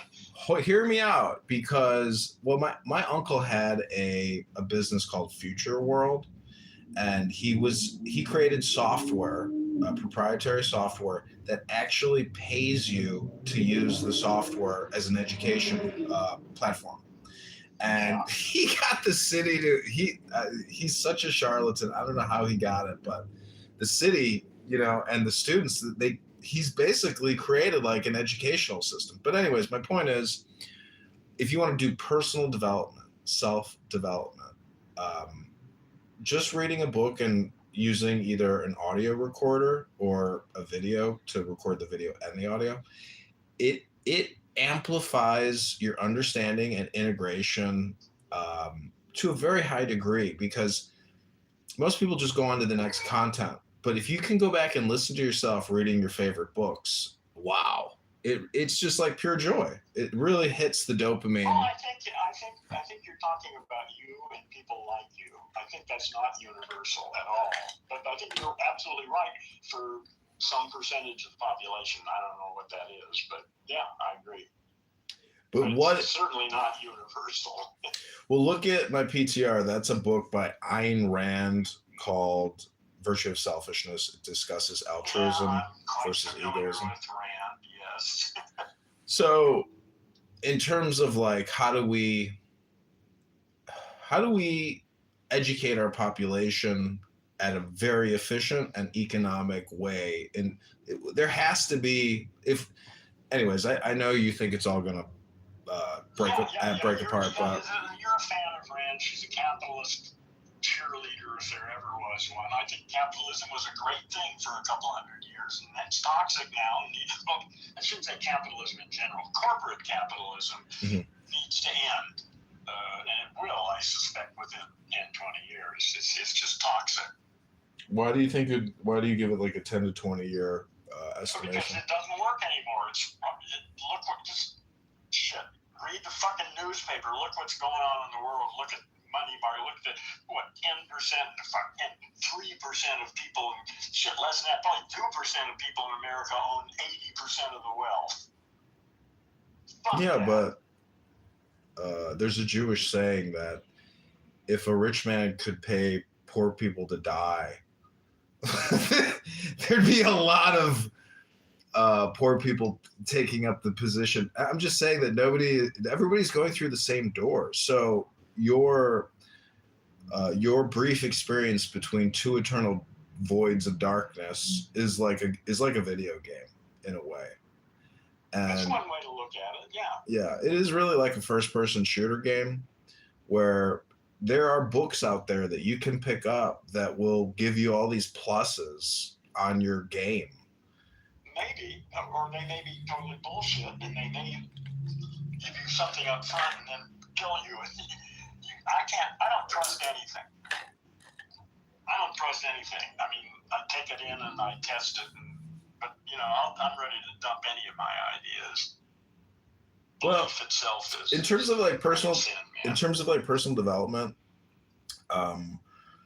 like I want to help people change their personality for their own benefit, which I know is a foolish task, but nonetheless, I feel No, like it's not foolish. It's just doing it in an effective manner.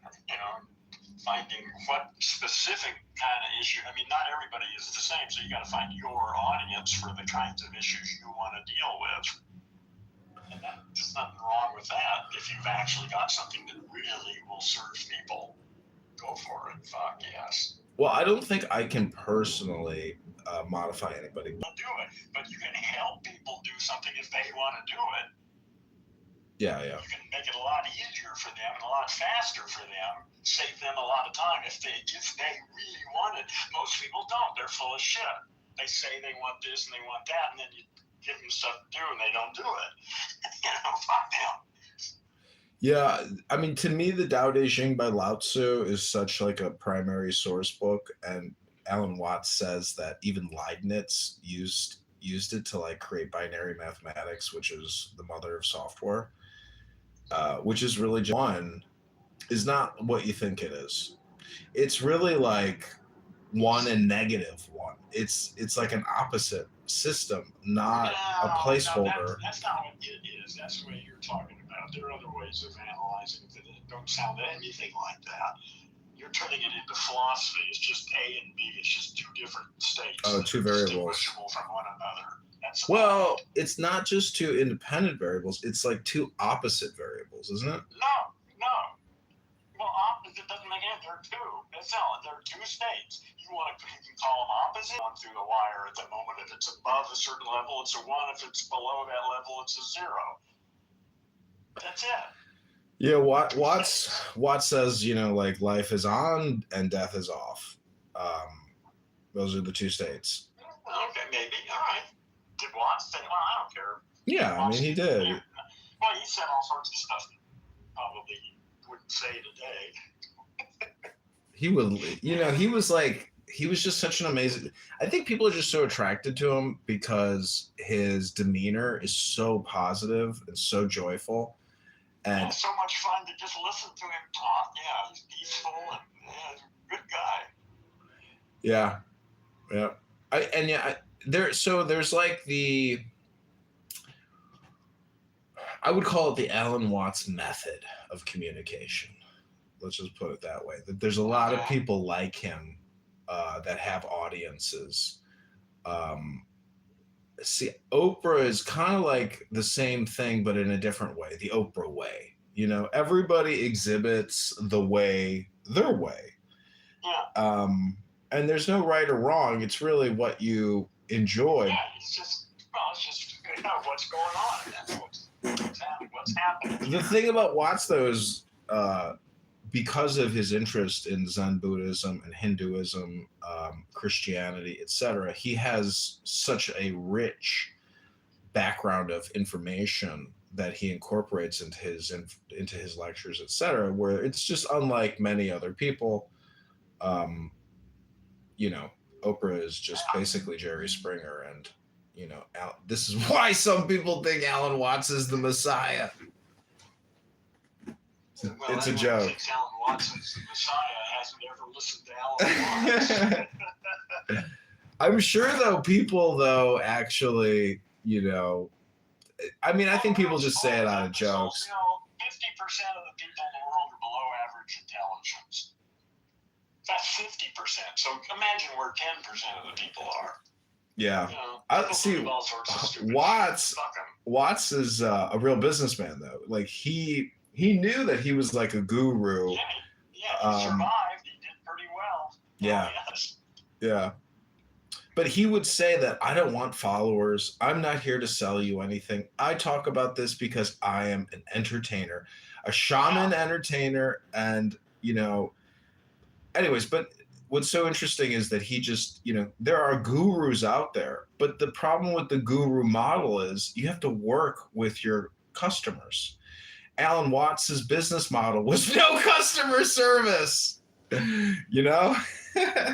I mean, that's the way to go. I know people that ran their business via email, And I said, you could just have a shopping cart. Are you crazy? You could have had a shopping cart. You spent years sending tens of thousands of emails to your customers. Not like there's a real big difference between a Gmail as a business platform versus like having a shopping cart, because you're still looking at your email no matter what. But in terms of like saving time of communication, the amounts of emails that he would correspond with customers, I'm like, bro, you're doing a labor of love here. You could solve all this with no customer service and a shopping cart. You know, you're giving your life to people's Q&As. Real fast. You know? Yeah. Well, I'm trying to. It's interesting. I got tagged somehow as being a consultant, so I get all the, these ads. How to get, make $10 million a year as a consultant. How to get the high-paying client. So I get this shit all the time. Yeah, it's always the same scam. It's really called a BizOp scam, and well, I think I don't think it's a scam in the traditional sense. I think they're just a bunch of idiots that they actually believe the shit they're selling. I know. It worked for them. I know. And they actually believe that shit. So. Yeah, I know a guy who's very successful, and he's just, in my opinion, he's low class trash. Yeah. A lot of people made a lot of money doing a lot of shit, and all the people go rah, rah, rah, and clap their hands and jump up and down. And, it's mostly trivial. Well, it's exciting. They go home a couple of days later, the whole thing's over, and they're back to their normal old boring selves. And the other guy's got $10 million more from the bank and feels like he's really important. Everybody's happy. It turns out that it's much easier to make money if you can automate and programmate. Sure. Yeah. Anyways, automation is the key to really financial success. And if you're a software developer versus a content creator, it's just night and day. The content creator is a spammer, but the automator through software, supposedly it has destroyed the software developer, but I have yet to come up with a project. Most of the trivial software developers, good riddance. Just like most artists, all the artists that are out of work today, fucking commercial artists who go to work every day and paint the labels, on Cheerios boxes and shit. All those artists are out of work. Fuck them. Good riddance. Cheerio boxes. Yeah, well, why the hell would you pay people? They made a lot of money getting paid to do that shit. And, a computer can do it for a nickel. Do a better job of it, too. And faster. And, everything there. The whole commercial art world is over. You actually just gave me a good idea to buy cereal boxes and use those as canvases. Yeah. Imagine getting like a box of Fruity Pebbles and putting subversive messaging on paint on top of the Fruity Pebbles box. Why not? Listen, you're right. That could be a whole genre for. Somebody's little gig they could run. You have an exhibition. My advice to people that want to start businesses online is, I always ask them, have you ever started an eBay store? Have you ever started selling on eBay?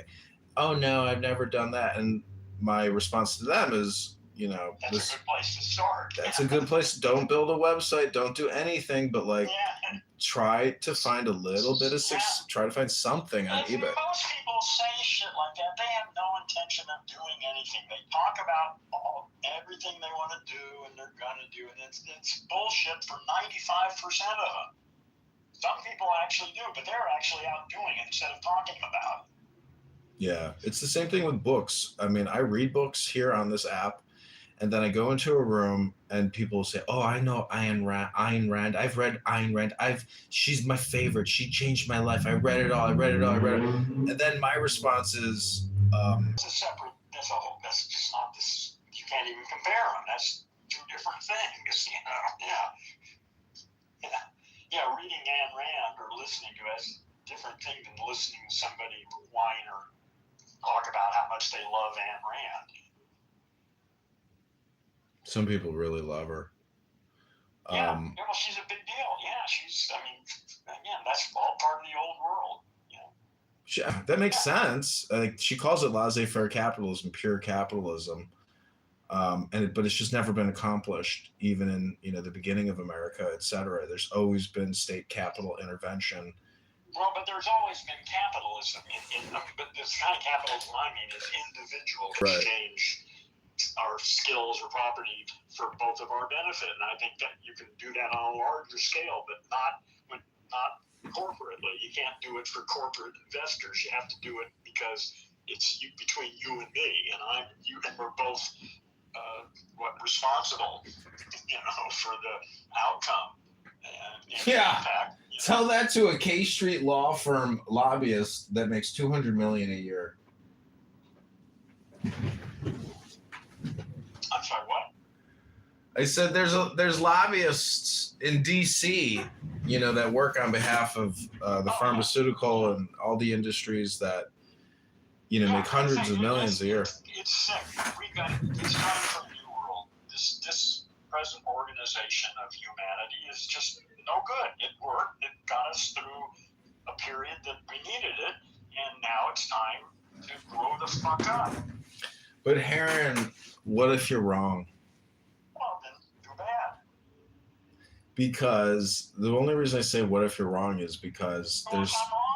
I don't really give a shit. I don't know. None of us knows really what the fuck is going on. We just all got our own little stories about how we think it's going to be or what's going on. I know mine is way offline from most people's, but I don't give a shit. Well, the only... It's the best story I can come up with. Well, if I'm wrong, I'm wrong. No, I mean wrong about the massive change that you think is coming. Yeah, if I'm wrong, I'm wrong.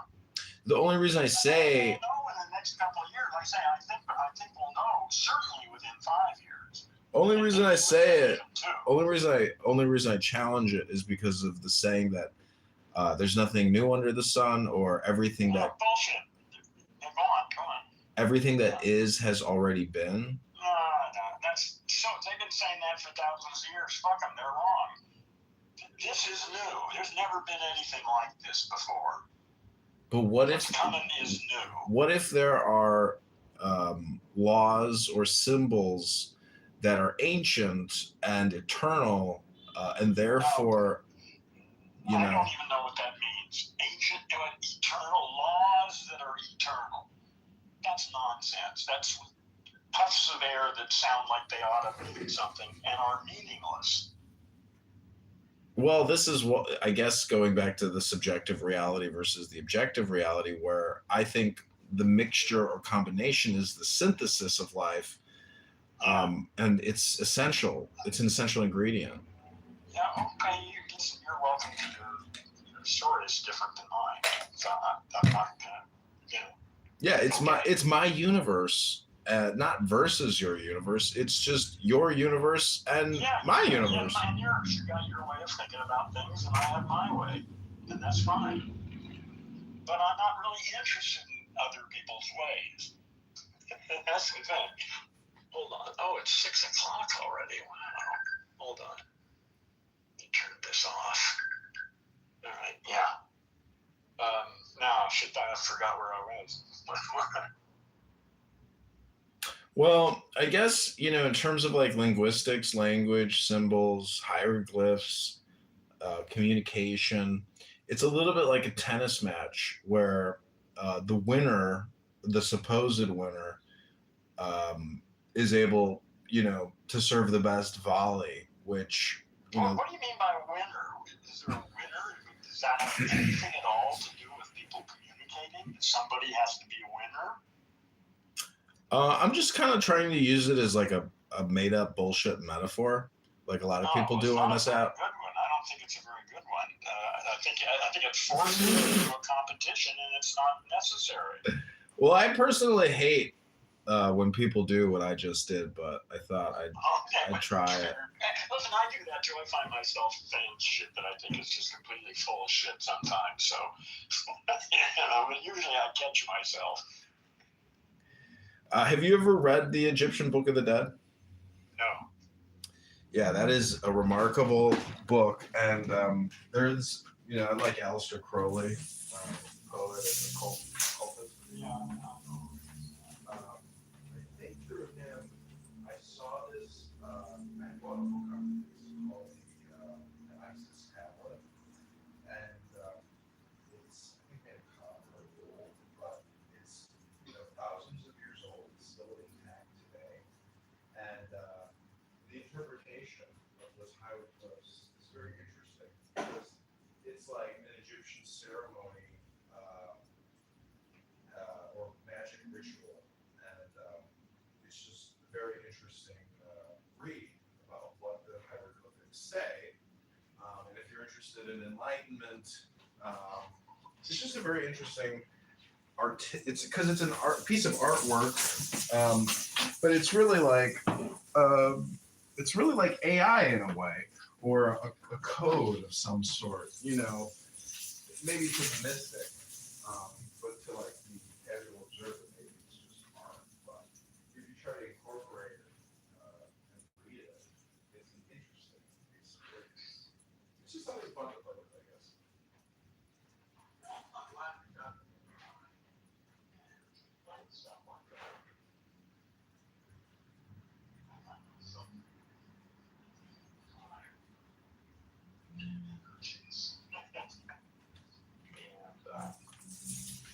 Have to be careful how I occupy myself. Yeah, that's the essence of meditation. All you do? That's all you do now? You said, yeah, I stay at home and I meditate. I meditate all day. Can't imagine that. That sounds boring to hell. That guy should go check in somewhere.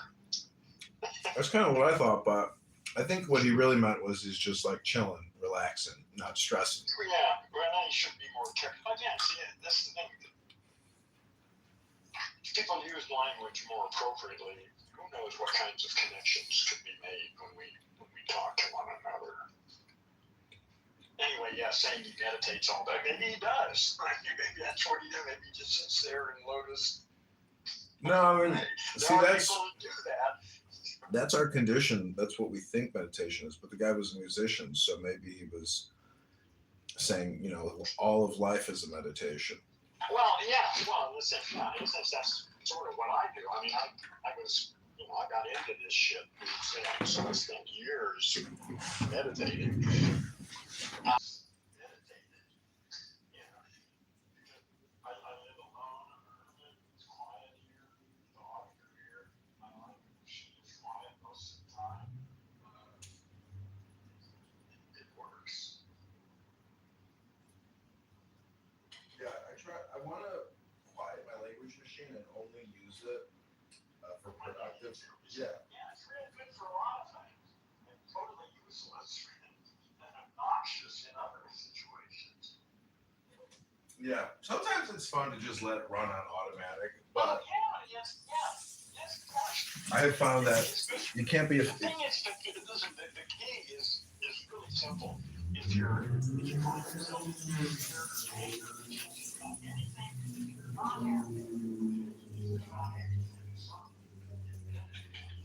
stop and listen to your language machine and find out what fucking story is running there. Then it gives you a few possibilities of this bullshit, which is the truth 98% of the time. It's just you wrapped up in some bullshit story going on. Or there's actually some real problem that you're going to take relation to. In which case, then you're not just whining about shit. You actually identify, okay, there's a real problem here. What do I have to do to change it? And that's the whole thing is simple. And it's simple because if I'm not feeling good about anything, I filed a lawsuit against my former employer, the IRS, the Treasury Department, for sexual harassment, workplace violence, and retaliation. And I talked to the judge today, and it's so interesting talking to a judge and another attorney because part of personal development is basically removing your emotional fluctuation or friction in your communication with other people. Yeah, unless it serves you. I mean, Yeah. I mean, hold on, I gotta change my AirPods here. Just a second.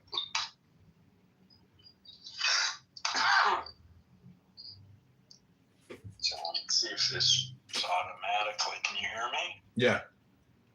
Oh, and I can hear it. Some of these AirPods, I've got 2 pair because I use them all day, so they run out and I take the fresh ones and put them in and then start charging the other ones 3 feet of each other on my bed. And so the poor AirPods never know where to hook up. Anyway, go on. The judge says to me, is this is your claim based on actual physical or mental harm, or is this claim based on your emotions? And it's just so funny how it's like, well, if you're a judge or a lawyer and you're sophisticated and you're successful, you meet all kinds of emotionally irrational, low IQ vagabonds, I'm sure. Oh, yeah, right, yeah. So. Yeah, they probably get pretty good. Well, they can be very good or very bad. They can become very sure of themselves, in a bad way. They just think they really know. On the other hand, they might become very tuned in to bullshit, So, yeah, it depends on the individual. That's the thing, is you never can tell. It really depends on the individual in front of you, who they are. You can't tell, at least I can't, until I've engaged them for a minute or 2. Yeah, it's important to interview people thoroughly before hiring them. Oh, fuck yes. For 3 months. This is why I applied for this one job in Los Angeles for this company called leadbolt.com, and the CEO, Darren, made me write him essays prior to giving me a job offer. Good for him. Yeah. All right. His essay was on my essay that I had to write was on augmented reality and other topics, but and how long an essay? I don't know, probably 3 pages, 2 pages. Yeah. Nothing serious. Yeah. Are you a pretty good writer? I don't really write anymore like college essays, but I do so much on X and Instagram that well, I mean, do you can you write an essay? To make a point of view that you want to make. Yeah. And write it out and present it. Yeah, I took English literature and writing in college, and I had a good professor, and I struggle with that. That's really difficult for me. AI is beginning to change all that now, but yeah. Yeah, if I read I read a college essay I wrote on the movie Gladiator, and I was like, holy shit! I was like, I wrote better my freshman year in college than I can write now in my 40s. What? Who the hell was I? That was amazing. Yeah, really, that's good. Good eye opener, isn't it? But it was really. I've never been happy with anything I've written. Well, listen, I'm 80 years old, and honestly, I have written 851 words that I'm pleased with. It's like 20 statements, some very short, some a little bit longer, but that's it. Everything else is just, me struggling to get something coherent on paper.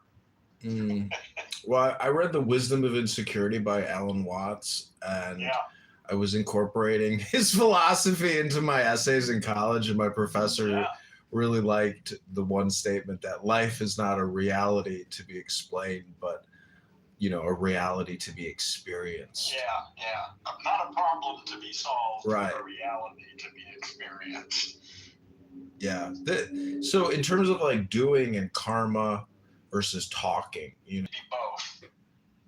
A teller and a shower. Yeah, I think talking it's just an independent. It's not talking. It's about formulating language accurately. Yeah. and that's important, not even for communication, just but internally as you think about stuff. It's important to clean that structure up, and that makes, if we can do that's one. Associates or friends that are always talking about doing something, and then my response is, "Oh, guess what? We're doing it right now," and they're like unaware of that. Oh, so why do you hang around with people like that? Because associates or friends, I think one regret I have in my life is that my disposition at times was misinterpreted as being, an asshole.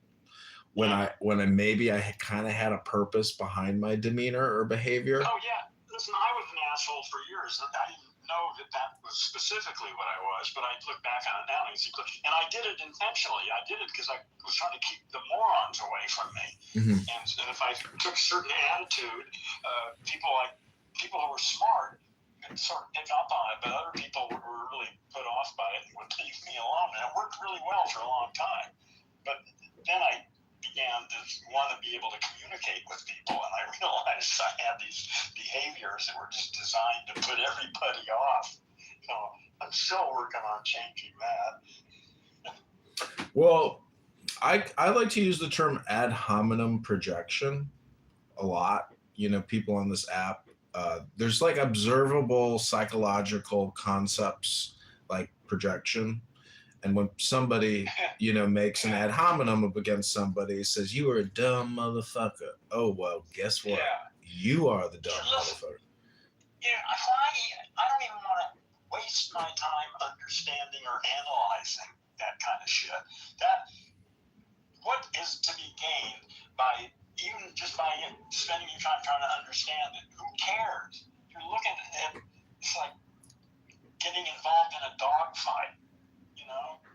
Watt. Away from places like that. Well, Alan Watts says that the mystic sage never, ever, ever criticizes anyone, and it's a little bit like, unless it's absolutely necessary. Yeah. I mean, if somebody doesn't get Zen, you could always slap them in the face. Well, yeah, but I don't know. I just find it easier to not get involved. Yeah, I'd much rather just be here with my dogs. When I'm around people, I want to make sure that I'm around people in such a way that there's going to be some value to either me or to somebody else. And if I can't justify it on that means, then I'm going to stay home or on either mine or anybody else's. I'm in for that. Yeah, I mean, that's what this app, that's really what the internet and this app is, in my opinion, what makes it more fun for you, the game player. I just wish people knew more about it, because I could go to the casino right now and there are people putting all their money into a pop-up cell phone, which is mesmerizing and hypnotizing them. And they have to have a basic understanding of mathematics and law of large numbers and probabilities and statistics, and to just know that they're being entertained by that slot machine. But it's really no different than looking at your fucking cell phone for free. Why dump all your money in a slot machine? How stupid could you be? But most people, literally, like you say, there's really nobody home. We are large language models. They simply are badly trained neural nets that are responding to the prompts they get, and that's how they have been trained, and that's what they do. And there's nobody there to even question it. Mm-hmm. It's just the behavior pattern that's become established. It can be changed, but again, it's radical to. I mean, the whole approach is just so weird to most people that they can't even conceive of it. That's okay.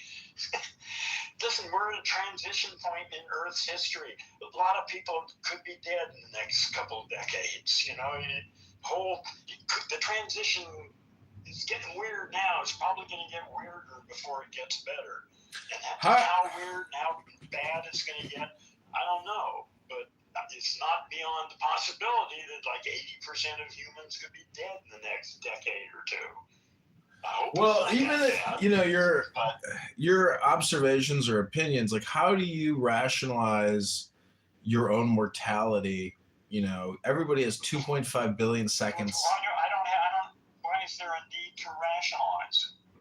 Because, you know, we all have an expiration clock. No, we don't. No, let's talk about you and the people you know. Well, what I'm trying to, I guess, get... Have laws and shit, and there's no way to violate any of that shit because that's impossible because of reality. We are having a very generalized conversation. How do you prioritize your communication?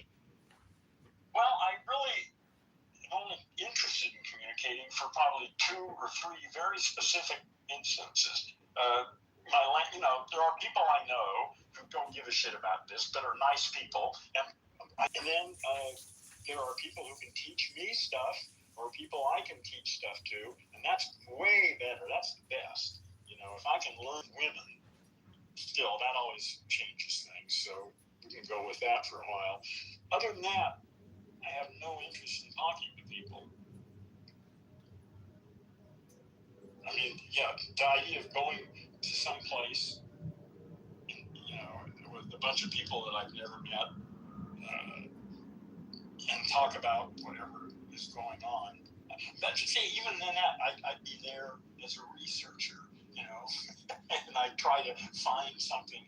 Yeah, I'd be there and I'd find something interesting, or I'd get the fuck out of there. So I don't have much need to talk to people, really, or most people anyway.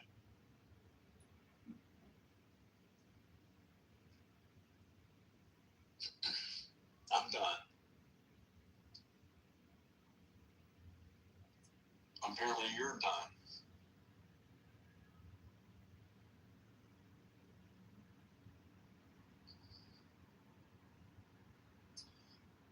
Well, luckily, I have stuff to do.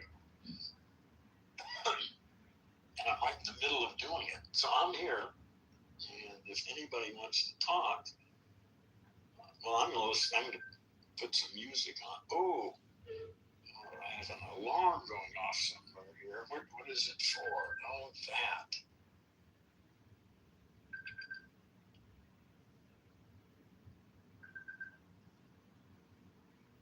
Well, I'm going to come back in a little bit.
Hey, sorry about that. I had to run outside and turn the sprinkler off.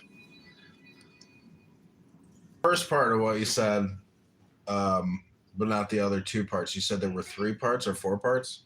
I don't know, but it would have been nice if you said something instead of just drop out. You know? It was kind of an emergency situation. Fuck you. That's not you leave me in the middle of something I'm trying to explain, walk away, and leave me yakking into the air. No, it's not going into the air. It's going into 20 different cell phones live on YouTube.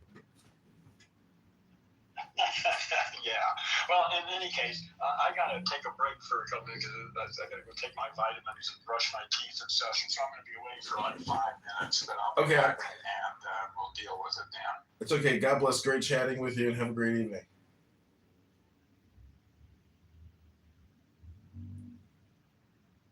Lower ratio of civilians than is the IDF has in this war. Okay. And we're supposed to get percentages and numbers. So what is 95,000? What percentage is that of a million? Not sure. Are you asking me to do math for you? I mean, I figure, you know the math of your own people, but not everyone else. Real quick. Okay. Sure. This is big. So I think at the end of the day, pockets.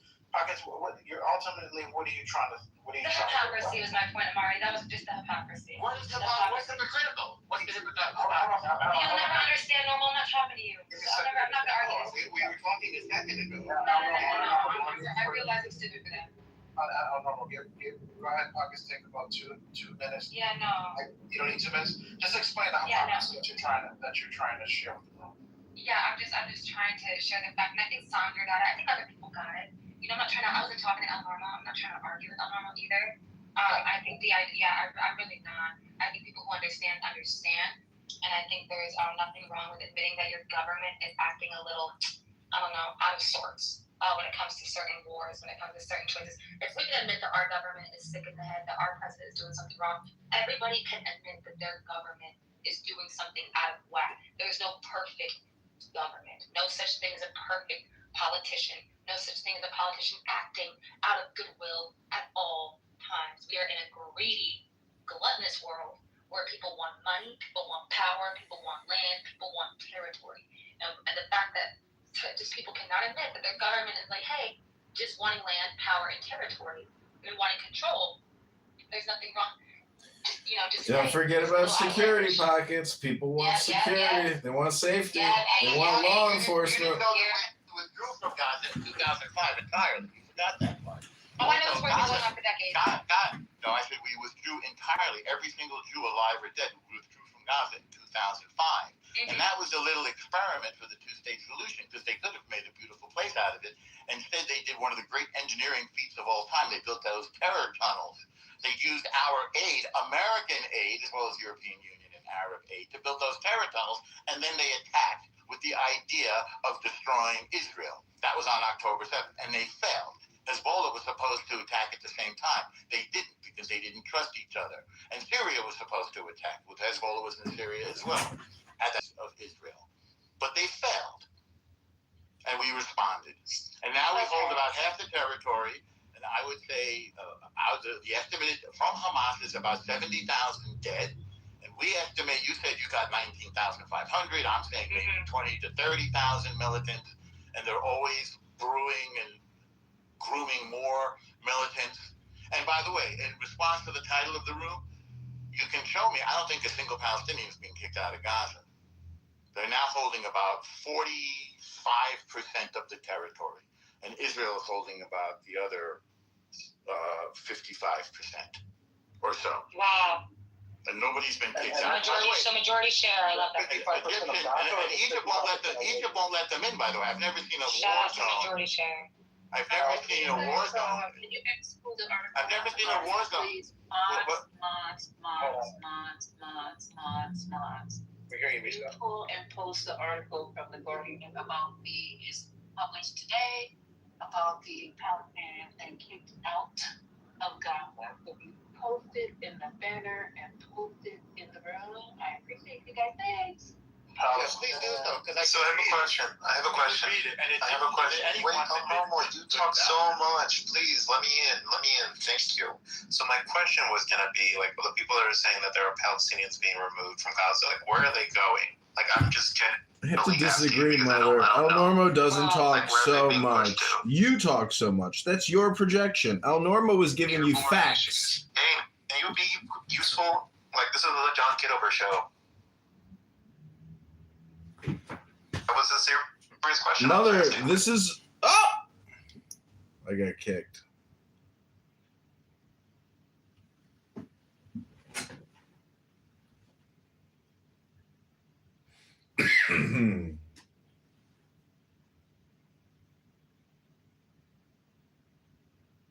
References that my assumption was that no country was accepting them. That's where I'm coming from. Because the people are saying they're being pushed out, where are they going to? Or who's accepting them? So I read that that Israeli forces have repeatedly ordered civilians to have certain areas before to leave certain areas before military operations. No. Israel says these evacuations are intended to move civilians away from combat zones. Interesting enough, because everyone's going around. Oh, okay, so I understand now. So you're saying they're being moved within the Gazan territory, not being moved out of Gaza. Okay, I misunderstood. No, they're being voluntary immigration of Palestinians. They're being kicked out of Gaza. No one's being kicked out. Not one. That's amazing. I didn't know you were there. Take some pictures for me.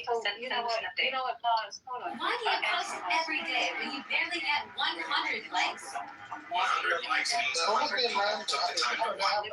See, the good thing about not living in Cali is I can carry around shit like that, bro. Like, I ain't gotta stick to 10 shots. In case.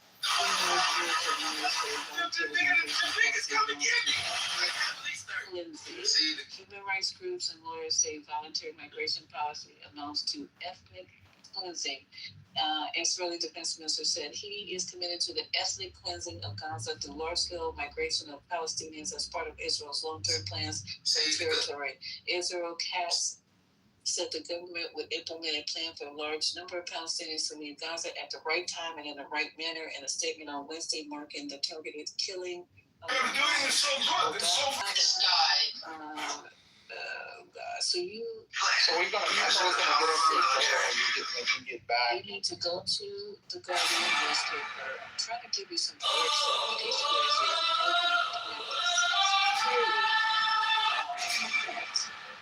This is the world famous super unboxing. Go to ChicagoMaryFoot.com. We also have a vanilla milkshake super dog. It's already on the ChicagoMaryFoot.com. Yeah, I looked at that article. It says the Israelis advocate that nobody is doing it. People obviously are allowed to leave a war zone. I think makes a lot of sense. I've never heard of a war zone in which civilians were not allowed to leave. The fact that Egypt didn't allow them in during the war is a historical exception. Civilians in war zones always want to leave, and they should be allowed to leave. How are they supposed to get out? Does anyone know how these people get out? Through Rafah, yes, through the Rafah crossing. Yes. Interesting. Hold on, real quick, Papa. Yeah, so just means we were going to wait to really jump into this topic until you get back because I was told to play just regular clips until you get back.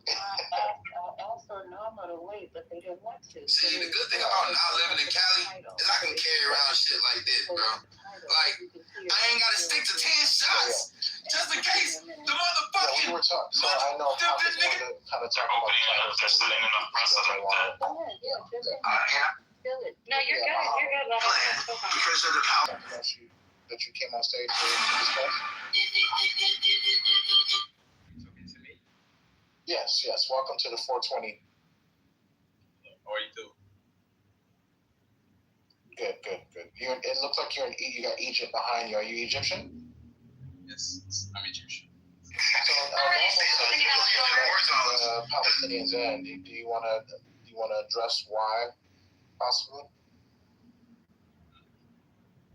Normally, what we want is not letting the Palestinian in. We would like to join the war beside them. But we do not control everything because we don't have elections, we don't have anything. That's number one. Number two, if we let them in, they will not be able to come back to go back to Gaza. Until now, we have refugees in Egypt that were kicked out away in 1967 and 73. Palestinian refugees in Syria, Jordan, Lebanon, everywhere in the region. They are not allowed to come back. Same thing was going to happen if we allowed them to come here. They would never be able to re-enter Gaza forever. And who said that? Who said that they couldn't come back? Let them land. Then the history says that till today there are still Palestinian refugees in Jordan, in Syria, in Lebanon, and in Egypt. Jordan is part of his. Stop interrupting him, Norm. Shut the fuck up. Well, he just made a. What about Syria and Lebanon? What about Syria and Lebanon? Why do we still have Palestinians over there? Why do we have a condition in Oslo agreement that says one of the main rights of Palestinians is to come back to their land, an Oslo agreement? Why do we have this on their being peaceful? Dependent What on part of stopping stop the terror. interrupting Al are you not understanding, Norman? He's talking to me. He's looking. It's rhetorical. We're Let having him a finish. conversation. Let him finish. Please. Let me finish.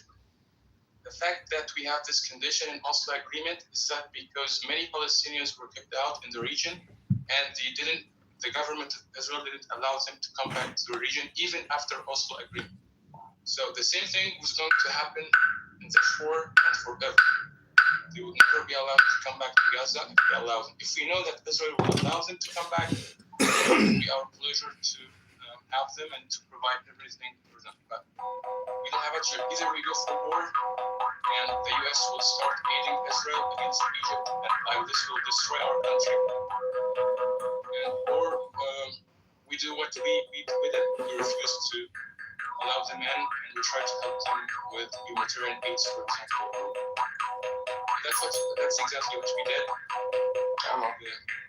That's my answer. So you just made up the story that they weren't going to be allowed. Nobody said that actually. History said this, Mr. History is not. History said this. What is history says that when they attacked.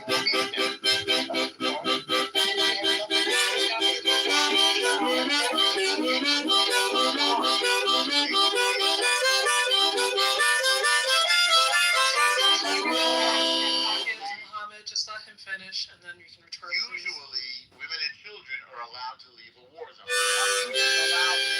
Not only can you allow it, but you can carry your war on your side of the Most people think the reason we didn't let them in is because you know very well they won't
Muslims, brothers.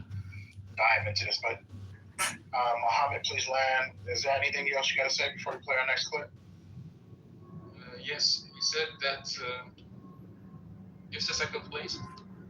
It's no problem, but Mohammed, even after you land, if you want us to hang around for the conversation, please do hang around. I see that you have a pink ticket, so we always love hearing new voices adding to the conversation. Thank you. Yes, I'm saying that he said that we don't want Palestinians in because they are part of Muslim Brotherhood. I don't know what that means, but the only thing that he has to know that all people here in Egypt, they have the same position for Israel. Even Coptic Egyptians, they don't support Israel, they hate Israel. So this is not logical what he said. You built walls to keep them out. Amari, can you play the clip now? You did not allow them into Gaza before Norman, the you're war. literally repeating yourself. Thank you. Okay. No, I appreciate that. Well, why didn't we get Norman, because it wasn't actually, he didn't ask you a question. Thank you. I asked him a question. Well, I don't want you to answer him. I don't want you to ask him any further questions. We asked him to land. Do not ask him any further questions, especially if all you're going to do is repeat your shtick and keep going on. I don't have a shtick. I say You do. We all know. Sure. Well, then what you said was not a fact because the Egyptian government has been very clear about why they're not letting in the Palestinians. Why did they build a wall? That's a fact. Why didn't so while you're talking facts, Why didn't they let women and children? You know what? We're going to get into a a good deep dive of this a little later once Lisa comes back. So you just hold your tongue, okay? Thank you. So next we're gonna go what's going on and we're gonna go back to the States here. We're gonna come back to America. And what's going on in New Jersey in regards to the standoff between anti-ICE protesters and Border Patrol and ICE agents. Here we go. New video showing a garbage truck driver confronting anti-ICE protesters in New Jersey. That facility has been under siege by demonstrators for several days. Correspondent Alexis McAdams shows us again tonight.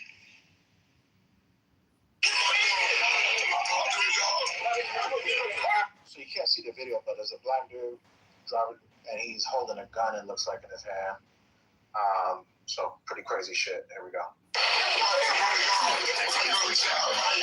Anti-ICE protesters in New Jersey blocking the roads, stopping working people from getting to their jobs, like this truck driver who finally had it. This is riders face off with federal agents again, demanding the Delaney Hall detention facility in Newark close down. Or anywhere else in the system, a global settlement may be coming in 2026. Illinois staff.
Now there is uncertainty that this is coming from God.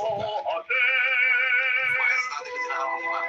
Now if you increase the faith of the faithful, you hear this faith increase, then you're happy as the Holy Ghost. You think I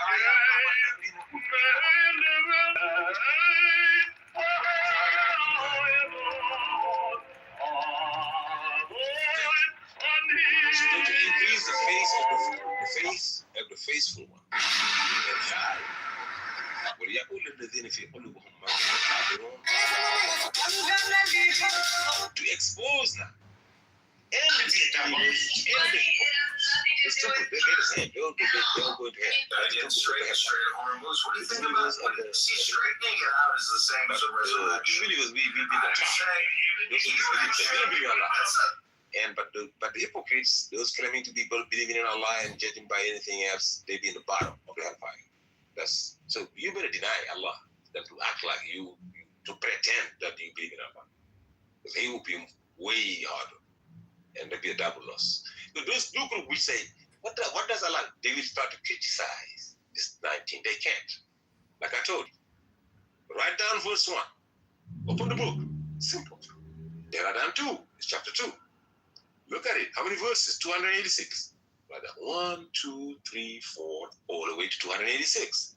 2, 4, 5, 6. Because chapter 114 has 6 verses. You got a number long. 10 digits, that's a billion. This is a 12,692 digits number. You hear me? 12,692 digits. That's a multiple of 19. You know what that means? Now we said, no, don't do that now.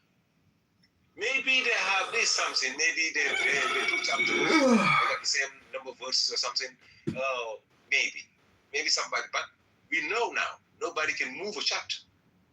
If chapter 1 is not chapter 1, followed by 1, 2, 3, 4, 5, 6, 7, that's it. The miracle is done. The order of chapters is locked. The number of verses, locked. If you add any verse or subtract any verse to any chapter, gone, miracle gone. It's not a miracle of 19.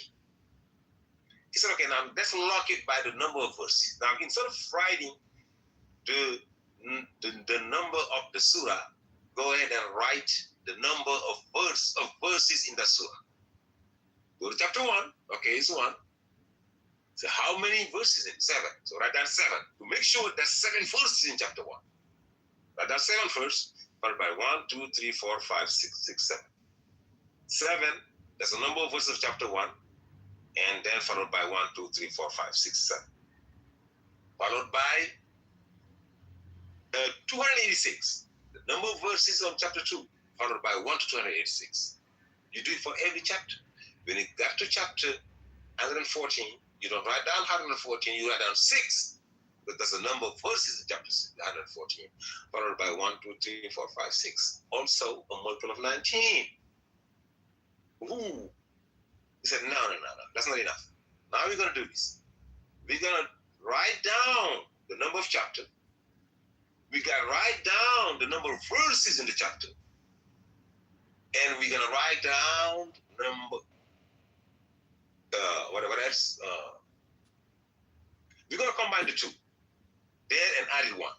First, he wrote only the number of the chapter. Second, he wrote only the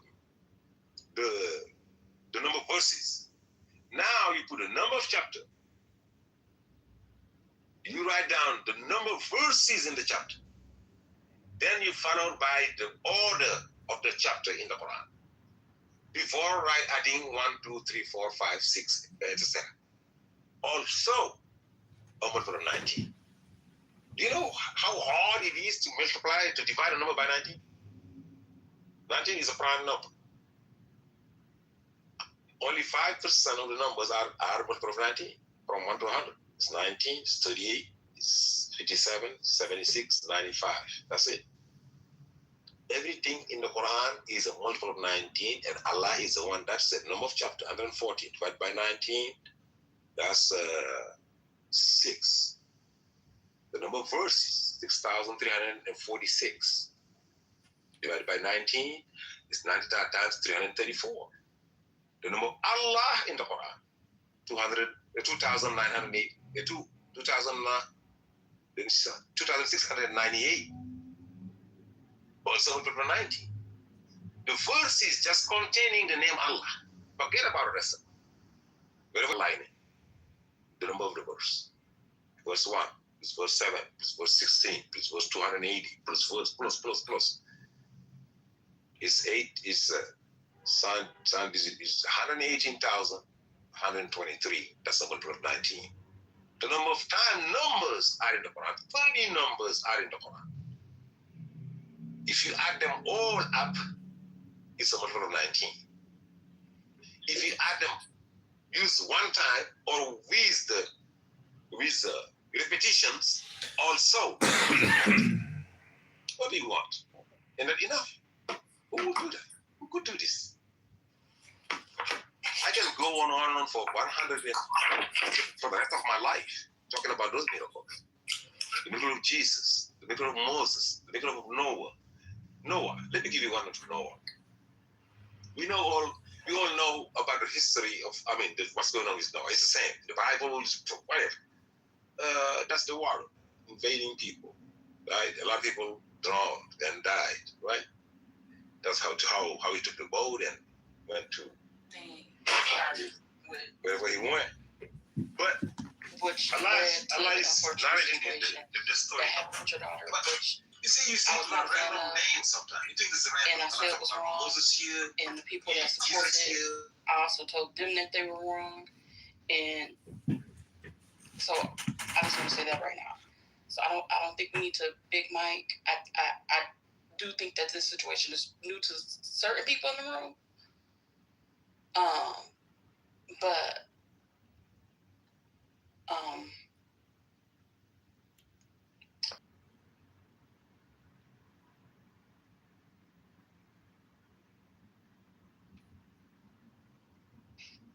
Just meet up and send the pics. Thanks. Meet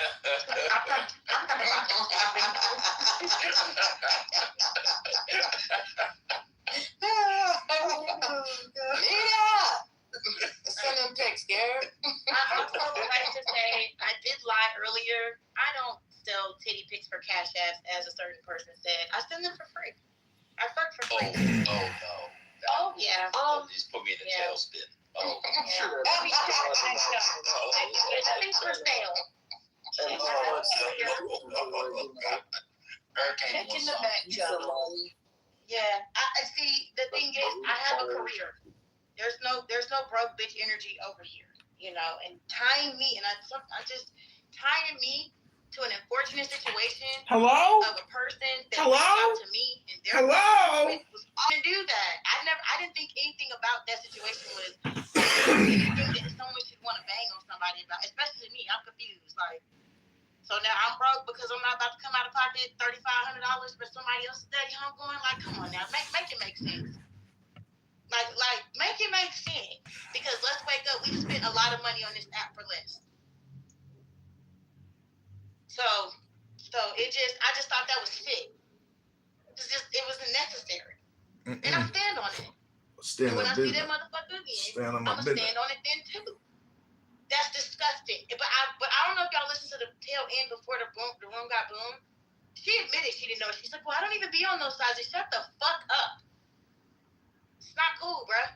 And this is for anybody in the room. It's the last thing I'll say. If y'all have any questions about any tea about me, hey, if you don't mind me asking, this came across my desk, I'll address it. I promise. I'm an open book. I've been on this app over 5 years, since December. Ask your questions. But I don't want to have to come in, you doing the whisper shit. That's where I lose respect for niggas. Because if I got a question about you, I'm going to ask. It's that simple. But that's why I didn't. It was the bringing up the narrative that was spread by somebody that used paperwork doxing my kid. Where I just was like, I will never be able to come back from that. Especially somebody that I said I respected. Yeah, so once that shit is gone, it's just fucking gone. Now, can I coexist? Yeah. Little bitch, watch your mouth. All little patience I had, this shit is out the fucking window. This shit is not cool. And if anybody in this room or on this stage, that's how you get down, you have the right to get the fuck away from me. I don't even want you in my circle for real. Children are innocent vessels. Yeah, I'm dead ass.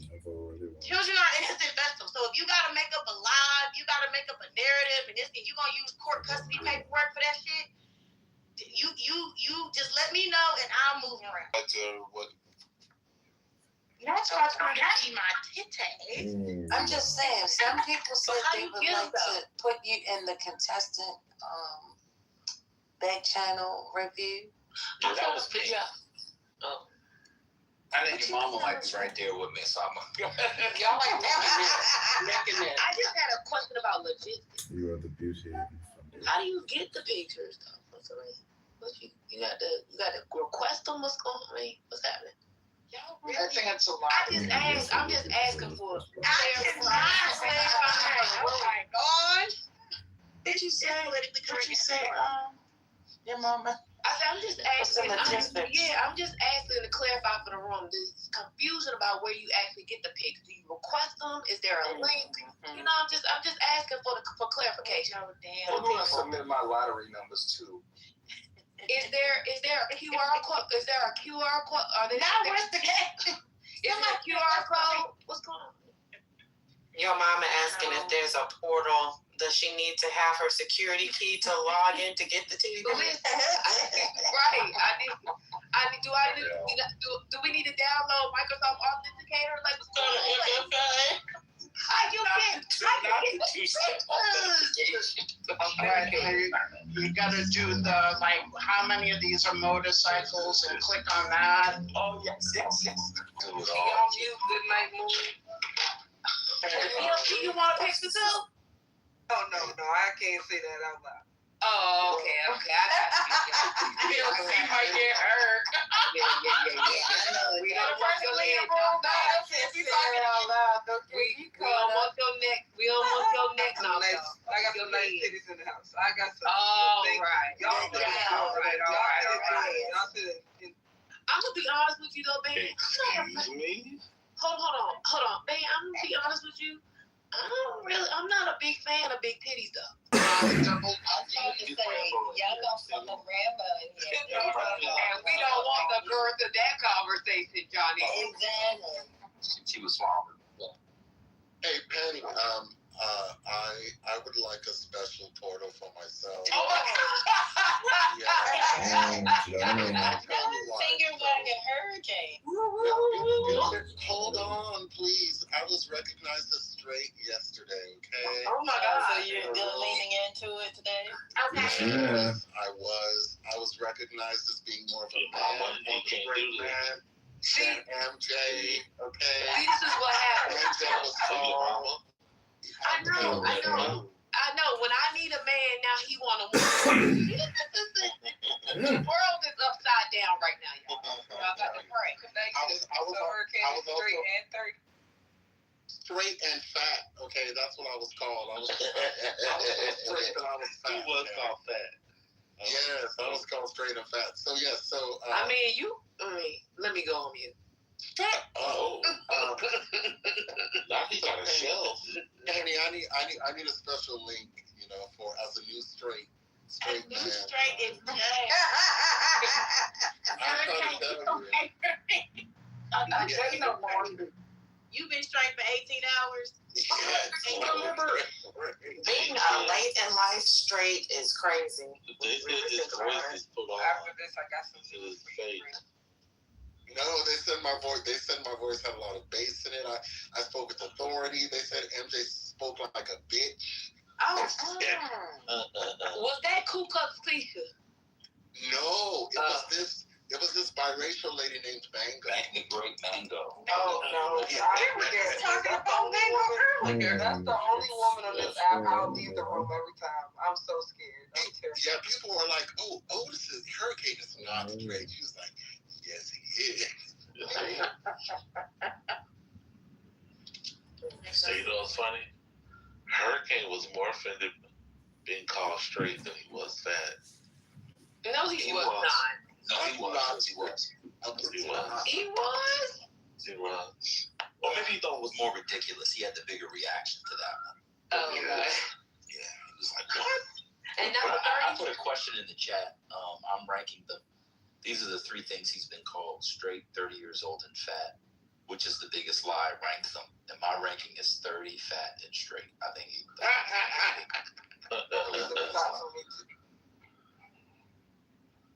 He was talking about Renata Tebaldi. Imagine a man talking about Renata Tebaldi and they being 30 and straight. That's, well, that kind of goes for you too. Well, I'm not 30. Well, no, that's oh, okay. Yeah.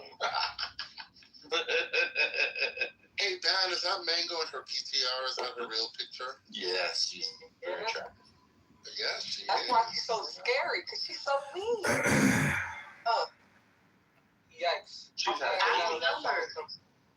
Yeah, she's that DLC is scared. You don't want to know her. She's stud-phobic. She overcompensates for being She overcompensates. DLC, I'm kind of really not a stud. I mean, you know. It doesn't matter what you look like. If she hears you, she's going to be like, here come these fuck-ass studs in the room. That's how she talks. She's so vulgar. It's very endearing. No, she's upset because we once were courting the same woman, and I was one, so that's why our beef is. Okay. I'm not. I can't ask no questions. She just had a baby. So the baby's never in the same room. Okay, so I would say this if you're in the room. I told her to stop getting on the app because we're in different spaces, and I know some of y'all frequent those spaces, but we're in spaces where people will say the worst things about kids and being pregnant. And I told her, I said, what the fuck are you doing? I'm telling y'all right now, if I ain't trying, I'm just saying, but if I get pregnant, I'm off this bitch. And if I do, I wouldn't even, if I'm still using, I wouldn't tell y'all because people would instantly try to curse my child. This is, I told her several times as a metaverse friend, what are you doing? Get the fuck off this app. Don't even receive that energy, much less respond to it. Your pregnancy is the most tender time of your life. That baby feels everything you feel. So, I love this. That little boy gonna come out fighting. She's gonna be trying to figure out why. She's gonna be on the app and tell me that's why he's pregnant. Speaking of the regional visit, Britt, are you there? You're ready to come back. You too, brother.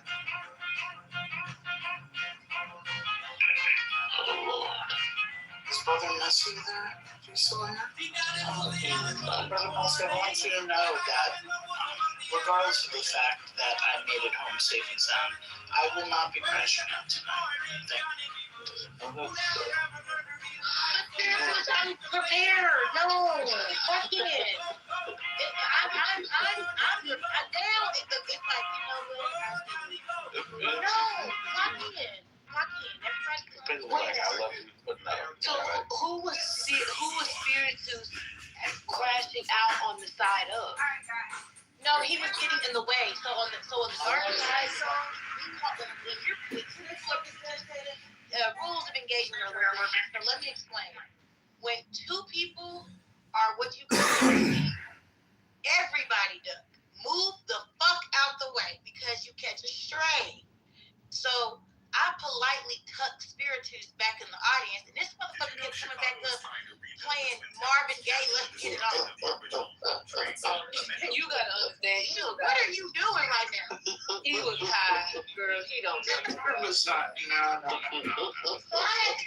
kept having to pick his ass up and sit him down. I said, you know what? This is getting ridiculous. But yeah, when just so you know, FYI, it's just like nobody don't say shit. Now unless there is, everybody has different banging parameters. There are some people where they say, look, you can bang, but the moment I hear you talk about a kid, you are dropped. No, not here. I love that. The moment I hear you talk about the deceased, you are dropped. No, something like that. So the rules are. They vary by the state, you know. Some people, it's like, hey, yo, there are no rules. Fuck it. I personally, I don't play by. I don't pick up kids. I don't pick up the dead. That's me personally. I don't. You ain't gonna have your goddamn great auntie haunting me, and I'm trying to figure out why the fuck I can't get no sleep. All these letters stick up. No, let me ask a question. You know, I wasn't there, so I don't know. So, do not shoot me. Okay. Oh, the rules. I just want to hear it from you. Oh, so when you're banging, there's a rule. That's her set of rules. Does that make sense? Okay. So she was just, that's how she do.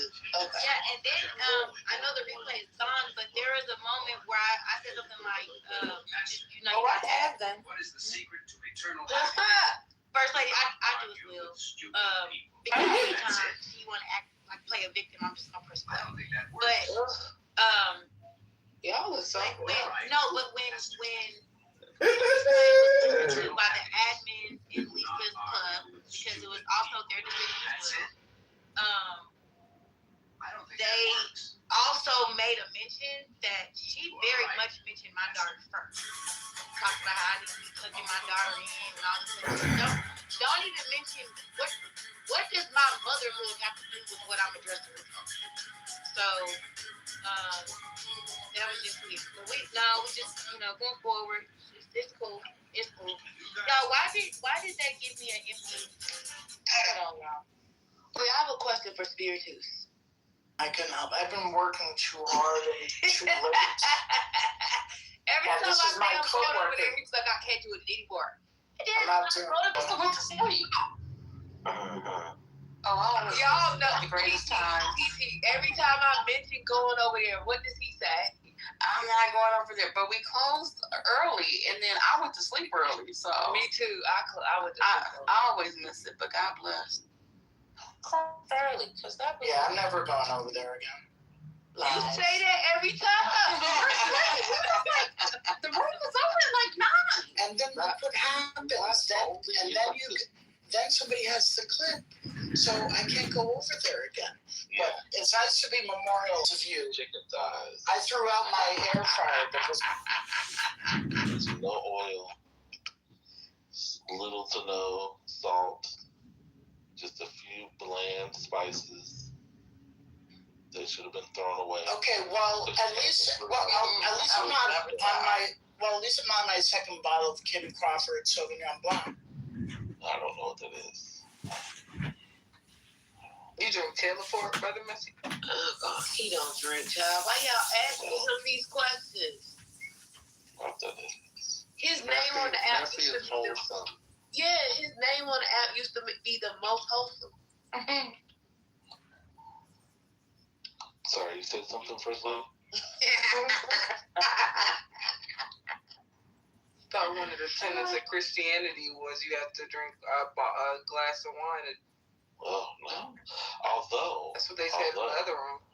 I just saw a study that says that frequent eating of ice cream is actually linked to a lower rate of type 2 diabetes. The devil is a liar.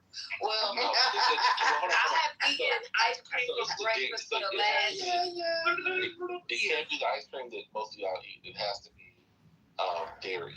A dairy based. Well, Brother Messi, you like actually dairy based. I'm gonna be the first to report. I have eaten ice cream for breakfast for the past years. Well, there you go. You ain't got diabetes. So. No. I mean, for breakfast is best. If you're gonna eat it, breakfast is best. Yeah, so then go through the whole day. Yeah. Okay, so your mama, what's your portion size? Oh, 1 scoop. See, I just need a taste. It's like a hit. It's a subtle judgment. It is like a hit. It's her hangover. She need more sugar from the booze the night before. Oh my. Then you should switch out the ice cream and just do like a shot of Henny Rita. No, see, that's not what. That's not that look like it's my least favorite. So where's the titty pic? It looks so comical.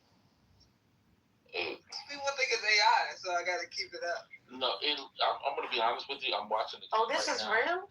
Yeah, it's in the store right now. $15 a box. And they're showing a McDonald's commercial. This looks like those McDonald's cafe drinks that they're selling now. This just looks bad. All sorts of bad. But like I said, I don't trust y'all. The last time I remember having a drink, y'all told me Hypnotic was good. I tried it and it was absolutely. I wasn't bored. Wait, but you didn't have it. You didn't. You have the Incredible Hulk. You just had the Hypnotic. Huh? Hypnotic was good in 2003. Hennessy Yeah, you should gotta be have it. Spirit to the point. They need to add to this line and add the Incredible Hulk as the fourth option of them. Y'all said it was good because it was light blue. It was absolutely disgusting. Well, you have to mix it with cognac. That's the last time I remember having a drink. I'll be honest with you. And I was in college. Not an ADD. That's the only reason I'm here. I heard it with some titties. Kenny, you got a good little bit of club happening waiting for you. You could ping all the people, have a picture up in your profile picture, and then leave. I need a JPEG. Oh my God! Not you trying to enlarge. Yeah, I need the right pixelation. Well, put your reading glasses on. You'll be fine. They're right here. They're right here. Lanyard. Oh my God! Yeah, you have on some of them old accountant hats, the green ones. Oh, yeah. Glare out my eyes. with the brim. You're getting glasses, man. Oh my God. Definitely. With a light green one. Oh, now, did you get tint on your I need to really got the reading glasses, but I got it. She got transition. Hey. Wait, not too much. Hey, let me tell you, I was out with the transitions today, and someone said, "Oh, you're the way you just wear glasses." Yeah. Wait, so people aren't doing the transitions are the old people. Yeah, the transitions from sun to optical. Well, I'll be honest with you. I think I will do that for my reading glasses as well because sometimes, I read outside. Yeah, exactly. And sometimes I don't want niggas to talk to me, so let them things close up. Now, the one thing I can't do the bifocals. As someone who needs bifocals? Well, long distance and short. So. Don't be telling me. Never mind. Or whatever they're called. I don't know. I have one for long distance. Should we plan on Sunday? Brother, this every time space. Shield your brother. Let me shield you. This is not a safe space. Yeah, every time he says this, I am confused. No, I have never heard this in all of my eyeglasses life. Wait, one for each. I've never heard of this. Well, see, so here's the thing. My glasses, I have 20/15 vision, but it's not getting better. But go ahead, keep going. Go ahead. I started telling y'all about his green glass. Go ahead. So you need one pair of glasses for driving and one for reading. Let's be clear. I don't need any glasses, but I'd like to keep my eyesight, and so sometimes, depending on the workload or late at night, I use long distance glasses, so my eyes aren't straining. That's not a good idea. Wait, what are you straining from? Like on the computer, reading, writing. So, like, I didn't know you read and write. I don't. Did you just get blue? Okay. Just blue tick glasses? Yeah, that's why I don't say why he just can't get a screen over his laptop or his computer screen. No, so anyway, I don't know. Yeah, I mean, because I actually. So you went to the optometrist and they looked in your eyes. They got real close to your eyes and they looked and they said, "Can you tell me what's on that wall?" And then they say, "You need 2 pairs of glasses." No, I said I don't want glasses that have both in them. So I'll take 2 different pairs. Wait, fine now. Yeah, but still, I'm not. I've never worn glasses until now. So, I've lived, 75 years of my life without glasses. So why are you wearing glasses right now? Are you getting old? Well, we're all getting old. But what I'd like to do is keep. It was just a simple question, sister. Don't laugh at him. We're all getting old, like you said. Some of us sooner than later. But hey, it's okay. We support you. Wait, do you wear glasses? No. That's why I'm asking, what is it like? How do you feel? How old are you? Enlighten us. Have you never worn glasses? You don't wear sunglasses? Oh my God. We ask you one question, you ask me 5 questions. But stop saying we. You're asking for yourself, girl. You're asking questions about wearing glasses.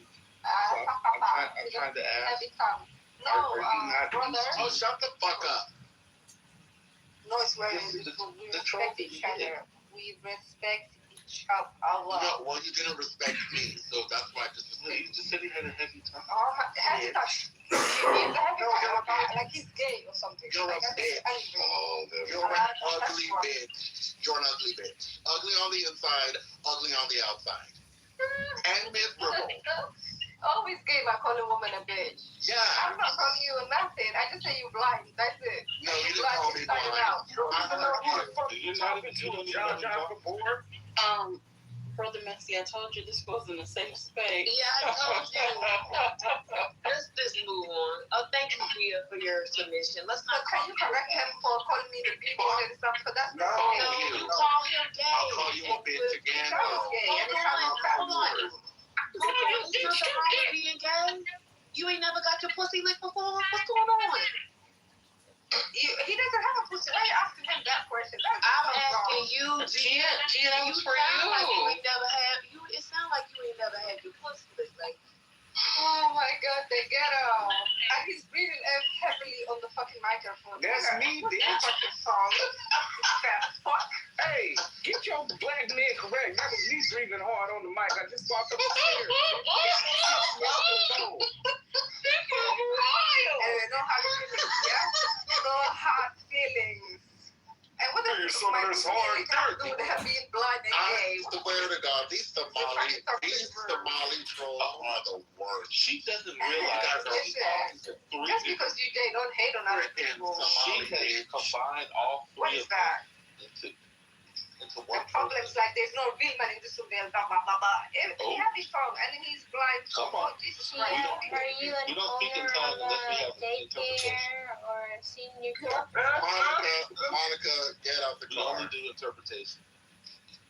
These motherfuckers, they sit with you and they talk, but they hate women. Bitch this, bitch that. I hate You have a very small dick and you know about that. I'm sorry. I do.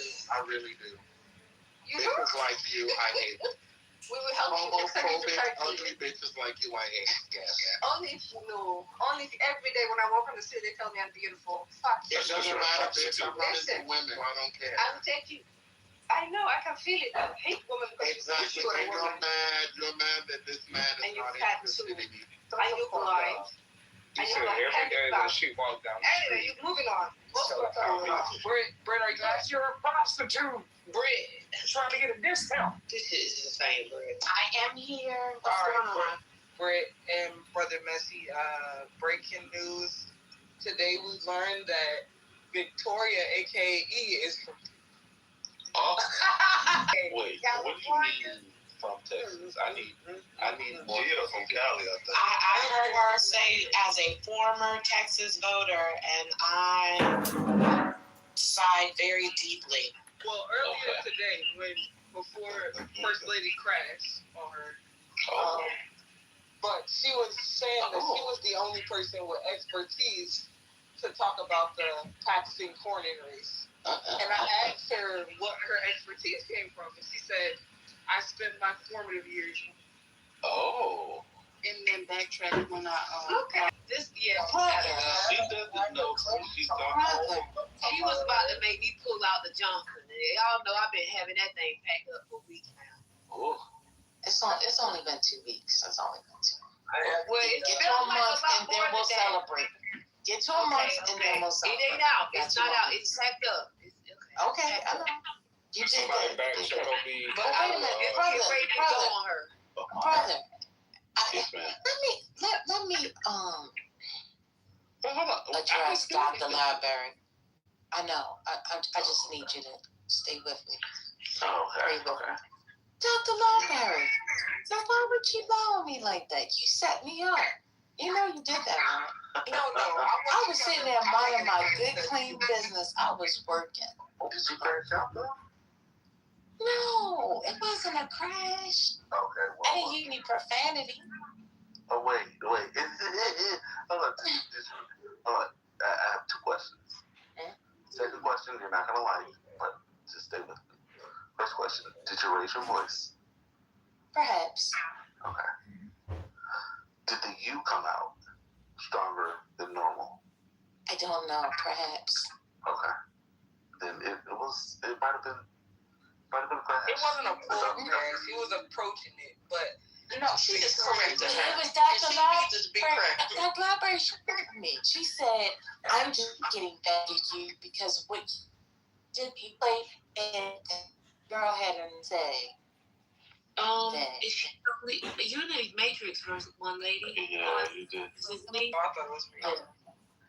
No, see, I wasn't trying to set you up per se. I was gonna fully handle it.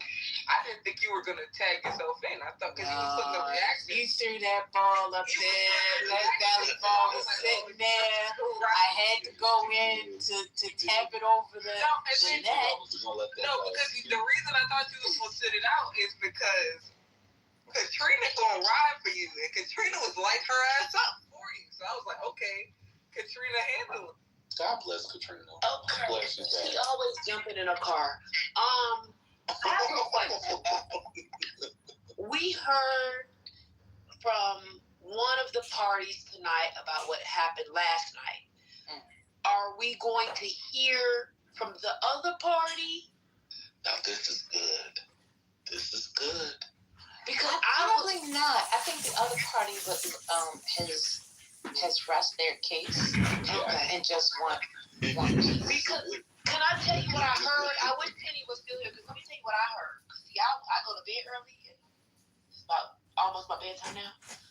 I heard that the other party this wasn't from the other party. I don't know the other party, but I heard from people that were in the coup that the other party was jumped and she was just fighting back.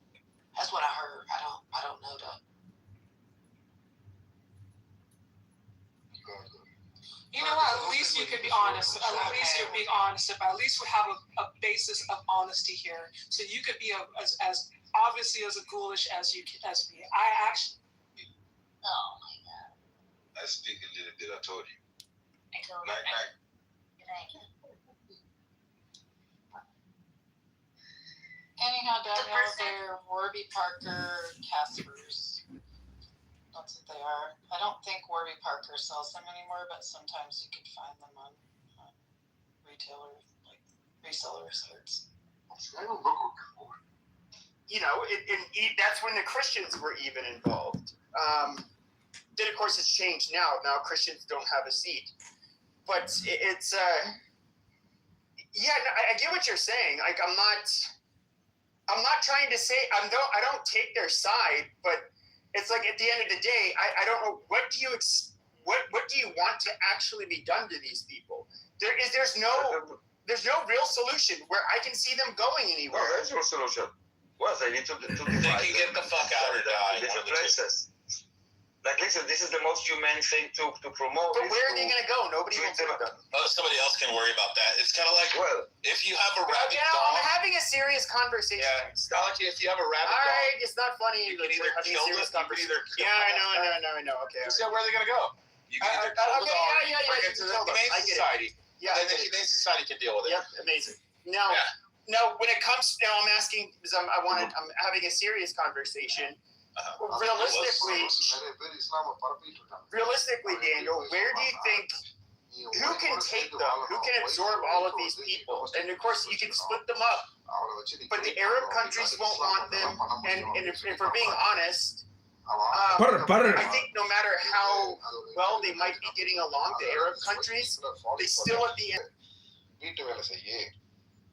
இதனால வந்துட்டு என்னோட point இதுவே இல்லை. நான் என்ன சொல்றேன், Christianity வந்து யூரோப்ல வந்த அப்புறம் பேகன்ஸ்லாம் இறந்து போயிட்டாங்க. இல்லங்க, நீங்க அதை விட்டீங்க. நான் அதை பத்தியே வரல. அது வேற டாபிக். நம்ம அது அப்புறம் பேசலாம். ஓபன் சொல்லிட்டு 500 பேர் கூட சேர்ந்தாங்கன்னா பேகனிசம் ரிவைவ் பண்ண முடியாது. கிறிஸ்டியானிட்டி போனாங்கன்னா யூரோப் வருஷத்துக்கு 4 வாட்டி போறேன்னு கேட்டீங்க. அது அங்க வந்து வெரி வெரி சோசியலி இன்டெகிரேட்டட்னு வச்சுக்கோங்களேன். அப்படி இருக்கும்போது அவன் யாருமே சர்ச்சு போறது கிடையாது. சில பேர் தான் போவாங்க. ஆனா இந்த சர்ச் வந்து இப்போ ஜெர்மனில மட்டும் நான் சொல்றேன், கடந்த வருஷத்துல 40,000 சர்ச்சை சேலுக்கு போட்டிருக்கான். ஜெர்மனில மட்டும் சொல்றேன். நிறைய போயிட்டு இருக்கு. அவ்வளவுதான் இல்லையா? ஆனா பேகன்ஸ் முடிஞ்சதுல கரெக்ட். ஆனா பேகன்ஸ் முடிஞ்சதுல இப்போ நீங்க வந்து என்ன கிறிஸ்டியானிட்டி வந்து இறந்து போயிடும் சொன்னீங்கன்னா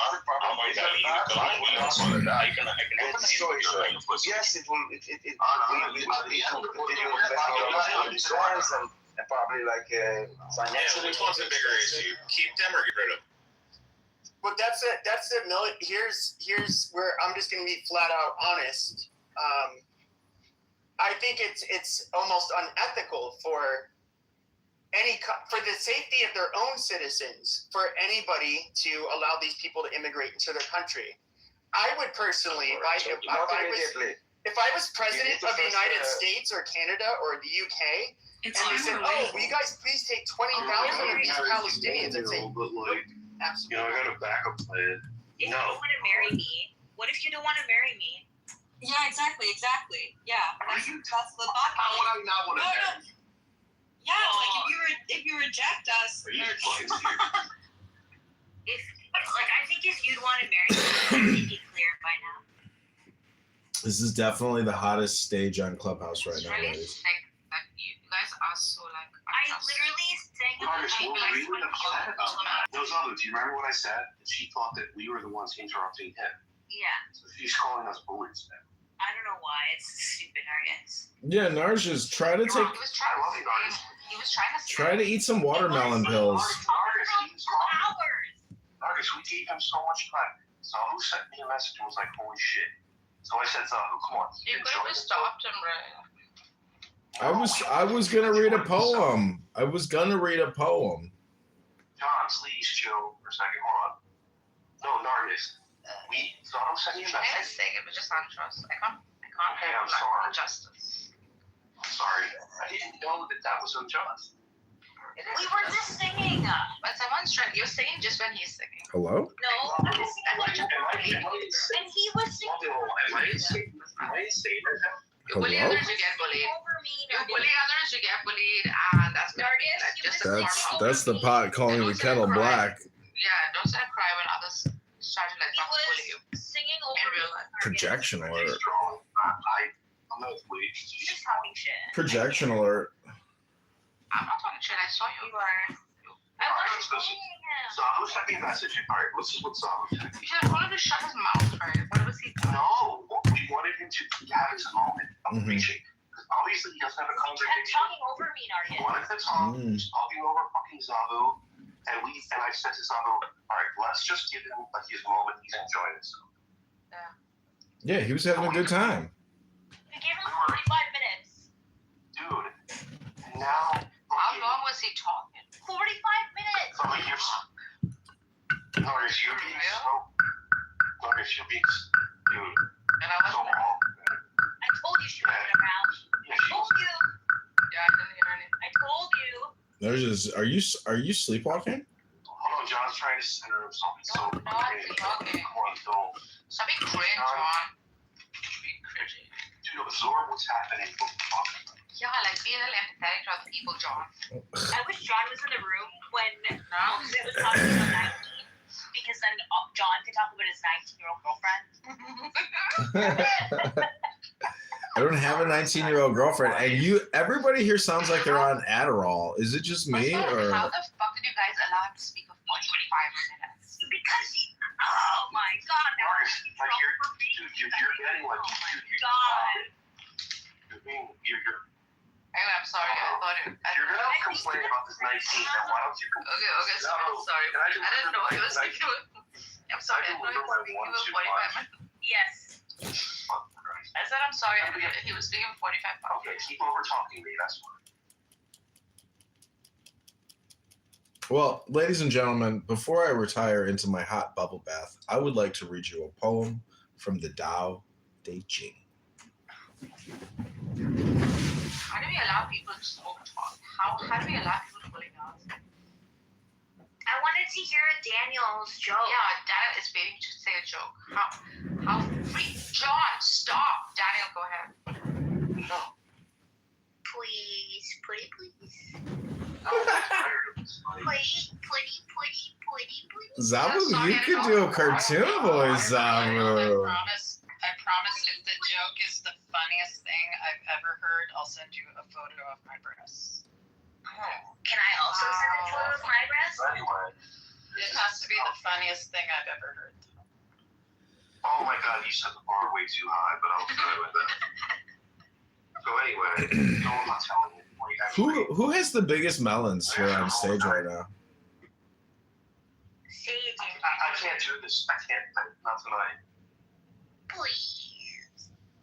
Oh, Zabu, you're gonna kill it. Please.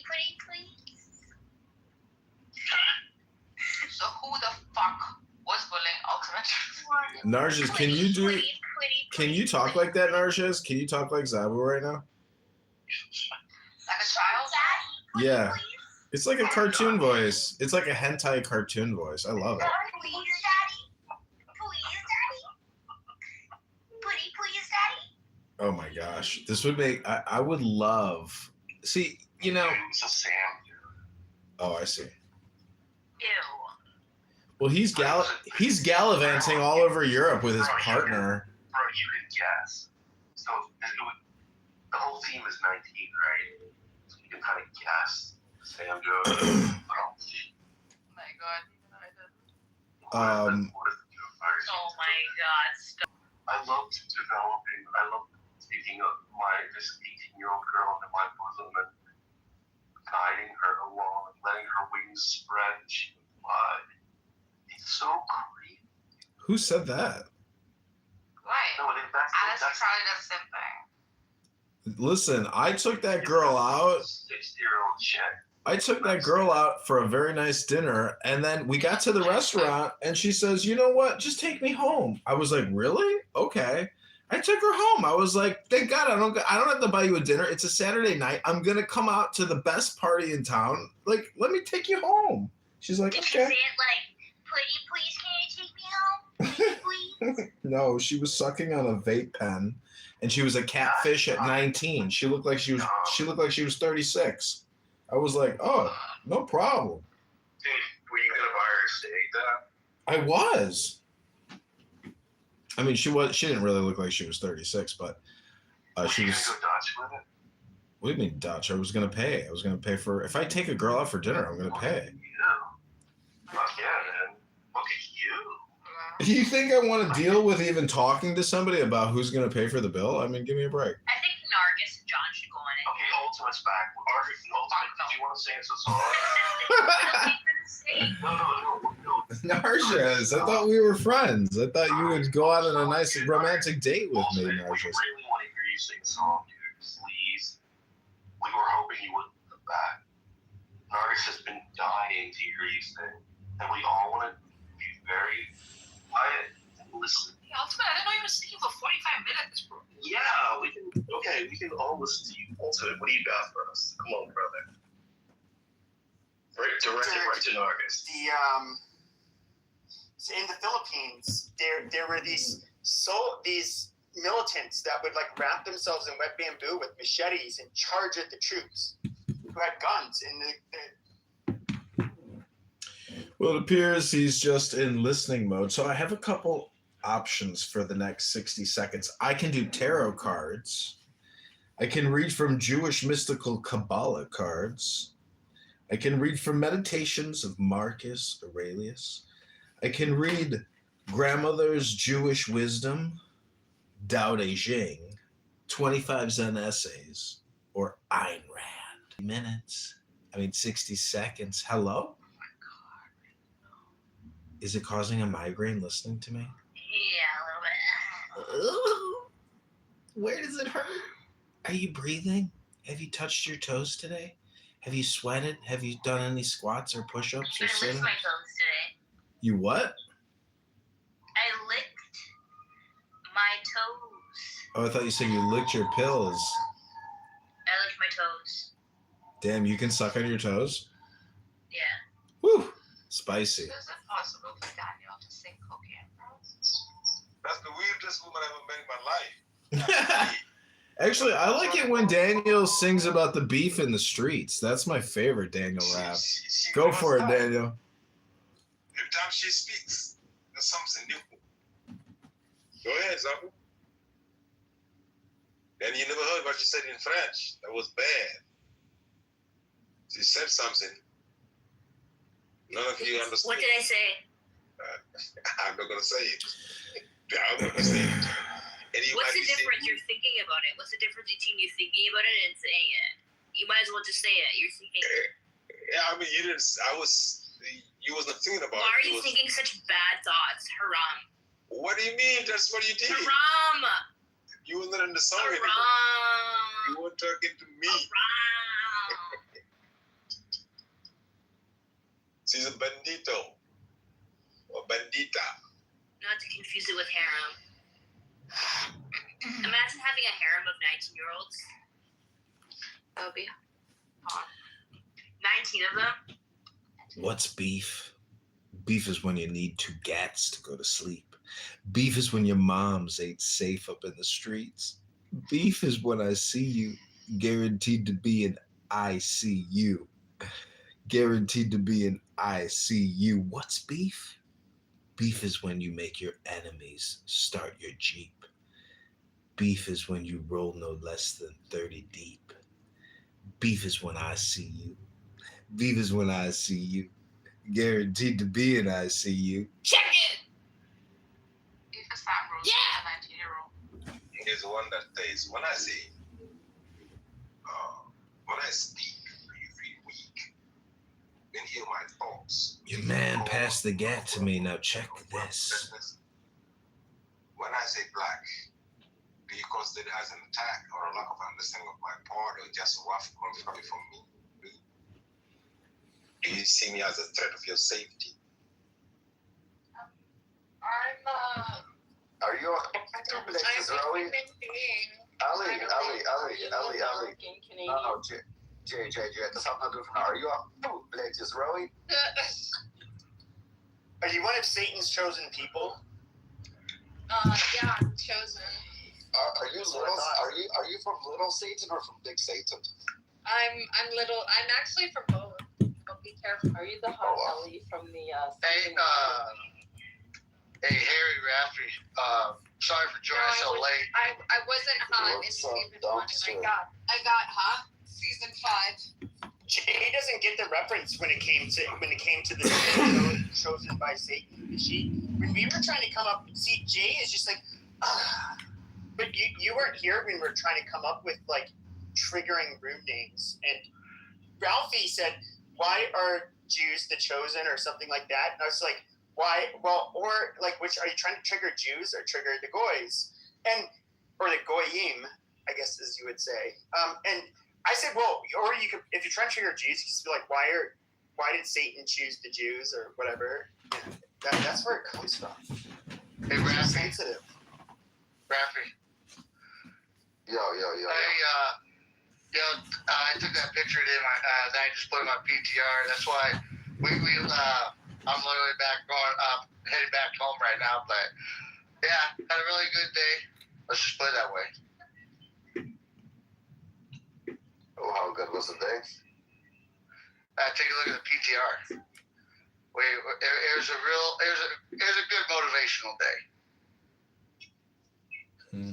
Do talk. You rode a helicopter? I did.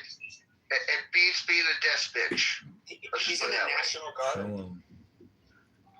Reserves. Jesus. Reserves. Excuse me. I know. I was never in the military. I'm sorry. I fucked all of that shit up. Did you mean helicopter? Chillin'. Helicopter. Where does that joke come from?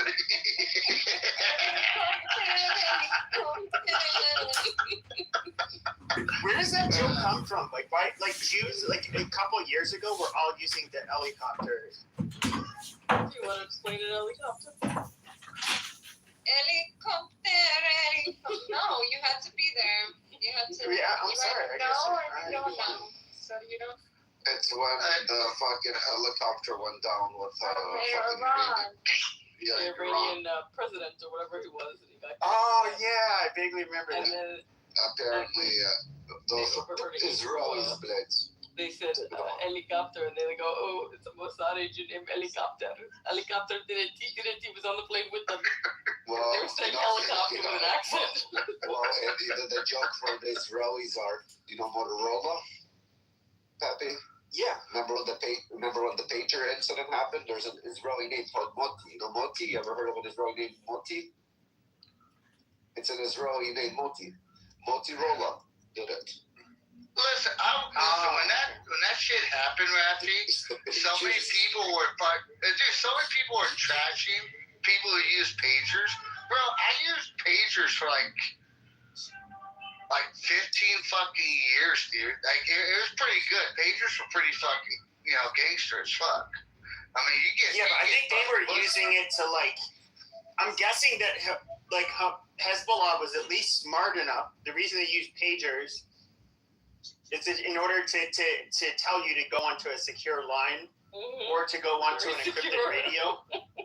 But it is rather genius that it is genius.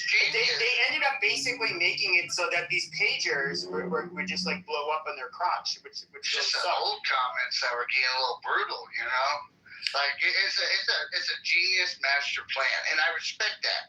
But it's when motherfuckers are like, well, old people use fucking pagers. Like, bro, pagers are not that fucking old. I'm just saying. No, they were the cool kids gadget in the 90s for a little bit. I mean, you could bank off pussy if you had a pager on your hip. I'm just telling you that. What's going on, Yakov? I think many of them also brought them up to their eyes and were blinded. That's just fucking more fucking. Holy shit. Wasn't there something else that they reading them and they blew up in their faces because That's true. They had them in their hands. Wasn't there something else? Wasn't there like walkie-talkies or something else? Yeah, it was an Icom V81 V80. I have one. It's a ham radio, VHF radio. It looks like you would call it a ham. You would call it a walkie-talkie. It had a bigger. It was a much bigger case, so it could have ounces of explosives in it. But see, Pepe, what's so diabolical about it is most people who have pagers, or at least the bad guys that have them, and think about where it's at. It's right at the hip. And dude, the survivability of those individuals that took a fucking blast to the hip, or at least the pelvis, your chances go next to nothing. Well, I forget where it is near your. Yeah, from the liver to the knees. If you have when you have like a heart attack or anywhere else, there's right near your pelvic area. There's a place where an ideal place they check for your pulse. I have zero medical training, but I'm guessing what you bleed out correctly. For round placements, it is preferred. Basically, it's center mass, but also encouraged to the pelvis as well, because the 5.56 NATO rounds, when they hit flesh, they kind of pierce through, and a lot of time by the time it's tumbling, it's already partially out of the torso or out of the flesh. So it was encouraged for a more humane kill to also hit the pelvis as well. because it's going to completely immobilize the combatant, but you can to where you can effectively place your second or third round if need be. Well, Dumpster, do you know who Garen Thumb is?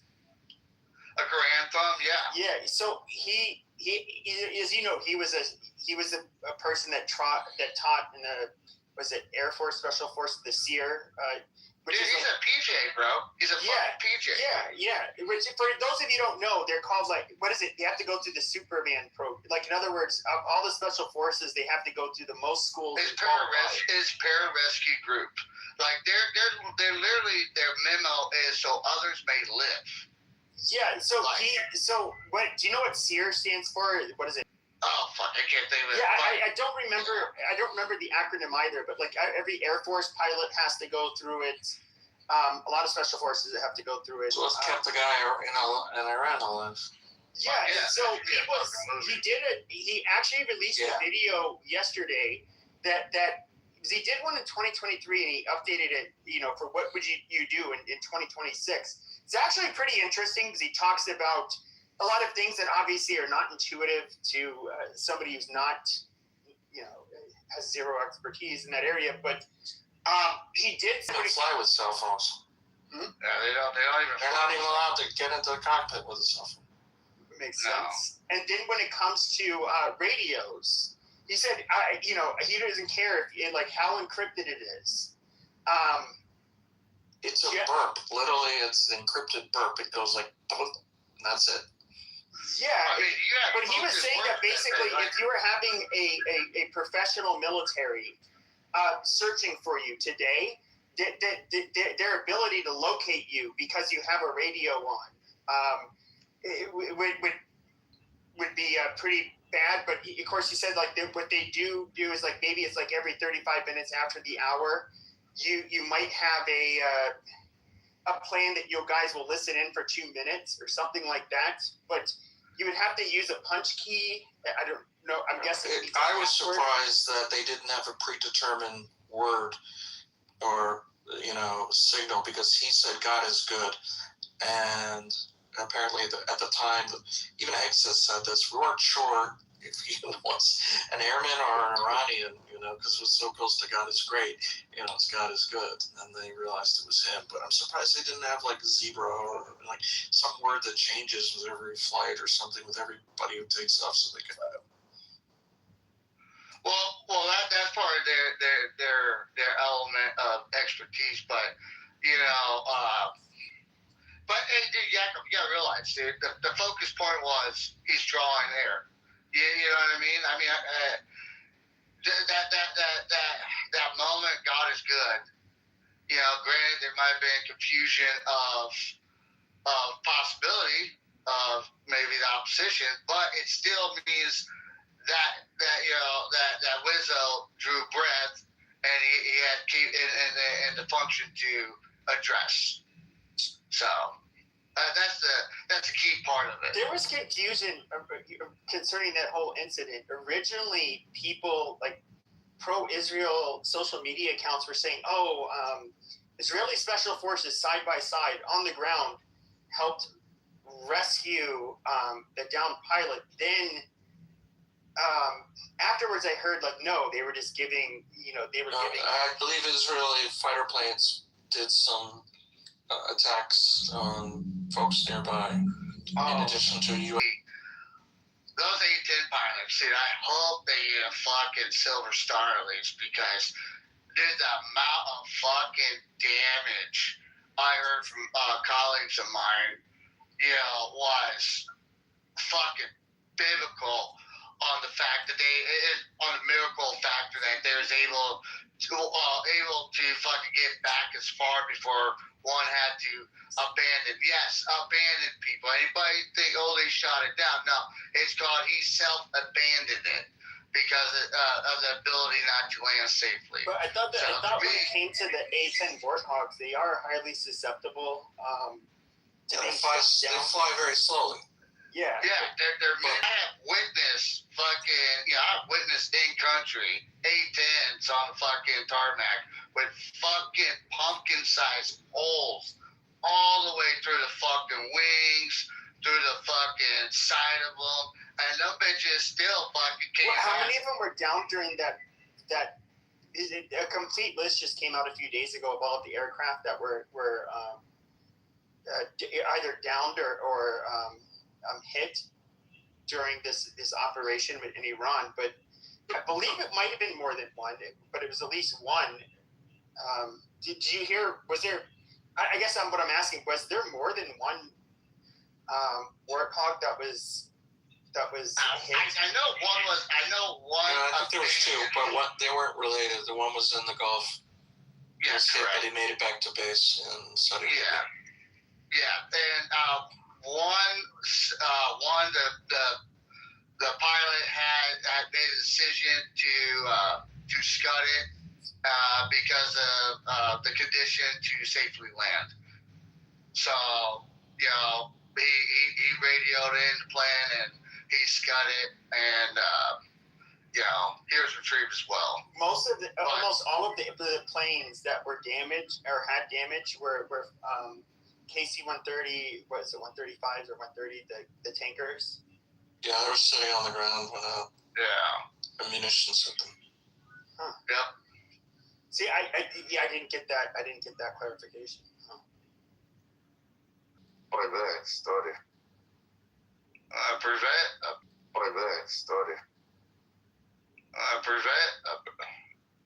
brother. Привет, comrade. What's up, buddy? I don't know what's on mic. But no, like, I mean, hell, they even brought that AH-29. I'm gonna butcher the fuck out of his name, but was it Tuscanas, which is a prop airplane. Was it dual pilot? Are you talking about the one that Special Forces uses? No, this one is. It's a replacement for the A-10. No. This is actually a propeller-driven. Yeah. It's a replacement that's under development for the A-10. Tucano. Tucano, but they even it's called a Chicano U-turn. What's really even the A-10, that is one plane, even though it's pretty old and it's slow moving, and they don't have much in the way of stealth capability. We refuse to sell these to any other country. Dude, the fucking payload. Besides the fucking burp gun on the front, Pepe, the payload of it is fucking immaculate. It has 5 hard points on each wing. Exactly. So I mean, this is granted, I'm biased, but yes. I've heard that plane might as well be like the patron saint of the infantry. It is. To me, the A-10 is like the fucking Pope. I still call them the Cobras, but the transitional name is Vipers.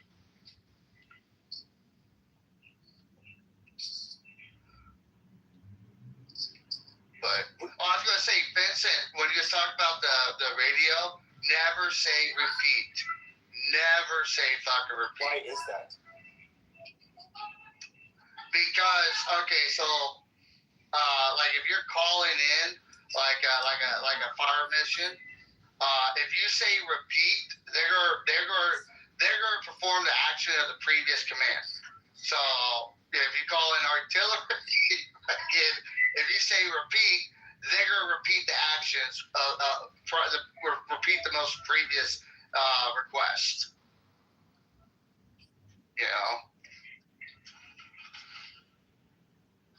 About what kind of dog it was. It was my stepmother's aunt was her age, ended up passing away, and she inherited 2 dogs. One of them passed away. They're old dogs, but then Sammy he looks a lot like that dog. He has like this strong, I don't know how to put it, like maybe herding mentality. Very super fucking alert. Like anybody. Like he's like an alarm box. I don't know how to put it. Well, I got my gator pit. She's gonna be having puppies in about 2 months. So if you want a puppy, let me know. It's a gator pit.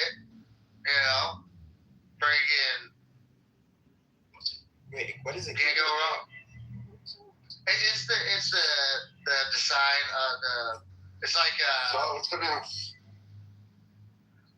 it's a pit bull, but it has a different type of color configurations for the skin. I don't like pit bulls. Sure, why not? I'm like a racist, like when it comes to dogs too. You know, by the way, dogs were like bioengineered by humans, domesticated dogs, and so like man created monsters when it comes to dogs. Like they're not. People like to have this like it's about how you raise them. Like, no, we raise them for temperament and their physical capability. I use my gator pits for wild pig. Well, you know, so I forget the name of the dog. Like the pit bull's origin. There was I don't know if it was a Mastiff breed. So it basically in England, they created this dog, which ended up they bred further in America, which became the pit bull. But it was to hunt large game, and so they had a very strong bite, and they would bite towards the face and the neck, and then they would kind of sprawl their legs, and they try to pull you to the ground, or a big piece of game to the ground, which made it easier for them to hunt big game. And so these things are just like monsters. Dude, that's why my two pits are 70 pounds apiece, you know? But they're big fucking babies. But, no, yeah, if you want a puppy, dude, fuck yeah. I don't sell them, I just get them. We got two others, thank you. You know what's funny? You know, here, I'll tell you something that's kind of funny, and then I got to go to bed. A rocket exploded in Cape Canaveral. What, like a U.S. Like a NASA rocket? Yeah, like a. No, it would be probably some third-party rocket. Probably, let's see, SpaceX uses Texas, so it's a Boeing rocket probably or something like that. Artemis, I mean, NASA doesn't have anything going. Massive explosion at Cape Canaveral in Florida of a rocket being tested for an upcoming Blue Origin flight. Former Jeff Bezos says all personnel have been accounted for and are safe.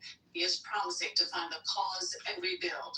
The New Glenn rocket was undergoing a static fire engine test, which is when engines run at full thrust while the rocket stays on the launch pad. NASA is counting on Blue Origin to provide lunar landers for its Artemis and moon-based programs. So tonight we are learning more about a tragedy on the Queensboro. So nobody got killed. At least that's a good thing. Static test, no one's inside the rocket, and it's far from people. Yeah. It's bolted down. Pepe, what's your, you're a little bit more west than most of us here, I think. Dude, what you think about Gavin Newsom being a fucking dick and saying he's going to charge tax 100%? Did he do it? I don't know if it was 100%. 100%. So all the money you get goes to the state? Well, for the slush fund, you know, because... No, I think he had a billionaire tax, but I don't think it's... I can't... No, he didn't have it. It's on the ballot. Okay. He didn't. He's steered far away from that. He's running... He wants to run for president. That's not something to run on. It's a ballot measure. I look at Gavin Newsom. I don't know that he's a very ideological person. I'm just being honest with you. I think he's which I would kind of say is part of his weakness. He's because he doesn't hold a strong position on anything. Like what does he actually stand for? And I don't know that anybody. The highest bidder. The highest bidder. Well, I think it's whatever makes it increases his likelihood of being a popular candidate. Vincent, I think you're talking school, but I have. You know, doing well in school and success and IQ are two different things. Yes, well, three different things. Excuse me. Yeah, he's somebody who I would say is he's somebody like, for example, when the RNC had or the GOP had their what the fuck you call it, their conference. I remember Sean Hannity was on air, and he just walks up to him live, and he's like, "Hey, what's up, dude?" You know, just he has this charisma. He's somebody who would. He had a split tongue. I guess he had a podcast. He was bringing in like Charlie Kirk and all of these people to debate with him. He's a likable guy. You know, when you get to talk to him. Now, I personally see that as being as cool, likable guy does not mean you're fit to run the fucking country. But unfortunately, he is somebody who's rather, I'm not a fag, or I'm the biggest fag on this app, depending on what day it is. What you put in your butt or don't put in there is none of our business. But he's, an attractive guy, charismatic, and, he has a gift of gab, and, I think that he's alluring because of that, but it's not necessarily going to, it all seems very empty and shallow. He's an oracle speaker, in my opinion. He's like Obama. He went in, he knows critical points, and he knows how he'll transition to his main agenda. But, no, I hear what you're saying, Pepe, but he's aiming for 100% tax, which, But that's impossible. That's impossible. You can't do that. I know, but once again, this is, go ahead. Yeah, go for it. There's a Daniel in the audience, and he has a fucking stupid cold in his fucking... I had to leave the room earlier because of him. Yeah, okay, so we're gonna make something dumb. I don't know. I'm looking. What do you want me to do? I don't know. Want to boot him? Boot him from the room? I can boot him from the room. I'm on it. I'm not kidding. He said, "Wait, me." Yeah. What did he have in his profile? Yeah, it's the Yenta. Why? Why not? Well, I asked you why. Why not? Asking the opposite question is not the answer to my question. That's my answer. Hold on, I got a better question for Jay. Jay, yesterday I was in a room with you and Miss Glow and Yakov, and Daniel. And remember how I was talking to Daniel, and then Daniel was trying to get music going? What slimy little cocksucker fucking booted my ass out for not saying a motherfucker. I didn't even know you were booted. Yeah, I was kicked out of the motherfucking room. Shit, dude. I got segregated like a motherfucker. Wow. Hold on. Monica was in this room? When did she leave? What the fuck? I just saw in the audience. Monica. Well, yeah, no. I don't know what the hell happened, freaking. You know what I think of this?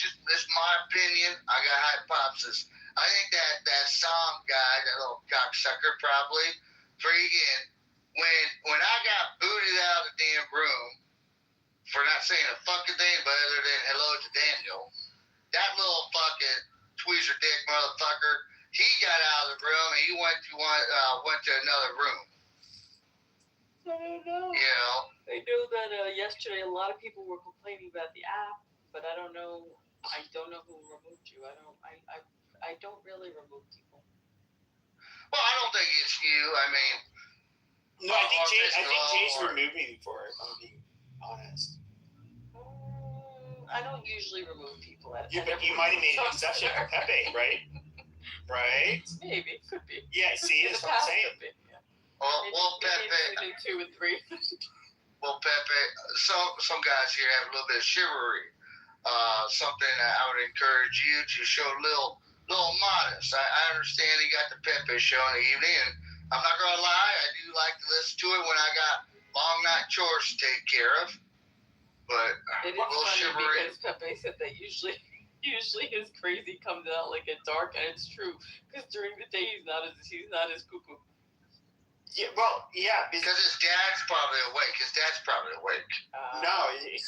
just like busy doing other shit during the day, and then he's doing his OnlyFans. Exactly. Is it gays love my material on OnlyFans? So. Pepe Pepe, you probably have a tattoo that says "It's hard out here for a pimp." I don't have. You know, I would have gotten all of the tattoos in the world if tattoos were still like taboo. It's like maybe it's a personality trait, but like if tattoos were like disregarding decent norms, I would have probably been like, okay, fuck it, I'm getting tattoos. But now that everybody gets tattoos, it is super cool not to have tattoos. I am in my mid-40s, have no tattoos. I'm not going to get a tattoo ever. Like, ever. Bro, I got a tramp stamp. Amazing. Fuck yeah. Literally, so it's, it says, caught you looking. There you go. Nah, dude, fucking. But you don't like needles? What is it, Pepe? No, I just don't, like, if everybody has tattoos, I want to stand out and not have tattoos. Dude, it's addicting. It is, dude. Spending hours a day doing this shit for decades, I don't really find, a tattoo on the skin to be really that, it doesn't jump out at me. Some people get them just because he saw it on X, and they're like, "Oh wow, that looks amazing." Like my tattoos are almost like a mural of my life journey. Okay, whether in the military, family, critical events in my life, and so the tramp stamp that I told you guys. Why did I get it? Because I was working on something and I had a battalion commander walk by, and apparently he saw a little bit of my butt crack, and he like a whole week, and so I was like, fuck it. So I got a fucking tattoo that said "Caught You Looking." And so if someone goes, "Dude, why does it say "Caught You Looking"? I have a story I could share with someone. You got any piercings, Pepe? I mean, when I was a teenager, I did. I had like on my eyebrow, I had a little braid, like the braid below your bottom lip. I had my ears pierced. It was normal, like in the 90s. Not now. You're a faggot if you do it now. Yeah, I did that. I mean, I'm somebody who would have definitely gotten a tattoo when I was like 18, 19. Did you get your nipples pierced? No, my brother did. Shit, dude, I rocked them bitches from fucking 98 till they get a little tighter when you start. One of my brothers. On your chest. So myself and my middle brother have no tattoos. My youngest brother, who was like always a miscreant, he got like all kinds of tattoos. He had like SS, like Nazi SS bolts. Like this was like. Hold on. That's kind of crazy. Like 18-ish years ago. Well, no, he has it. It's all covered over. It was like there was a Russian chapel that he tattooed on the imagery on his. It covered all of it. And my grandfather, before he passed away, like he served in World War II. So it's like it has nothing to do with like anti-Semitism, any of that stuff. But like when you in his generation, when you lost people fighting to the enemy, it's kind of like you're wearing the enemy's what the fuck is this shit? Dude, my grandfather Pepe on my mom's side, black man, greatest person ever lived. No offense, to me, he's the best grandpa ever. But he was in supplies, and he went from fucking he literally went from Africa all the way to Normandy to Berlin, and dude, my grandfather, like we're in the dirty South, okay, and so you get these fucking skinheads that act fools and shit like that, and my grandfather hated them for it because they understood what really happened. My grandfather, Pepe, he didn't talk too much about the war, but when someone would talk about the Holocaust, he would grab that peppermint schnapps just a little bit harder. And I remember he shared a story with me and my brothers, and because they was going over the Holocaust in school, and I knew my grandfather on my mother's side was in World War II, and same my grandfather, my father's side, and we wanted to hear it from their side. And my grandfather said it. His side. See, he was in supplies when they came out, when Patton found a concentration camp, and when they were all told to not bring food to the camps, not because they didn't want to feed them, but because if they would kill them. And my grandfather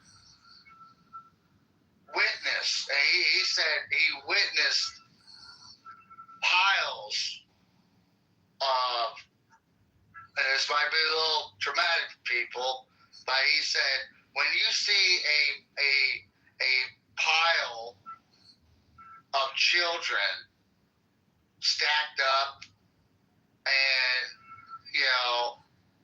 it changes your whole mindset of an entity. I get what you're saying. Like my brother, his two best friends were like two Jewish fucking kids. They all, like my brother and his friends. They were little punks. Like they're just always got in fucking trouble. They're pieces of shit. Like when my brother got that tattoo, it's I actually think like people, like when he got it, he doesn't care about the historical weight behind the fucking symbols. Like to him it was just like, oh, I'm just gonna fucking get this tattoo, it's gonna fucking piss everybody off, and it shows, like I'm like pro-white or whatever.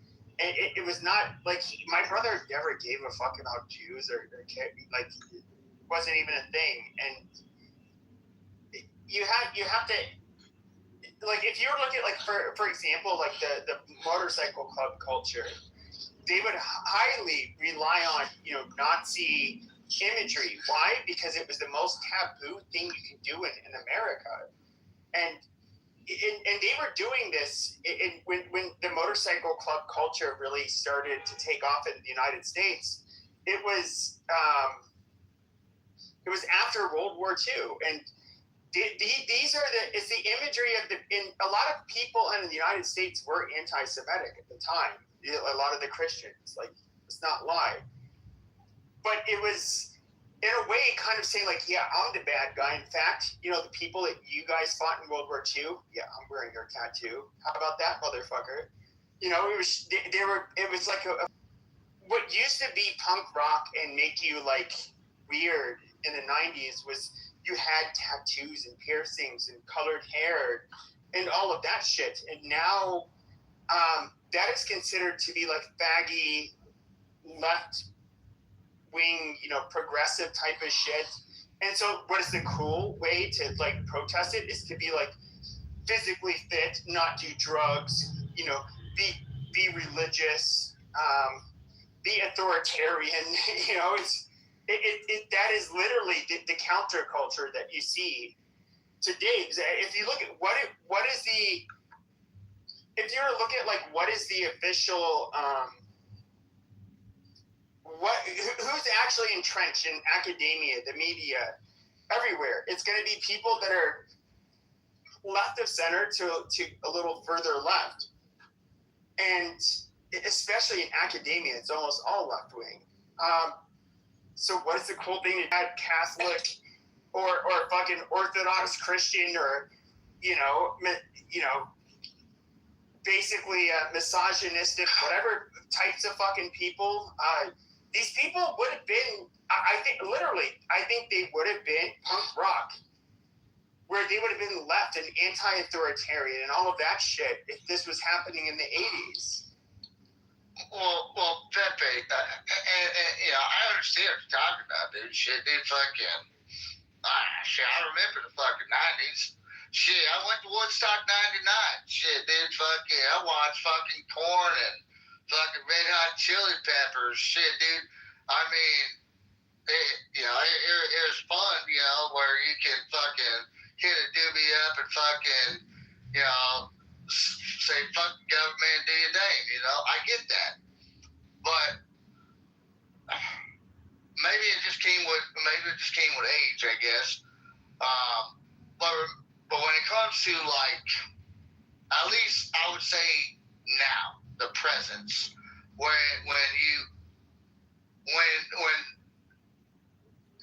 people start criticizing the Jews or Christians or Muslims. I criticize the IRGC for the radicalization.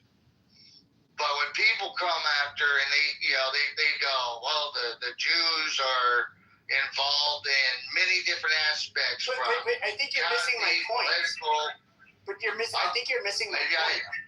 Because after World War II, because of the Holocaust, literally, I mean, one of the most taboo subjects have revolved around Jews, blacks, obviously, because we can go up until even after World War II, where we had segregation and mistreatment of black people. But when it comes to Jews, you have in the millions, you have a massacre of people. And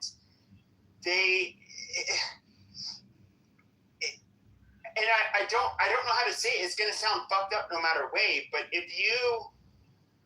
when you drill into people, especially, and young men, they're the most they're going to be some of the most rebellious motherfuckers you've ever met.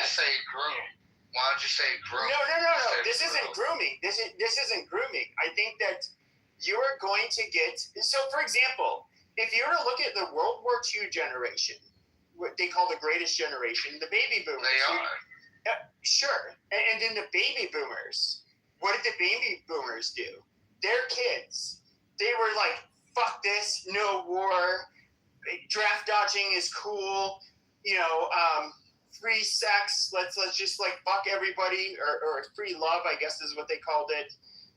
Let's do lots of drugs. Let's do all of this shit.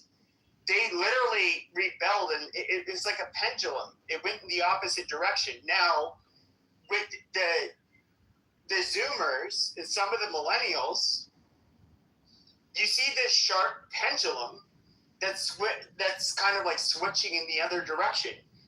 And it's just they're heterodox for that reason, because they literally see what, hey, you know what? No, I don't agree with all of this shit. I think it's all bullshit. And you know what? No, fuck you. I'm not going to conform. Eat a dick. And they're just going to do their own thing. And that's one of the weird things where it almost becomes more of a social psychology issue rather than a political one. Or do you think that we ended up in this situation because white people complain too much?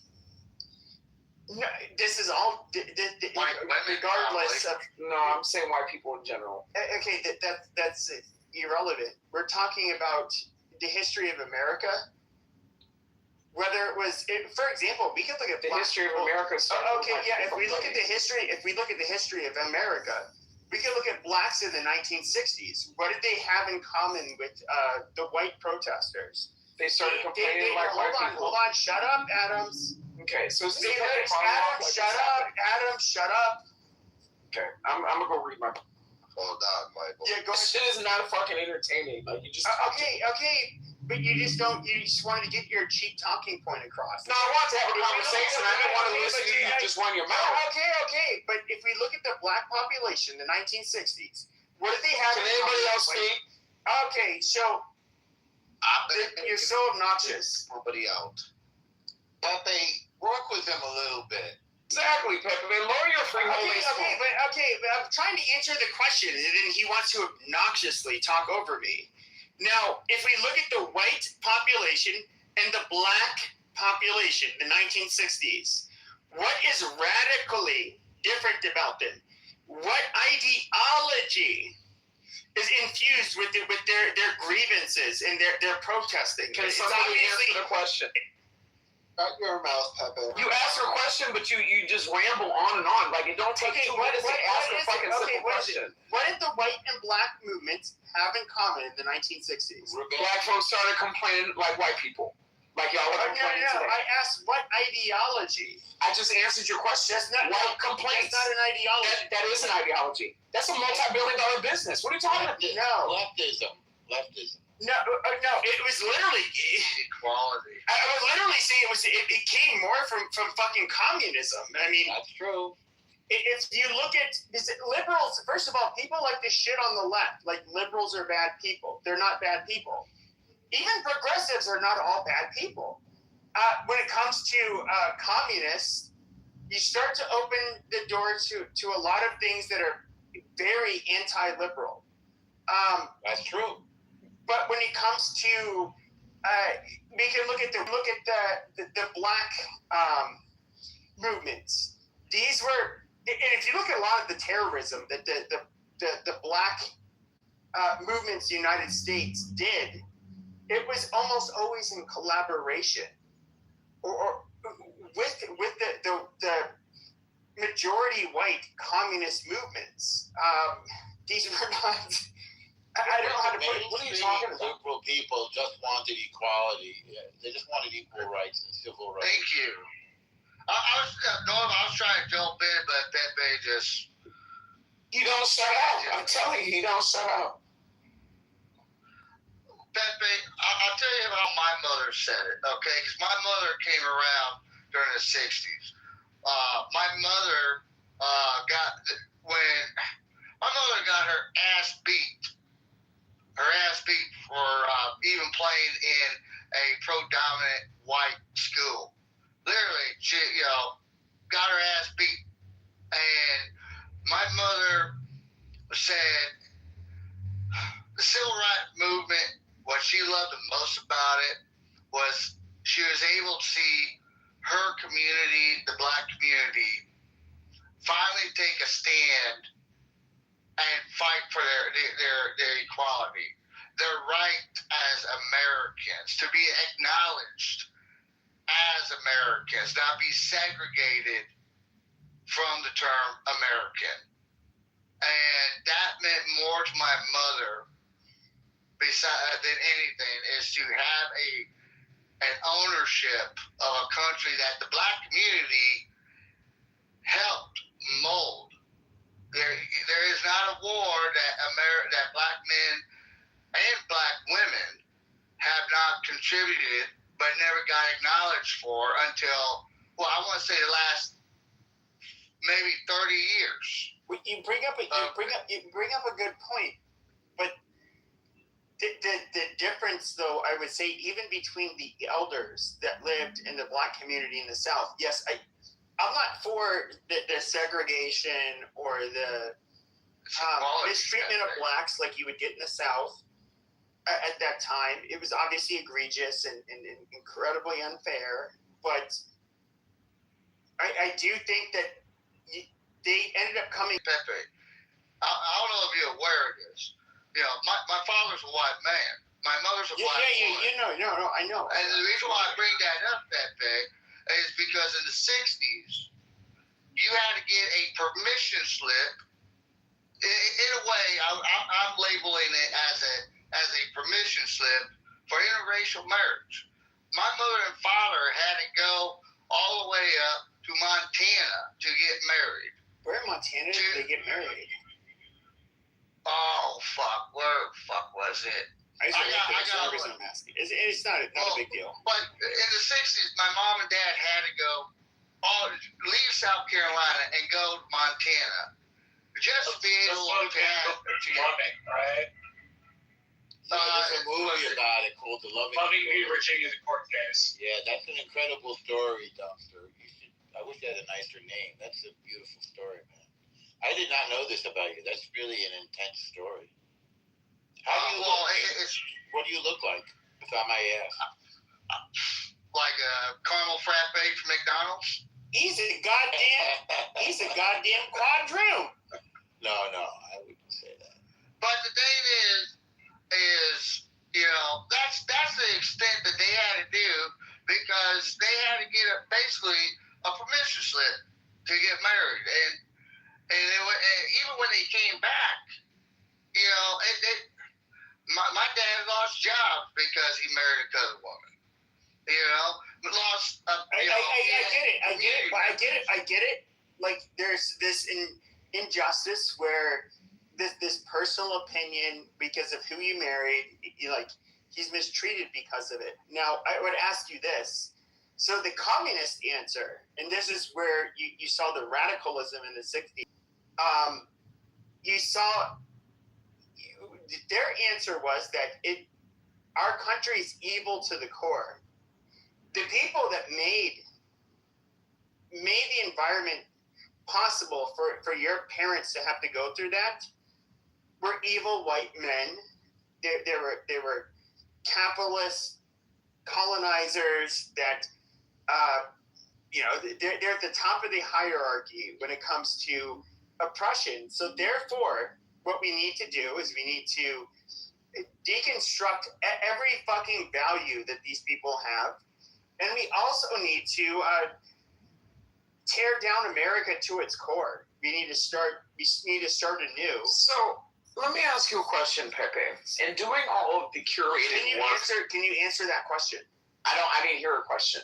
I heard a sermon, I heard a eulogy, and a little bit of a dissertation, but I didn't hear a question.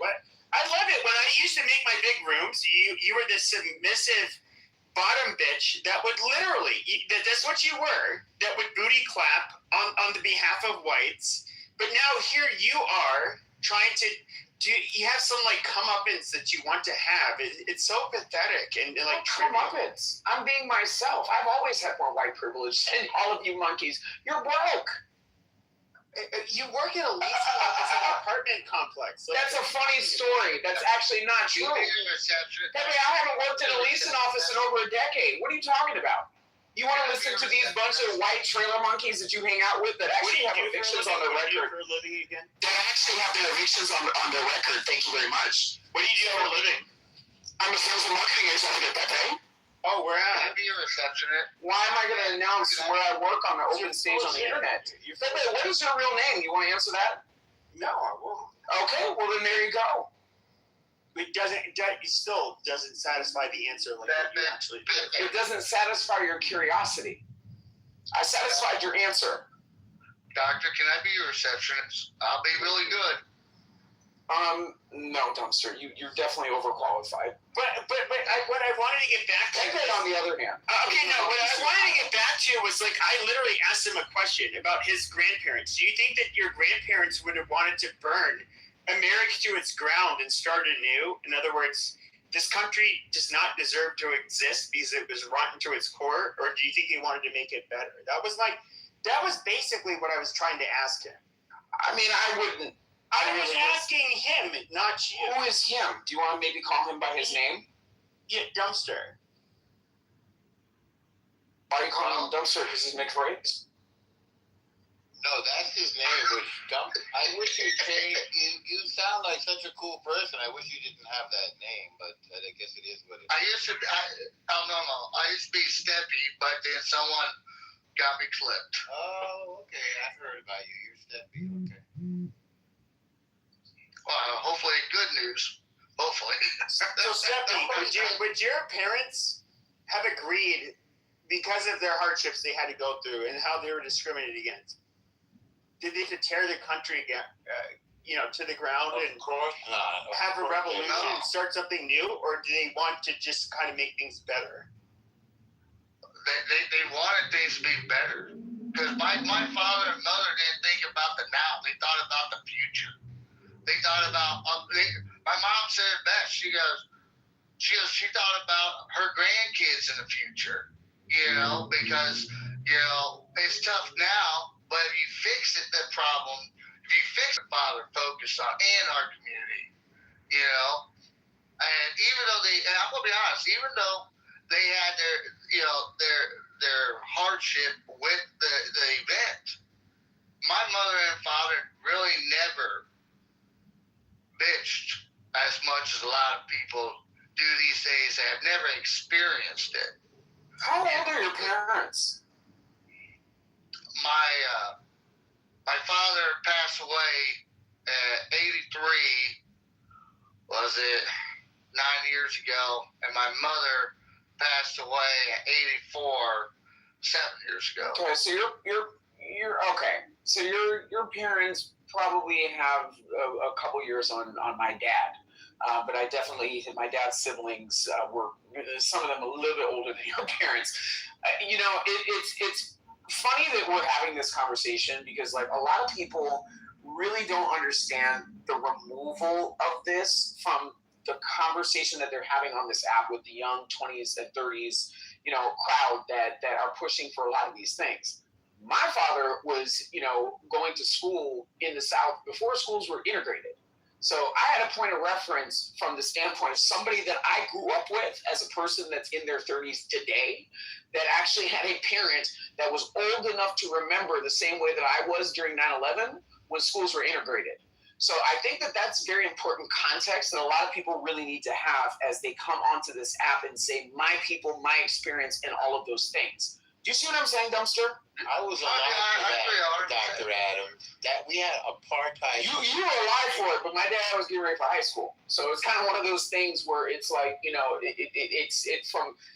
I don't think that people understand exactly what those times were like, what conversations people were having.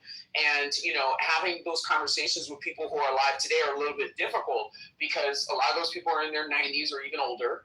And, the true adults of that time. And, some of them were a little bit spacey as to what those times meant, what those conversations looked like. And it's not like we had social media. You know what I mean? So, but talking to my grandmother, my dad's mother, which my dad's mother, she grew up in rural Mississippi, moved to Tennessee.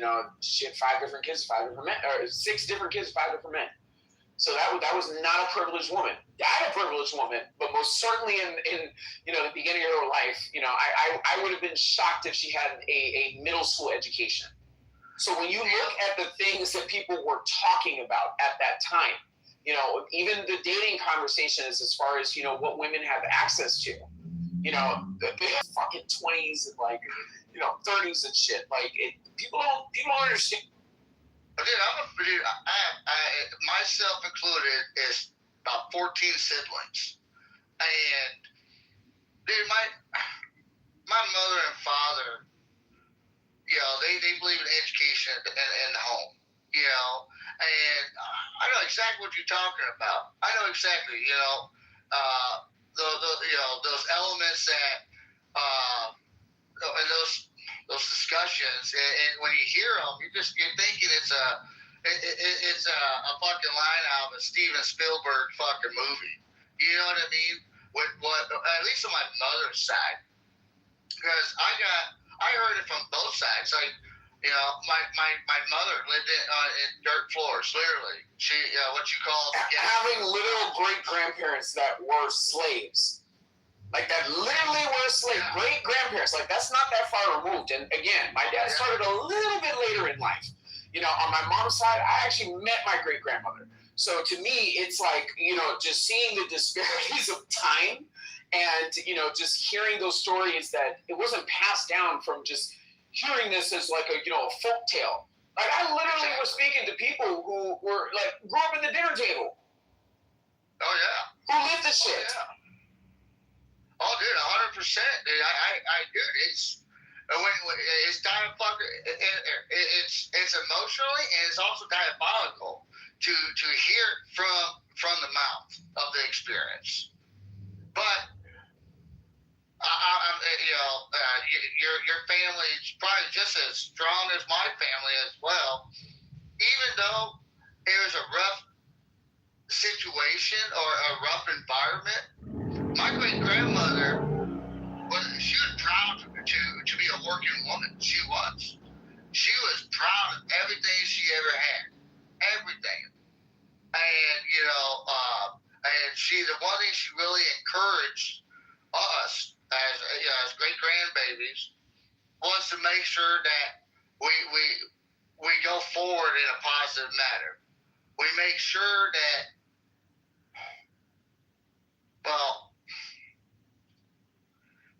to make sure that, you treat everybody equal. And that's a big thing that my great-grandmother focused on, and many other things. I tell you what, ass whoopers ain't like they used to. My grandmother asked me to pick a switch one time, and anybody ever catch a switch before? Shit, you learn real quick. Grandma says, get your ass over here. You hurry. Let's just put it that way. Yeah, one of my great-grandmothers, she was born in, 1903. And, listening to the shit that she had to, say about, early fucking, it's crazy. She lived to be very, very, very old. And, just, listening to some of the stories, I got to interview her when I was in elementary school for a book report. And it was basically my aunt, who was a former professor. She basically just wrote the freaking book report about my grandma's life story. She sent it to me. And it was pretty intense. It's the grave differences, even between the items that were in people's home, and recognizing a color television and things like that. It's just it's crazy how people just don't have that gift of being able to hear that from an actual family member that lived long enough to actually have that conversation. Oh yeah, 100%. My grandma. I met two of my great grandmothers. That's amazing. Two of them. Literally. And I have pictures of both, which is amazing. One as a little baby, and another one just older. That is amazing, dude. My grandfather, friggin', before he went joined the army in World War II, to Texas, he got pulled over and he spent 5 years in Mississippi. In penitentiary, and I asked my grandfather, I said, "What did our great uncle do?" And he goes, "Nothing." He goes, "They needed motherfuckers to do work." And my grandfather told me, he goes, "But you can call Mississippi. They need ditches cut and weeds taken care of. Friggin', they'll just put you in prison and put you in work, because that's what happened in a lot of southern states is the prisons went privatized, and so they do a lot of private work to fund the prisons. And my great uncle, friggin', just driving to Houston to get a job in Houston, Texas, and he got pulled over Mississippi, got arrested. No due justice, no lawyer would touch him. And my grandfather said it best. This my grandfather would say. He goes, in the 20s and even in the 30s, you had a 50% chance to make it to where you had to. If not, pick a state that's going to nab your ass and put you in prison.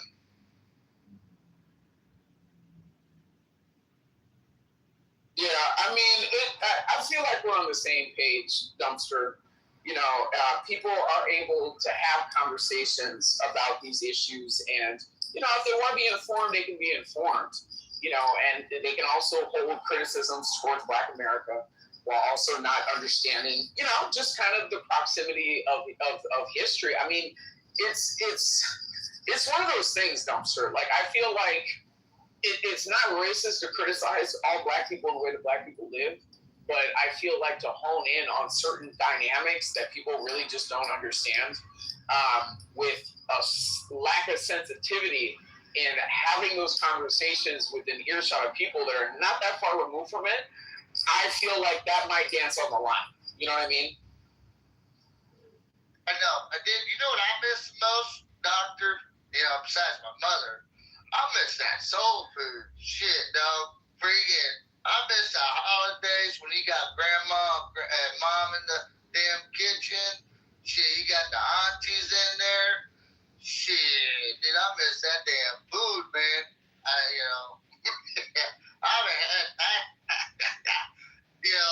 It's the little things like that, I grew up mainly with, Spanish food, and, my mom was born in a Spanish colony, and they just kind of adapted to how people cooked and lived down there. So when they came to the United States, they brought a lot of that culture with them, and that's kind of the food that I grew up with. But it's the down home cooking and stuff like that. I'm gonna be honest with you, Dumpster. I didn't spend too much time with my dad's family. You know what I mean? Grandma had 6 different kids, 5 different men. You know, the last one she had 2 babies with. I was the wealthiest, and that's who she married. So my dad was older, off in the military and doing his own thing. So, and they grew up in, they were back east in California. So I don't know too much about that. Daddy's Cajun, man. For Mama's Haitian. So I'm telling you this right now, dude. Freaking family get-togethers when we cook. Freaking, it's like going to a buffet and trying to pick. Do I go for the gumbo or life decisions, my guy. Life decisions. But sorry for taking over the room, Raffy. Did Pepe run away? I don't know. I changed the title to social. Anything goes. No more talk. So, Karen, so Doctor, I see Miss Baskin. Did she win or what?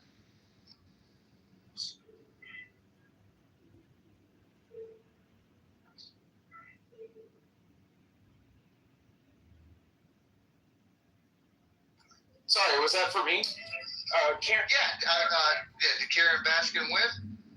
It's Karen Bass. Oh, my bad. My apologies. Yeah, no, she hasn't won yet, but polls are looking pretty good. I just hope she stays strong. So this national politics bullshit that people are hashing out, I'm really not interested in that when it comes to my backyard. You know what I mean? You got skin in the game. Since you're in California, Gavin Newsom is talking about a 100% tax on, is it the January 6th slush fund? I mean, I really don't know, but I kind of heard about 100% tax on. Listen, people in California are not taxed enough. Okay, I'm sorry to say that. People in California are not taxed enough. It's the wrong type of people that continue to get tax breaks, okay, while the other type of people are having to pay the same type of taxes. So even if you look at the property taxes, for example, people would do you understand that there's a house that just went onto the market last month for $400 million? Holy shit, what is it, like 30,000 square foot? About 70. It used to be owned by the Qatari royal family right next door to Dan Bilzerian's old Beverly Hills or Bel Air house. So, I mean, when you look at how much somebody has to make, you know what I mean, or somebody, is worth to be able to afford something like that, I mean, that's just like that's just ridiculous. Like, there's no home in California worth $100 million, let alone 400. Like, the prices are inflated, and if people have that money to just throw around, tax them. Tax them, because the middle class is shrinking every fucking day, and nobody wants to have a conversation about that. I'm not on some communist shit. I'm saying, like, that, even stop allowing people to put their thumb on the fucking. Dude, I thought that was pricey. Man, it's even to buy my childhood home back. It's like kids that grow up in this place, they cannot even afford to live in their parents' homes.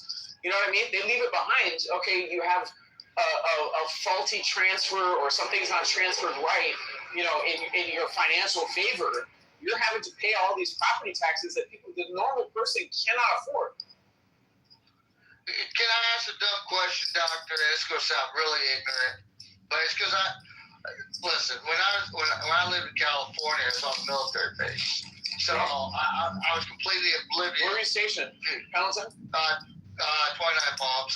My dad was out there, and also Pendleton and El Toro, where I was born. Yeah, and then Barstow. I was out in Barstow for 2 years. Nice.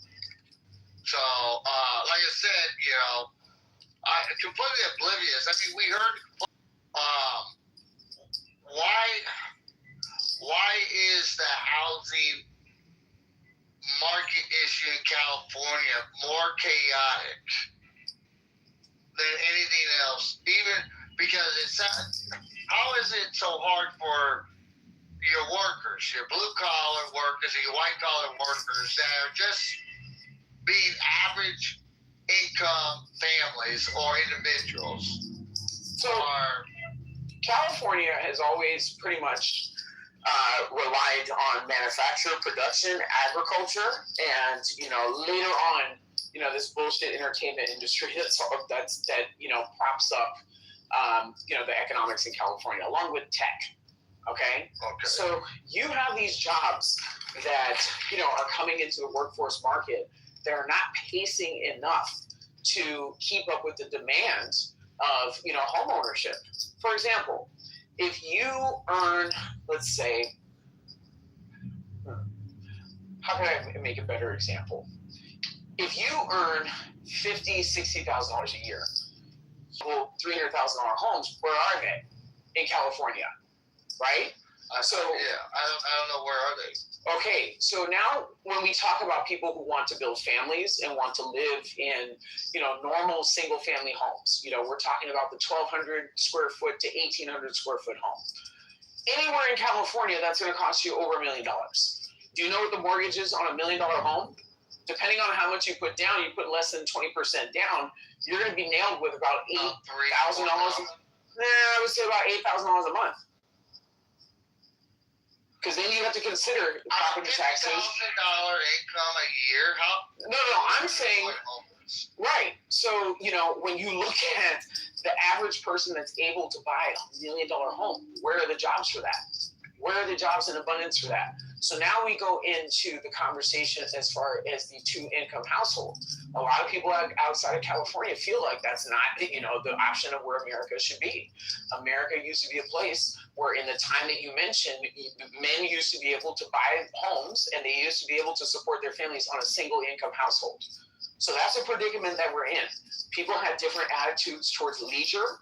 People had different attitudes towards the haves and the have-nots. And truthfully speaking, in California, we have an abundance of spaces where you have, tree-lined streets with, planters in the middle, with landscaping and all of those things, which, again, eat at city taxes and city resources. So that raises a property tax. You want to have nice schools, nice parks, and all of the things that people have bought into in their investment in leisure.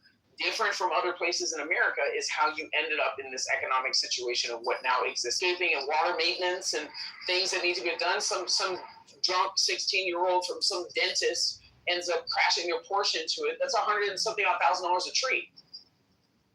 So this is the time. This is what I'm saying. A lot of our vegetation, and shout out to the Israelis on stage. A lot of our vegetation in California is not from here. A lot of it's from the Middle East. If you look at the queen palms, the king palms, and a lot of the palm trees that are featured on California Living, a lot of those trees and vegetation are not from here. So when you bring something from somewhere where it does not belong into a place where you want to maintain an aesthetic of landscaping, it costs money in maintenance. Does it not? So that's how you have...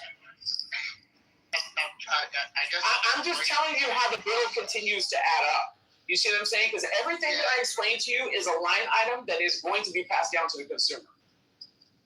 So, in a nutshell, they're taking the Bentley and making it look like a Ferrari, and the owner who has a Bentley fucking motor is paying for a fucking Ferrari in a hillbilly way. I'm trying to see where the pivoting point, because I know Command Sergeant Major, he bought a house that's like 19 years old. Type of finishes to put in the same type of finishes. Then you also have to factor in workers' compensation insurance. I don't think you understand exactly how much it costs to pay a construction worker in the state of California, right? So to pay a construction worker. Oh my God, dude, going rate in my neck. $50 to $60 an hour per worker. No. Then you have to pay for labor, and so that's labor. Okay, then you have to pay for materials. Okay, and depending on where you build, you also have to introduce the infrastructure onto the property. So depending on where your property is in proximity to the coast, there's also another conversation with the California Coastal Commission. So a lot of these things work in tandem of driving up the cost of housing. You see what I'm saying? And lowering the pathway to affordability. But what's the benefit of pushing out your workforce? Because that's what it sounds like. It sounds like they're, maybe this is the way I'm processing it, because I'm not gonna lie, doctor, it's like you put a grenade in my fucking crane, but God, Jesus, dude, fucking. So, doctor, I'm gonna say a prayer for you, your mama, your neighbor, maybe even California. That holy shit. Now I understand why you're hyper focused on your state. All the love to you, doctor. All the love to you on that subject. My parents bought a house for under freaking $200,000 back in the early 90s. There were homes. Me and my husband just went there not too long ago, and we're looking at some of the homes in the neighborhood. Some of them selling as high as $3. But Michael, I don't know if I have words because I'm still kind of minute shock. I'm just hearing this. My dad's wife. Okay, so this is my step grandmother. So her mom is my step grandmother. She bought her house for like less than the cost of a freaking Lexus. Okay, back in like 60 years ago. There are homes in the freaking area going for millions. Like, this is what I'm saying, man. Like, the steady cost of how they've driven people out has been happening for decades. It's not even anything that even my parents have voted on. That has like accelerated this. Like, this has been in the making for a very long time. It's like almost like you guys are paying the research for the build. That's what now it feels like. Medical medicine companies. How they'll pay, they'll build it, but you know what fucked us? The Coastal Commission. The California Coastal Commission, a lot of these EPA regulations and shit, that's what drove a lot of manufacturing out. That's the only reason why my dad stuck around after the military, because again, there were jobs in the private sector-ish, that the military experience allowed you a pathway into getting in there. You know what I mean? There was manufacturing and things that were still happening. Those spaces, some of them are still here today, but they're not operating to the same volume. You know what I mean? Hughes, Boeing, Lockheed Martin, McDonnell Douglas. Like, a lot of these places used to have a lot of these people that used to buy their homes back in the 70s. Where do you think that they're production? Where's the Wonder Bread factory? A lot of this shit is shut down. And then you also had oil production. A lot of Beverly Hills in Los Angeles sell a house in California. Nobody stops and wonders, what is that little section that talks about your mineral rights? You are not able to extract oil, okay, on your own damn property in California without, number one, going through the government, and number two, having some private organization that owns those rights that you have a fight with. This is how we got here, bro. This is what I'm talking about. This is what I'm talking about. Yes. Bro, I've been working in real estate for so fucking long. Bro, I'm telling you, go look that shit up right now. Even people on the beach. Fucking God. Bro. It was crazy. Okay, I remember when I was a kid, we used to live, like, we were we used to call them like the canyon kids. We weren't the beachfront kids. And we used to hike through the canyon and then come down a subdivision that had a public trail. And there was a gated community in between where the trail went down towards PCH, and on the other side of PCH, it was a continuance of that same gated community, and then there was a beach. We used to get yelled at by the freaking gate-guarded security all the time. You kids can't go here and X, Y, and Z. And finally, Mom and a bunch of my friends, there's benefits, and then there's costs to that. You know what I mean? Your kids don't actually have access to that beach. But then if you privatize it, could you imagine how many celebrity Kardashian fucks would love to just section off a freaking part of the beach, put their private security and probably U-boats out in the middle of the water and prevent people from being able to, their kids to be able to play and build sandcastles during the summer? So while I get that there's an issue with private property rights in the state, there's also a reason. There's also a reason. You know what I mean? Well, the regular person could go to Compton. They have beaches there. They do not have beaches in Compton. Compton is a landlocked city. Thank you. You gonna go swim in the LA River? Why be done with it? So you're either cracked out or you're a corpse or probably a murder victim of the little bit of the Sicilian mafia that still exists here in Los Angeles. Fucking dude, that's called a dirty baptism, my guy.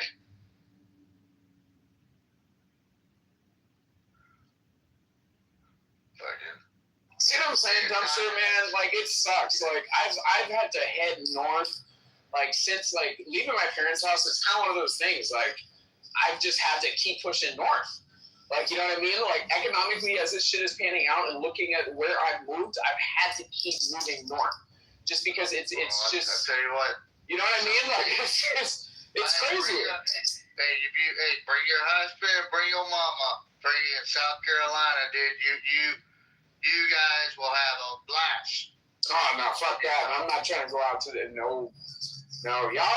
Like I appreciate my South Carolina brethren, but yeah, no, I'm not trying to live in Jim Crow South. I'm not trying to do it.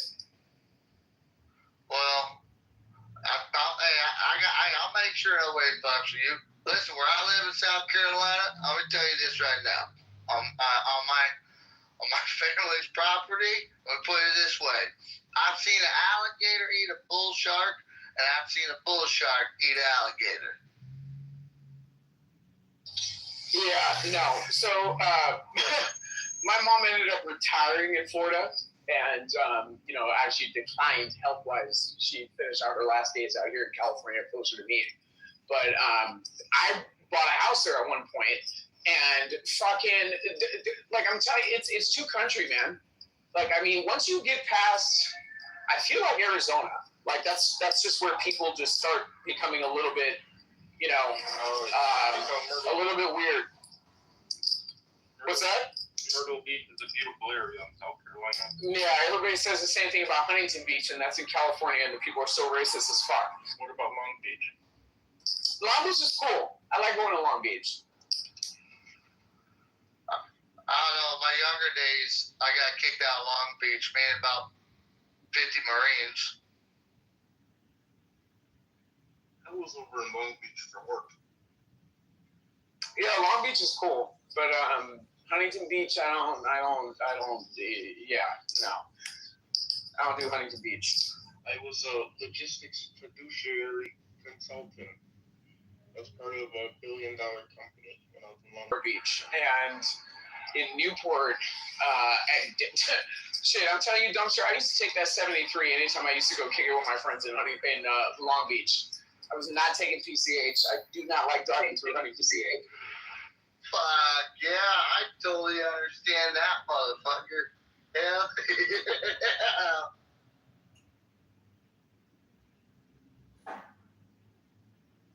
Hey, doctor, it's been a pleasure, my guy, dude.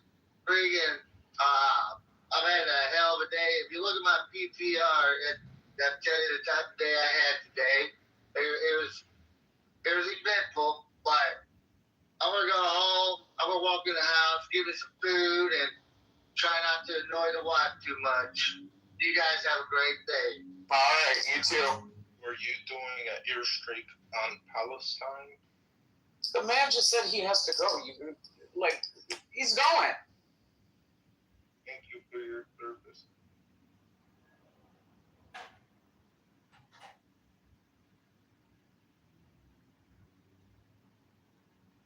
What's up, Harry? What are you up to?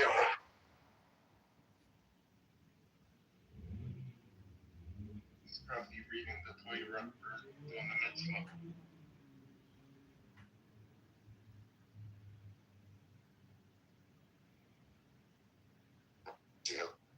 passed out, Paul. Wait, what happened? I said everybody passed out. They're reading Torah. You want to go crash the Brand's room? Sure. I can shut it down. Oh, there it is. All right, I'll see you in there.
I wasn't finished.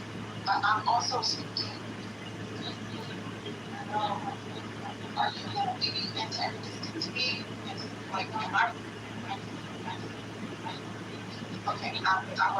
wasn't finished, though. And I'm not just speaking to you, I'm speaking to the room because it sounds like there's been conversations about me for a while in this space without me being here. So am I allowed to speak, or usually not to communicate? As expressing the conversation was no worry. The conversation was open. It was a conversation. Was I mentioned in the conversation about that? Of course. Yeah. So can I speak? Can I speak first now or no? It really isn't about you. What you're thinking is about you. I think the conversation was about who you understood and how you can work around communication. You were a part of the story because in the story it wasn't about you. Oh, okay. So, okay, you have to get back to what was happening first. But you just said you didn't receive a bad channel when you first came up. You said you're getting messages. You said people having a conversation about it. So that's what Penny was just saying. We aren't having a conversation about it. No, I'm sorry, I'm being specific. To be a back channel, this was like, I got text messages. So, my apologies. So, I'm not being specific.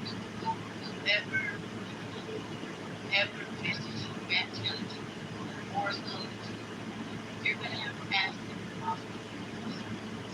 because you're asking questions in an argument versus them. And so I started to make conversation. When I noticed it was right there, I moved in and at the time, we did not come until about 30 minutes. And so what I also I don't believe in having to argue with just I believe in conservation. I never even in a statement I'm not fighting. If you said that you're familiar with me, you should know well that this is literally not my fighting voice. It's my computer's voice. But anyway, if you said that these are conversations that have already happened, have not all of these conversations already happened? Like, I'm confused as to why conversations are still continuing about what has already taken place and something.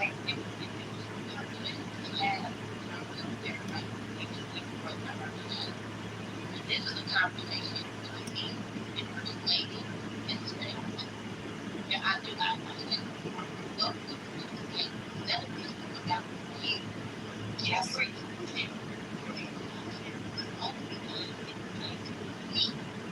In my head, I thought that was I can clarify how I feel versus how she feels. I'm gonna tell you, but I don't work on it. Yeah, it's right here. Oh, y'all are done? What? Okay, I'm gonna go back. Have to go meet you later, then. Oh, okay. Well, it's not.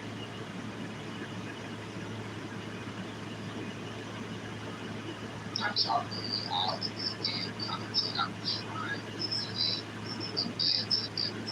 I hope this is good. I didn't watch it sometimes. Just trying to figure out where the trauma, where it's still out. I don't want to I'm trying to just I'm just talk to them. I don't want to I'm just trying to feel I'll you know, I'm just going to go to them when I think I'm like talking about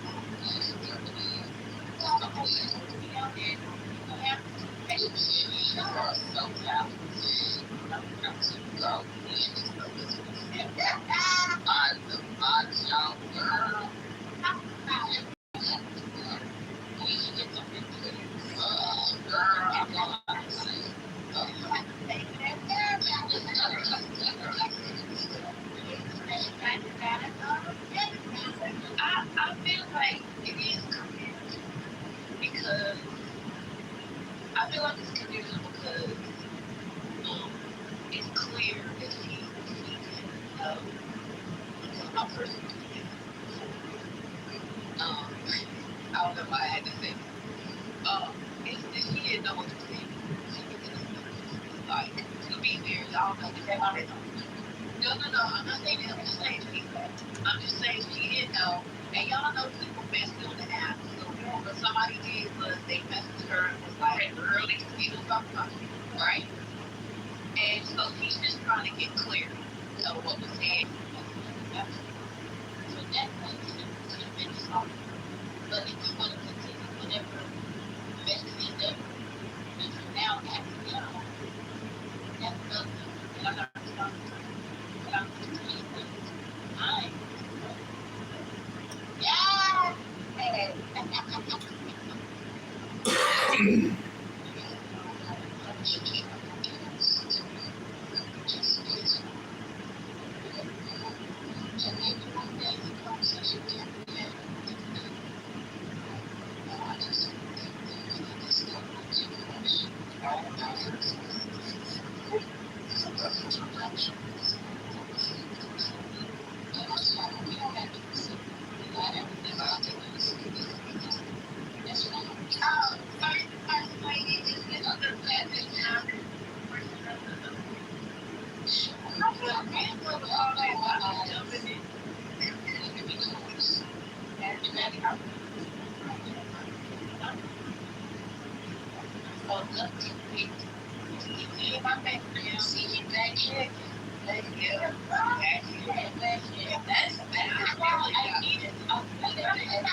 then it can be live photos of service.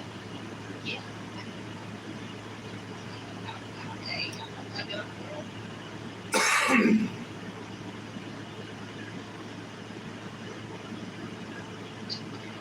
Maybe a little bit. Just a little. I thought you were on that. Yeah, you were going back to serve. You have a wife. Right. I wanted to. I don't see nobody for her. Why would you say that? If you're a black woman, because we ain't having that. Why would you? Is your wife like?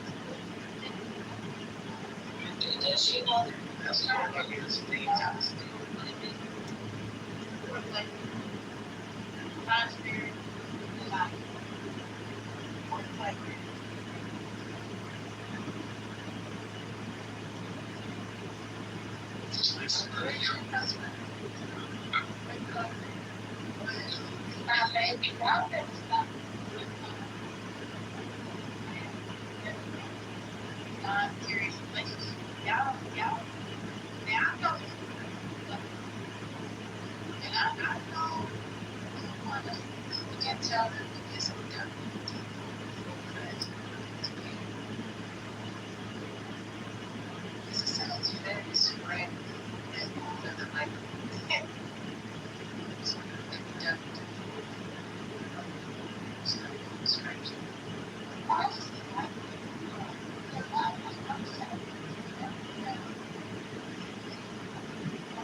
It's definitely something.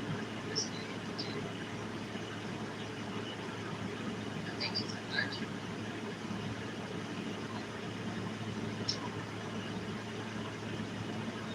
And he probably got a man. Once I take that, I throw it.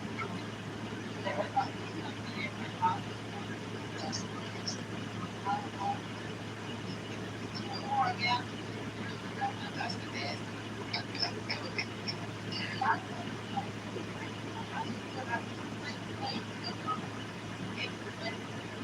My backpack. Oh, yeah. Oh, God damn, man. Oh, my God.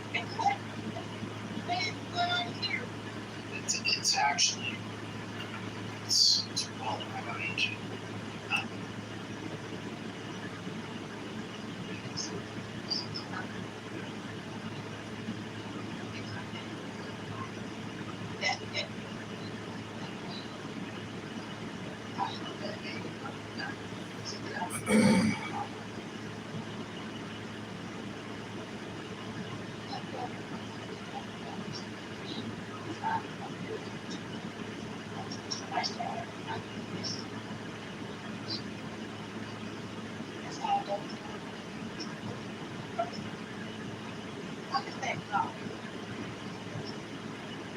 I'm about to knock my ass to sleep. I know that's right. I know that's a word. Oh. Sold that for real. No, I saw fooddash.com. I don't think it's up anymore. They had it up for a year or two. That's funny. Spaces, and that's obviously not all of, like, not every single Star Wars fan is in. It has its mobile responsive. It's horrible because it doesn't render server side, right? So it always gives you like blank HTML shells whenever like Google and search engines are trying to parse it. But they actually did an update like a month ago, and it's a lot better now. She gets so much trouble. See, I was told I was perimenopausal. No, just. I was thinking, how the fuck has this happened at my age? Some of us are fertile lifelong. at least till we hit like my aunt, she went menopause at 60. Most of my aunts, except for one of them at 56, I think she went menopause. 65. Hamza. Sayyid. Man, I'm so glad not to be a female, bro. You guys are complicated in biology. Part of being a Sayyid. They say, Hamza, they say that when you go through perimenopausal and you go into hit menopausal, you have like a spout in ovulation. I think that's what happened. Hamza, I don't hate to bring up, bad news, but Saxon has been through a lot in her life, because she's had a lot of miscarriages, and that's got to be pretty traumatic. So, I hope do you want to have another baby, Saxon? I've been on, do you know what? Well, I was trying before for 7 years, and many lots of, so then we kind of gave up. So really, I do feel like this baby's a blessing. Or what if I can't bear him kids, and but the fact that if I can just bear him one, I think he'll be happy. So. Do you remember the night that he knocked you off? Do you remember the specific night that he knocked you off? No. All I know is I went to my mum's funeral on the 20th of March, and then the 21st of March, the day after a funeral, I found out I was pregnant. How mad is that? That's fucking absolute madness, dude. Dude, that was such a crazy experience. Oh, sorry, it's cool. There's something interesting about women in comparison to men. Maybe Nargis can feel this. In Islam, you know what? During pregnancy, imagine that her own soul and the baby's soul inside the fetus of the mother's womb.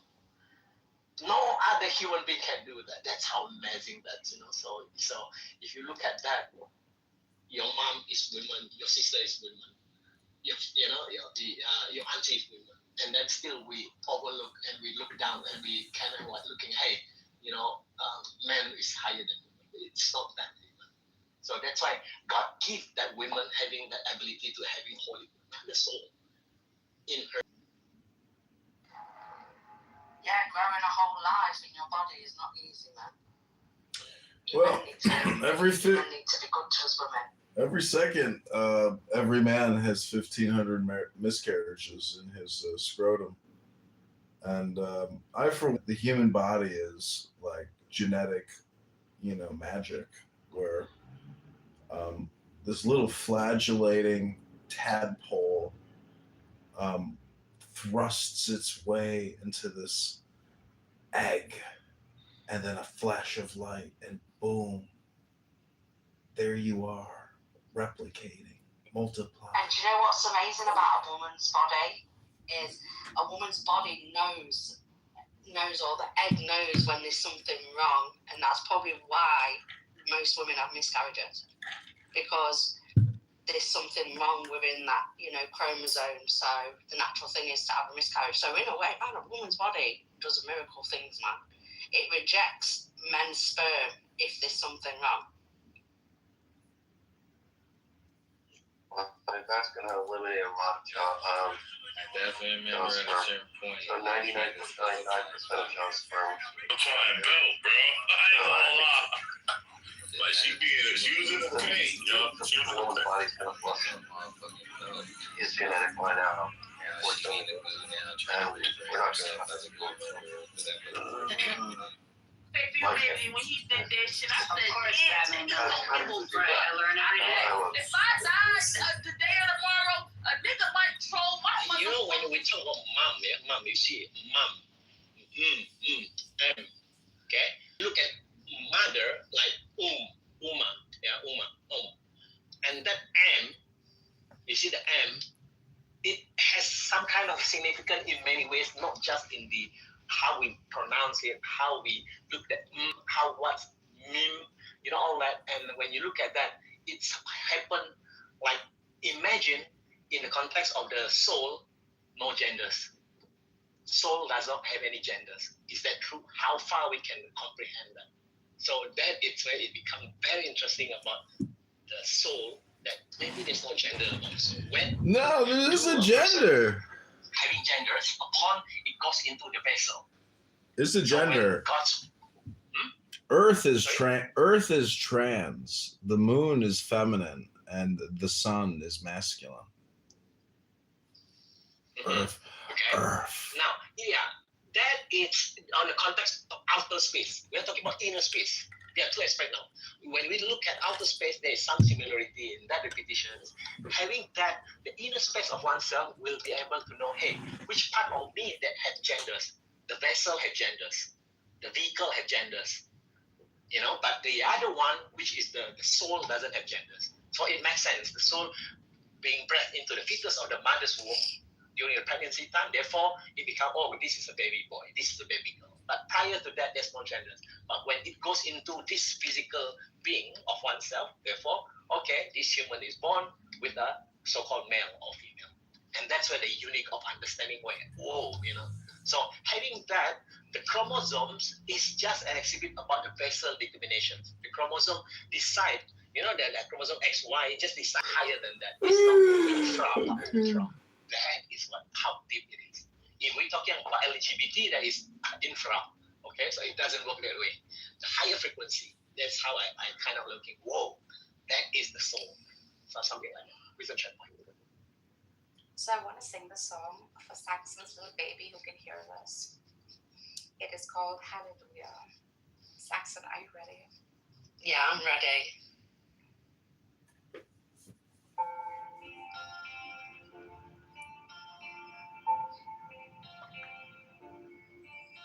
I heard there was a secret chord that David played. It pleased the Lord, but you don't really care for music, do you? It goes like this: the fourth, the fifth, the minor fall, the major lift, the baffled king composing hallelujah, hallelujah.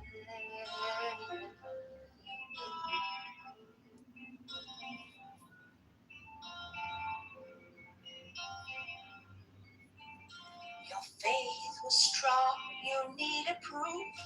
You saw her bathing on the roof, her beauty in the moonlight overthrew you. She tied you to a kitchen chair, she broke your throat, she cut your hair. From your lips, she drew the hallelujah. Hallelujah. Hallelujah. Hallelujah. Hallelujah. Baby, there's a God above. With all I've learned from love was how to shoot at somebody who outdrew you. It's not a cry that you hear at night. It's not someone who's seen the light. It's a cold, it's a broken hallelujah. Hallelujah. Hallelujah. Hallelujah.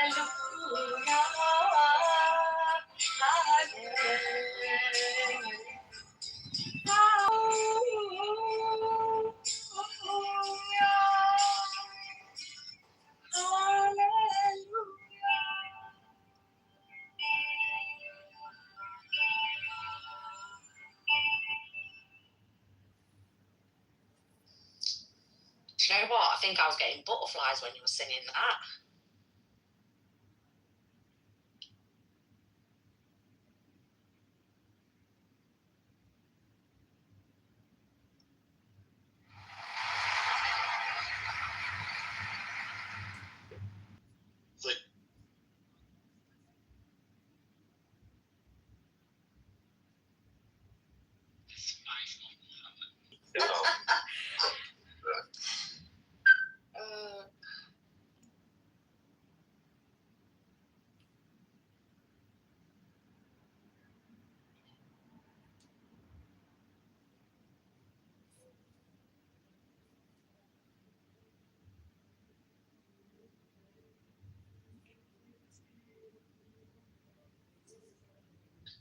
Everyone was really good tonight. Amazing singing. Yes, I was wondering, like Lady in Red. What? Yeah, come on, I like that song. Lady in Red. Sleep.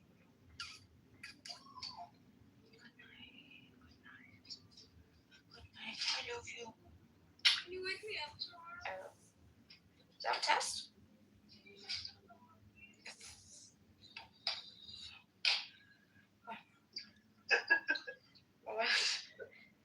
Can you wake me up tomorrow? Never wakes up.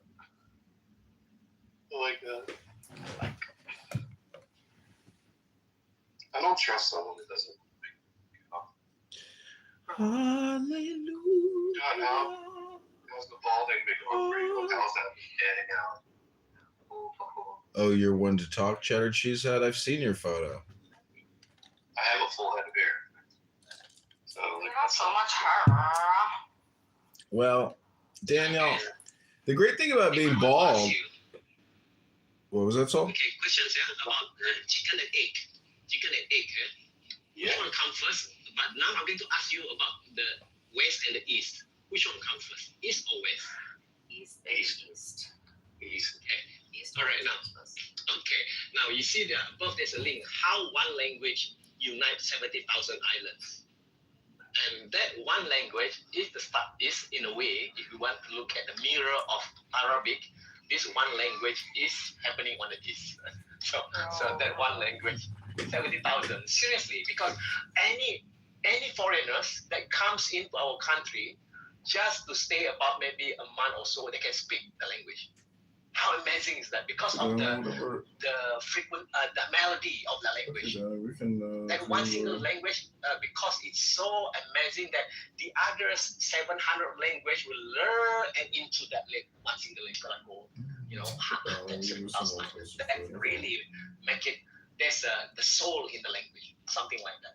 Because everybody are comparing, you know, all the Eastern language, the Tagalog, the Vietnamese, all that. But this one single language just like Farsi is the original of all languages. Like the real, it's like the real. It's a real language. I was going to say, I mean, I've been living in Arabic for 7 years and I still don't understand or speak Arabic.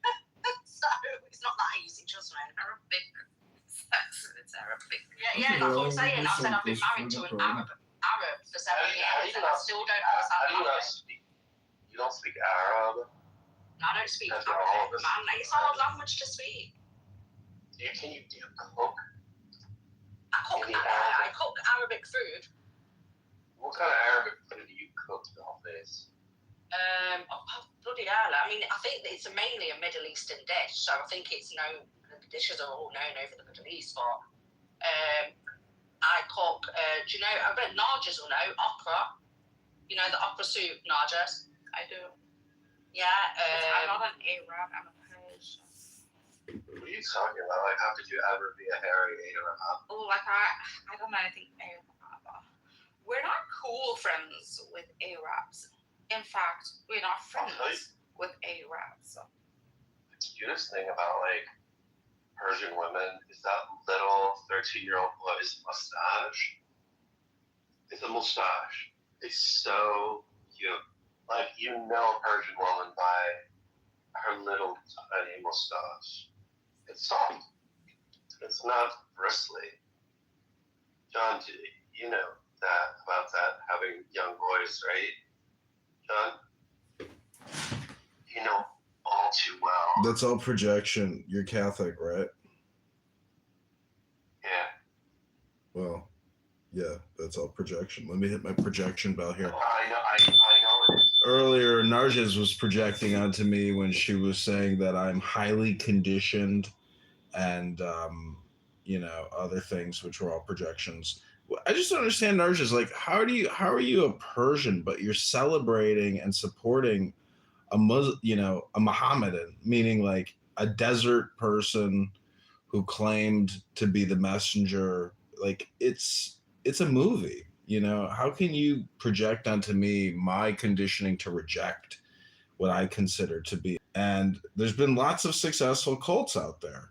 and I don't understand why you don't see Islam as just being another one. Hello? It is another cult. John? Yeah, perhaps it is another cult. That's what religion is after all. Cult means what? Culture. Religion gives you the freaking organized, structural culture, which is nothing but conditioning. But however, historians don't freaking put someone in a horrid light or in a good light. They say it as it is. Whatever I've read from Joshua Little, from Nikolai Sinai, and from, what was her name, Patricia? What was her name? I read a paper. Can you give me the name, Dana? Patricia. Anyway, she's a critical historian. It basically outlined the same, huh? Patricia Crone. Crone. But she's kind of like, she's not really, she looks as like an Orientalist. She's like kind of a little bit. Yeah. Yeah, she went a little bit too far. No, she went a little bit, too critical. Yeah. Yeah, like mythicist levels of like, she's like Mecca didn't exist. Yeah, it was Petra, it was not Mecca. Like, yeah. Yeah, I don't mind, like, there's nothing lost. There's no, like, loyalty to a community or a name or a badge, right? But from what I know, they don't, like, look down upon the archetype or the personality. Neither do they rise them up, right? They say it as it is. Actually, Daniel has shared some really good material that I'm yet to read. Daniel, I want you to read, I'm going to share with you Jonathan Brown's Slavery. I think this would also sort of extend out to slavery and Christianity. Bro, he's freaking made the system look like so okay. Even though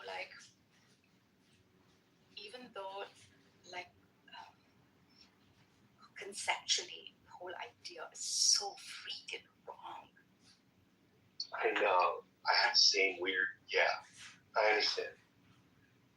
And freaking Andrew in the other room is supporting it and getting jacked and cooked for it.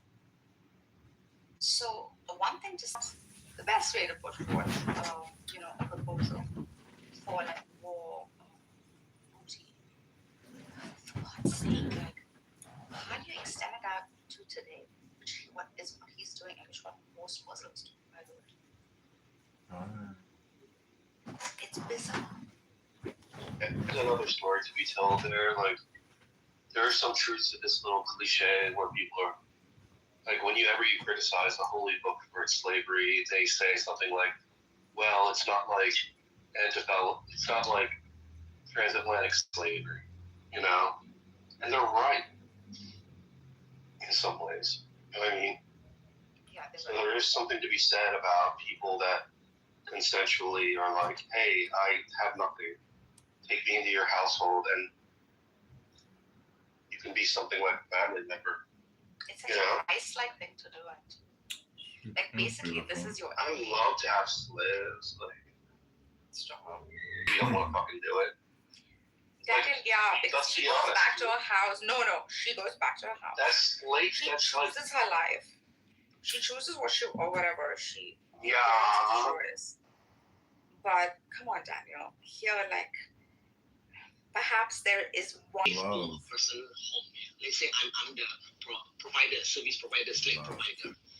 And I will check with the owner, hey, in you, show me your dictionary. If your dictionary doesn't have right, wrong, doesn't have, something in that manner, I mean, that person, so this guy that can run with that kind of understanding that is beyond right, wrong, that's what I would, yes, okay, you deserve this. I'm going to pass it to you. I know that they're going to be very happy with, being taken care of by you.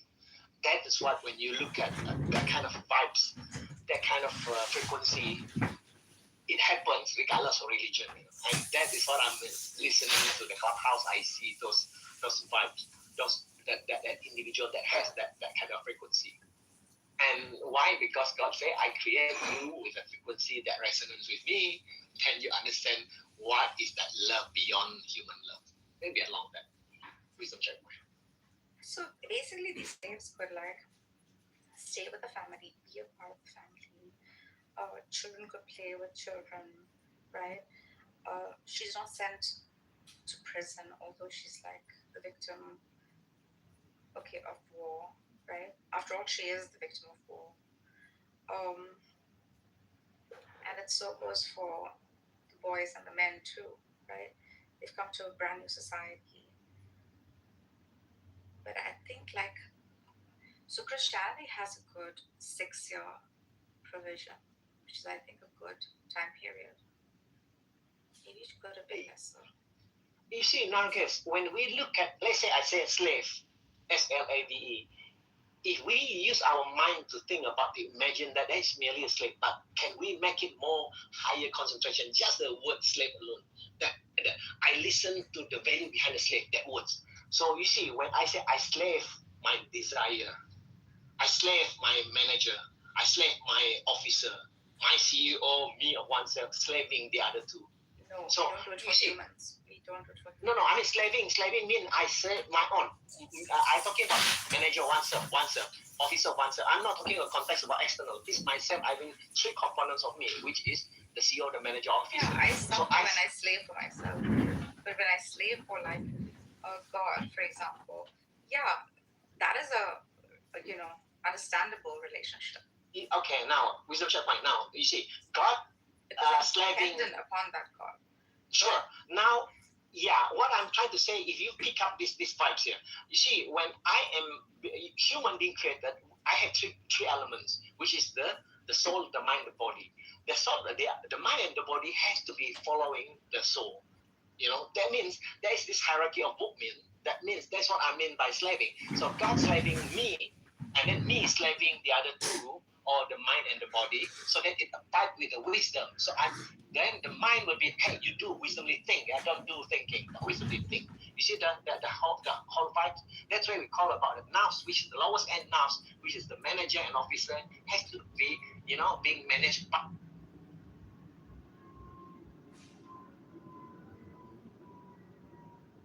Takes it all. The winner takes it all. And you know it's why? like, and I absolutely know why. Like, we are always that. Of course you know why. Otherwise I ask you why, because if I don't know, I can ask you.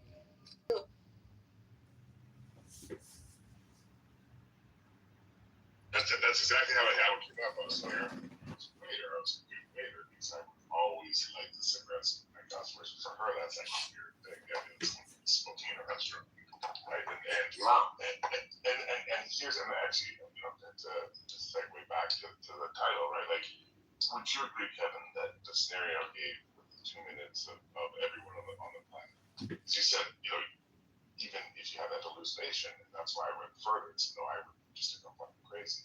But in my scenario that I gave, do you agree that that would be enough for you to be like, okay, yeah, no, Jesus. You wouldn't think aliens, you wouldn't think, yeah, Jesus. Can you repeat the scenario one more time, though? So I'll repeat the scenario, and then I'll answer honestly. Yes. So for me, the question was like, as an agnostic, what would it take for you to believe Christian Jesus? Yeah. And I said this would be the scenario, and I'm not giving you one that can be recreated with repeatable experiments like science. Right. This is the one that I would get. I went to sleep, and I had a dream, the most vivid, and I remembered every bit of it, and I saw Jesus, and I got to ask Jesus all the questions I wanted. Every answer he gave me was just like the best answer in the world is Jesus. And I woke up and I was like, I remembered everything. And then I turned on the TV, turned on social media, and every single person waking up was like, I had that exact same experience. And I believe in Jesus. Okay. Say, sure. I would have to, I'm such a fucking skeptic. I would believe something miraculous as fuck happened with like either hyper advanced super technology or like a supernatural being that's like made of pure energy or something. Like something super crazy is going on. You can't flash mob the whole planet, right? Not everyone's in on it. And so I would immediately fool the planet is just going that route. Okay, good. So that's exactly what I said. So I said that for me it would be 50-50. Because as a skeptic, I would say, hey, I get that everyone has this experience. I get that all the answers he gave me was like just fire. I wouldn't deny any of that. But I would say the only other logical This is Elon Musk, the richest man on earth. They have used some sort of beyond this technology to make us all experience this thing in order to know whatever their nefarious.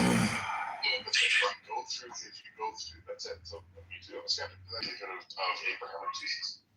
Okay, I'm on the alien side. Let's take a step further. Likelihood that aliens come here and deploy a technology on a foreign biological being that allows them to insert dreams into our sleeping bodies. Just as somebody else.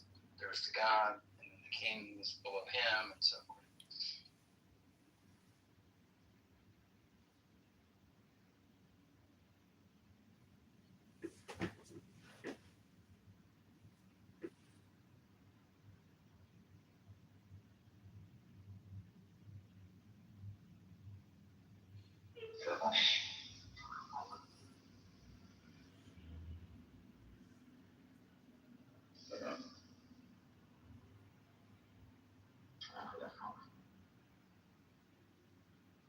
Sorry, I found MJ the part I was talking about where it says it is.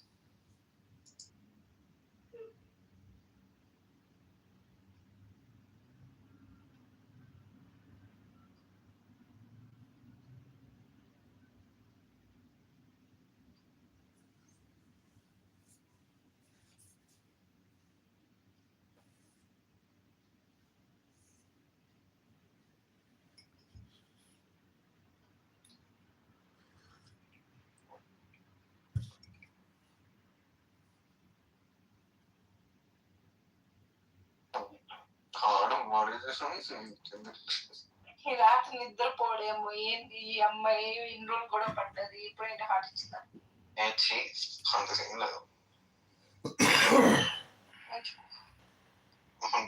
DP తుడుచుకునే chance ఉంటే బాగుండు తుడుచుకున్నట్టు నీ పట్టేసి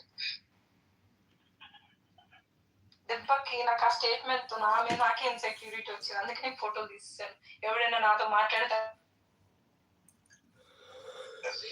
I'm just gonna block you right now. So we can't block you. Stop doing that. Blood. You heard me though? B, I'm out here getting cheated on and shit. Good. What? Good. I think I'm upset. That girl love you too much, bro. She ain't doing that. I hope he getting cheated on.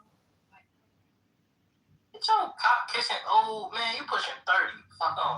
Bitch, get your young dog full of cum, broke bum, big suit, big clothes, ashy bitch. Stop talking to me. You better hope you be able to make it stop. You better be able. You hope you finna get ready and touch them while you talking. Y'all trying to start somebody else, but y'all ain't really. I'm shut up. I ain't gonna go there. That was after I went to high school in 2013. No, I did not hear that. You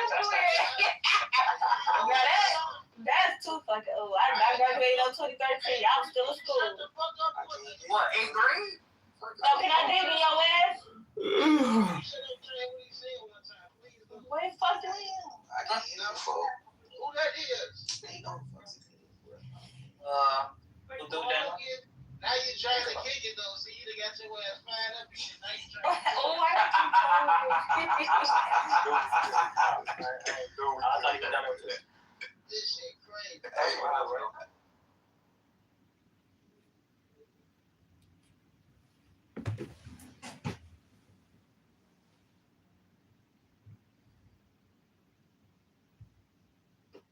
Well, however you describe it. Well,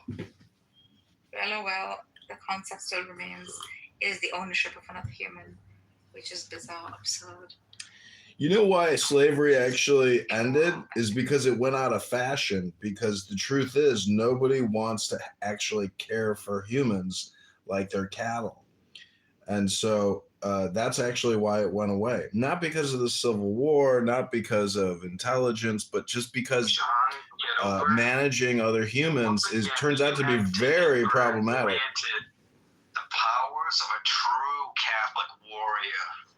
I know exactly where the fuck you live, dude. So oh no. I can come pay you a visit, man. Uh-oh, is that a threat? Yeah. No, I would never do anything to hurt you. I fucking love you. Well, Well, if you love me so much, send me a toupee. Bro, you know you don't need it, but I'll get you one anyway. How about I get one for your asshole? Have you found a good way to actually trim the hairs in your ass crack? Have you ever put a mustache on your ball sack before? on the what side? Stem and stern. Yeah, we said. Upside your fucking head. But that's why I love you. Oh man, John Kitover is quite character. John Kitover. Without election. This is why I miss you lot. I miss Megatron's room because everyone just curses me out. And the room that I'm sitting in, they don't like cursing, so I have to maintain my mouth. God, Saxon. Get you, Saxon. Look, we're gonna have to get you reacquainted. Dip your toe in. I need to curse some more. Action. Fuck. Shit. I can be myself around Megatron. That's the thing. That's why I like him so much because he don't judge me for cursing. Yeah. Every fuck I get curse those. Last time. Forget about celebrities.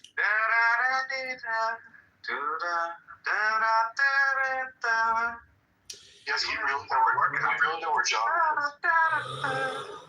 Do you really know where John lives? It's not important where I live. What's important is our plan. That's so fucking great. Your armory. Gratefully accepted. We will need it. You have to hear Daniel play and sing at the same time because he's actually pretty good at it. Let me do the cowbell. I can't do that.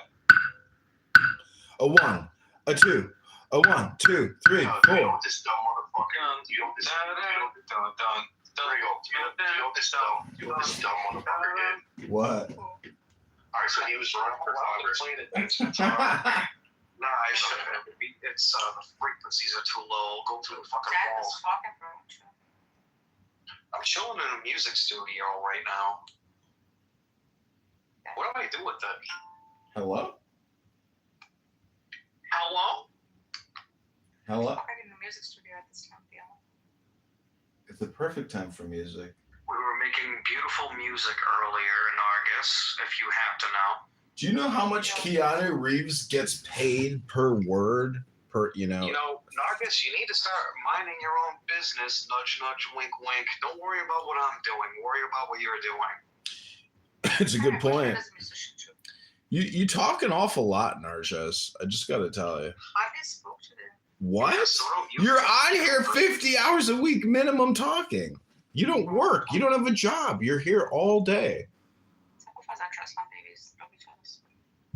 I'm not jealous. I'm just saying, like, even if you're well-to-do, it's still better to be productive. You know? I am. Hardworking. I'm here today. Last time. Oh, really? People just see me online. It's just me. I'm always talking. You do a lot of work here. I mean, you say. Are you good? Yeah, I'm here. Okay, now you said something about 14 weeks here. Okay, you said about your coming, your pregnancy, 14 weeks. Okay, and there's something you know how to make, right, brother? He was in the room. Okay, now this is something that I'm kind of looking at this. Maybe you can take that opportunity because it will be coming down, okay, reaching you. Okay, and now 1.5 that is dead. Okay, just to keep you going. No, having that sex, you know, when here's my question. You ever seen ability? Angel is just an angel. I'm not going to be able to say something in August to make me pay attention to you. So, I think you're part of this. It's not true. He goes away. That's my excuse of that. Yeah, the idea. I know what you're talking about, but just talking. Okay, now, what I'm going to share with you, maybe it's not for you. So, what is that? What happened? And then, I'll give you the code. That's it. He gets the order. Right. I never go. Right. So, Simpson, if you are still okay, I just want to run and I think this 150 days, 1 to 5, then 10 days, get hold of welcoming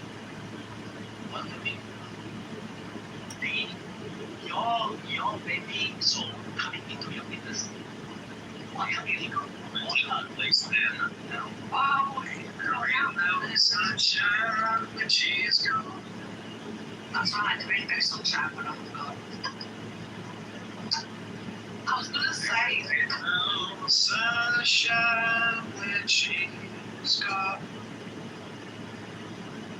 I was going to ask actually, biblically, when does a child's soul go into the fetus? What stage of pregnancy? It would be now, right? After 14 weeks, I think the second trimester. It's actually important. So the part of it is with soul that go into the fetus, and then when it sparks, it's a brand new life that's divergent from your body. Yeah, so when is that then? It's the sperm cell hits the egg, and then the swimming part breaks off, but then it plants its DNA in that egg, and it turns into a zygote. That's fucking love. Well, I'm 14 weeks now, so my baby definitely has their own soul. Oh, yeah. Yeah, it's not directly bred. It's directly bred. It's not true, because they say, actually, yes. No soul means sperms. Yes. Yeah, but in Islam, sperm doesn't come out of your spinal column. But I know how hard you're pumping for the book of jumping when you're, long taking it. But I do know that in the Bible, the baby has a soul. Pretty much really quick. And as soon as the sperm hits the egg, there's a spark in there, total life. Amen. It's the vessel. It's the vessel. The two fleshes become one. Yeah. Amen. That's what that is. That is the manager and officer. So the CEO is coming in on the later part. Let's say I'm transparent. Determination now.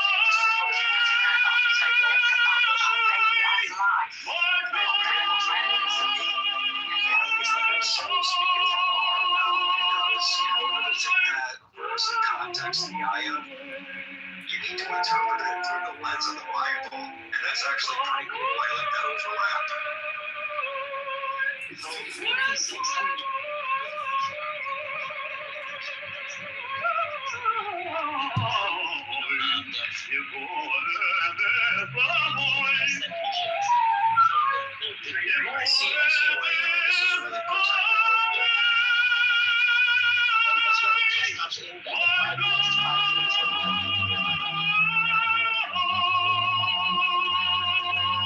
I'm sure you're being well tickets so you can put the heart all the way, man, just like Vegas.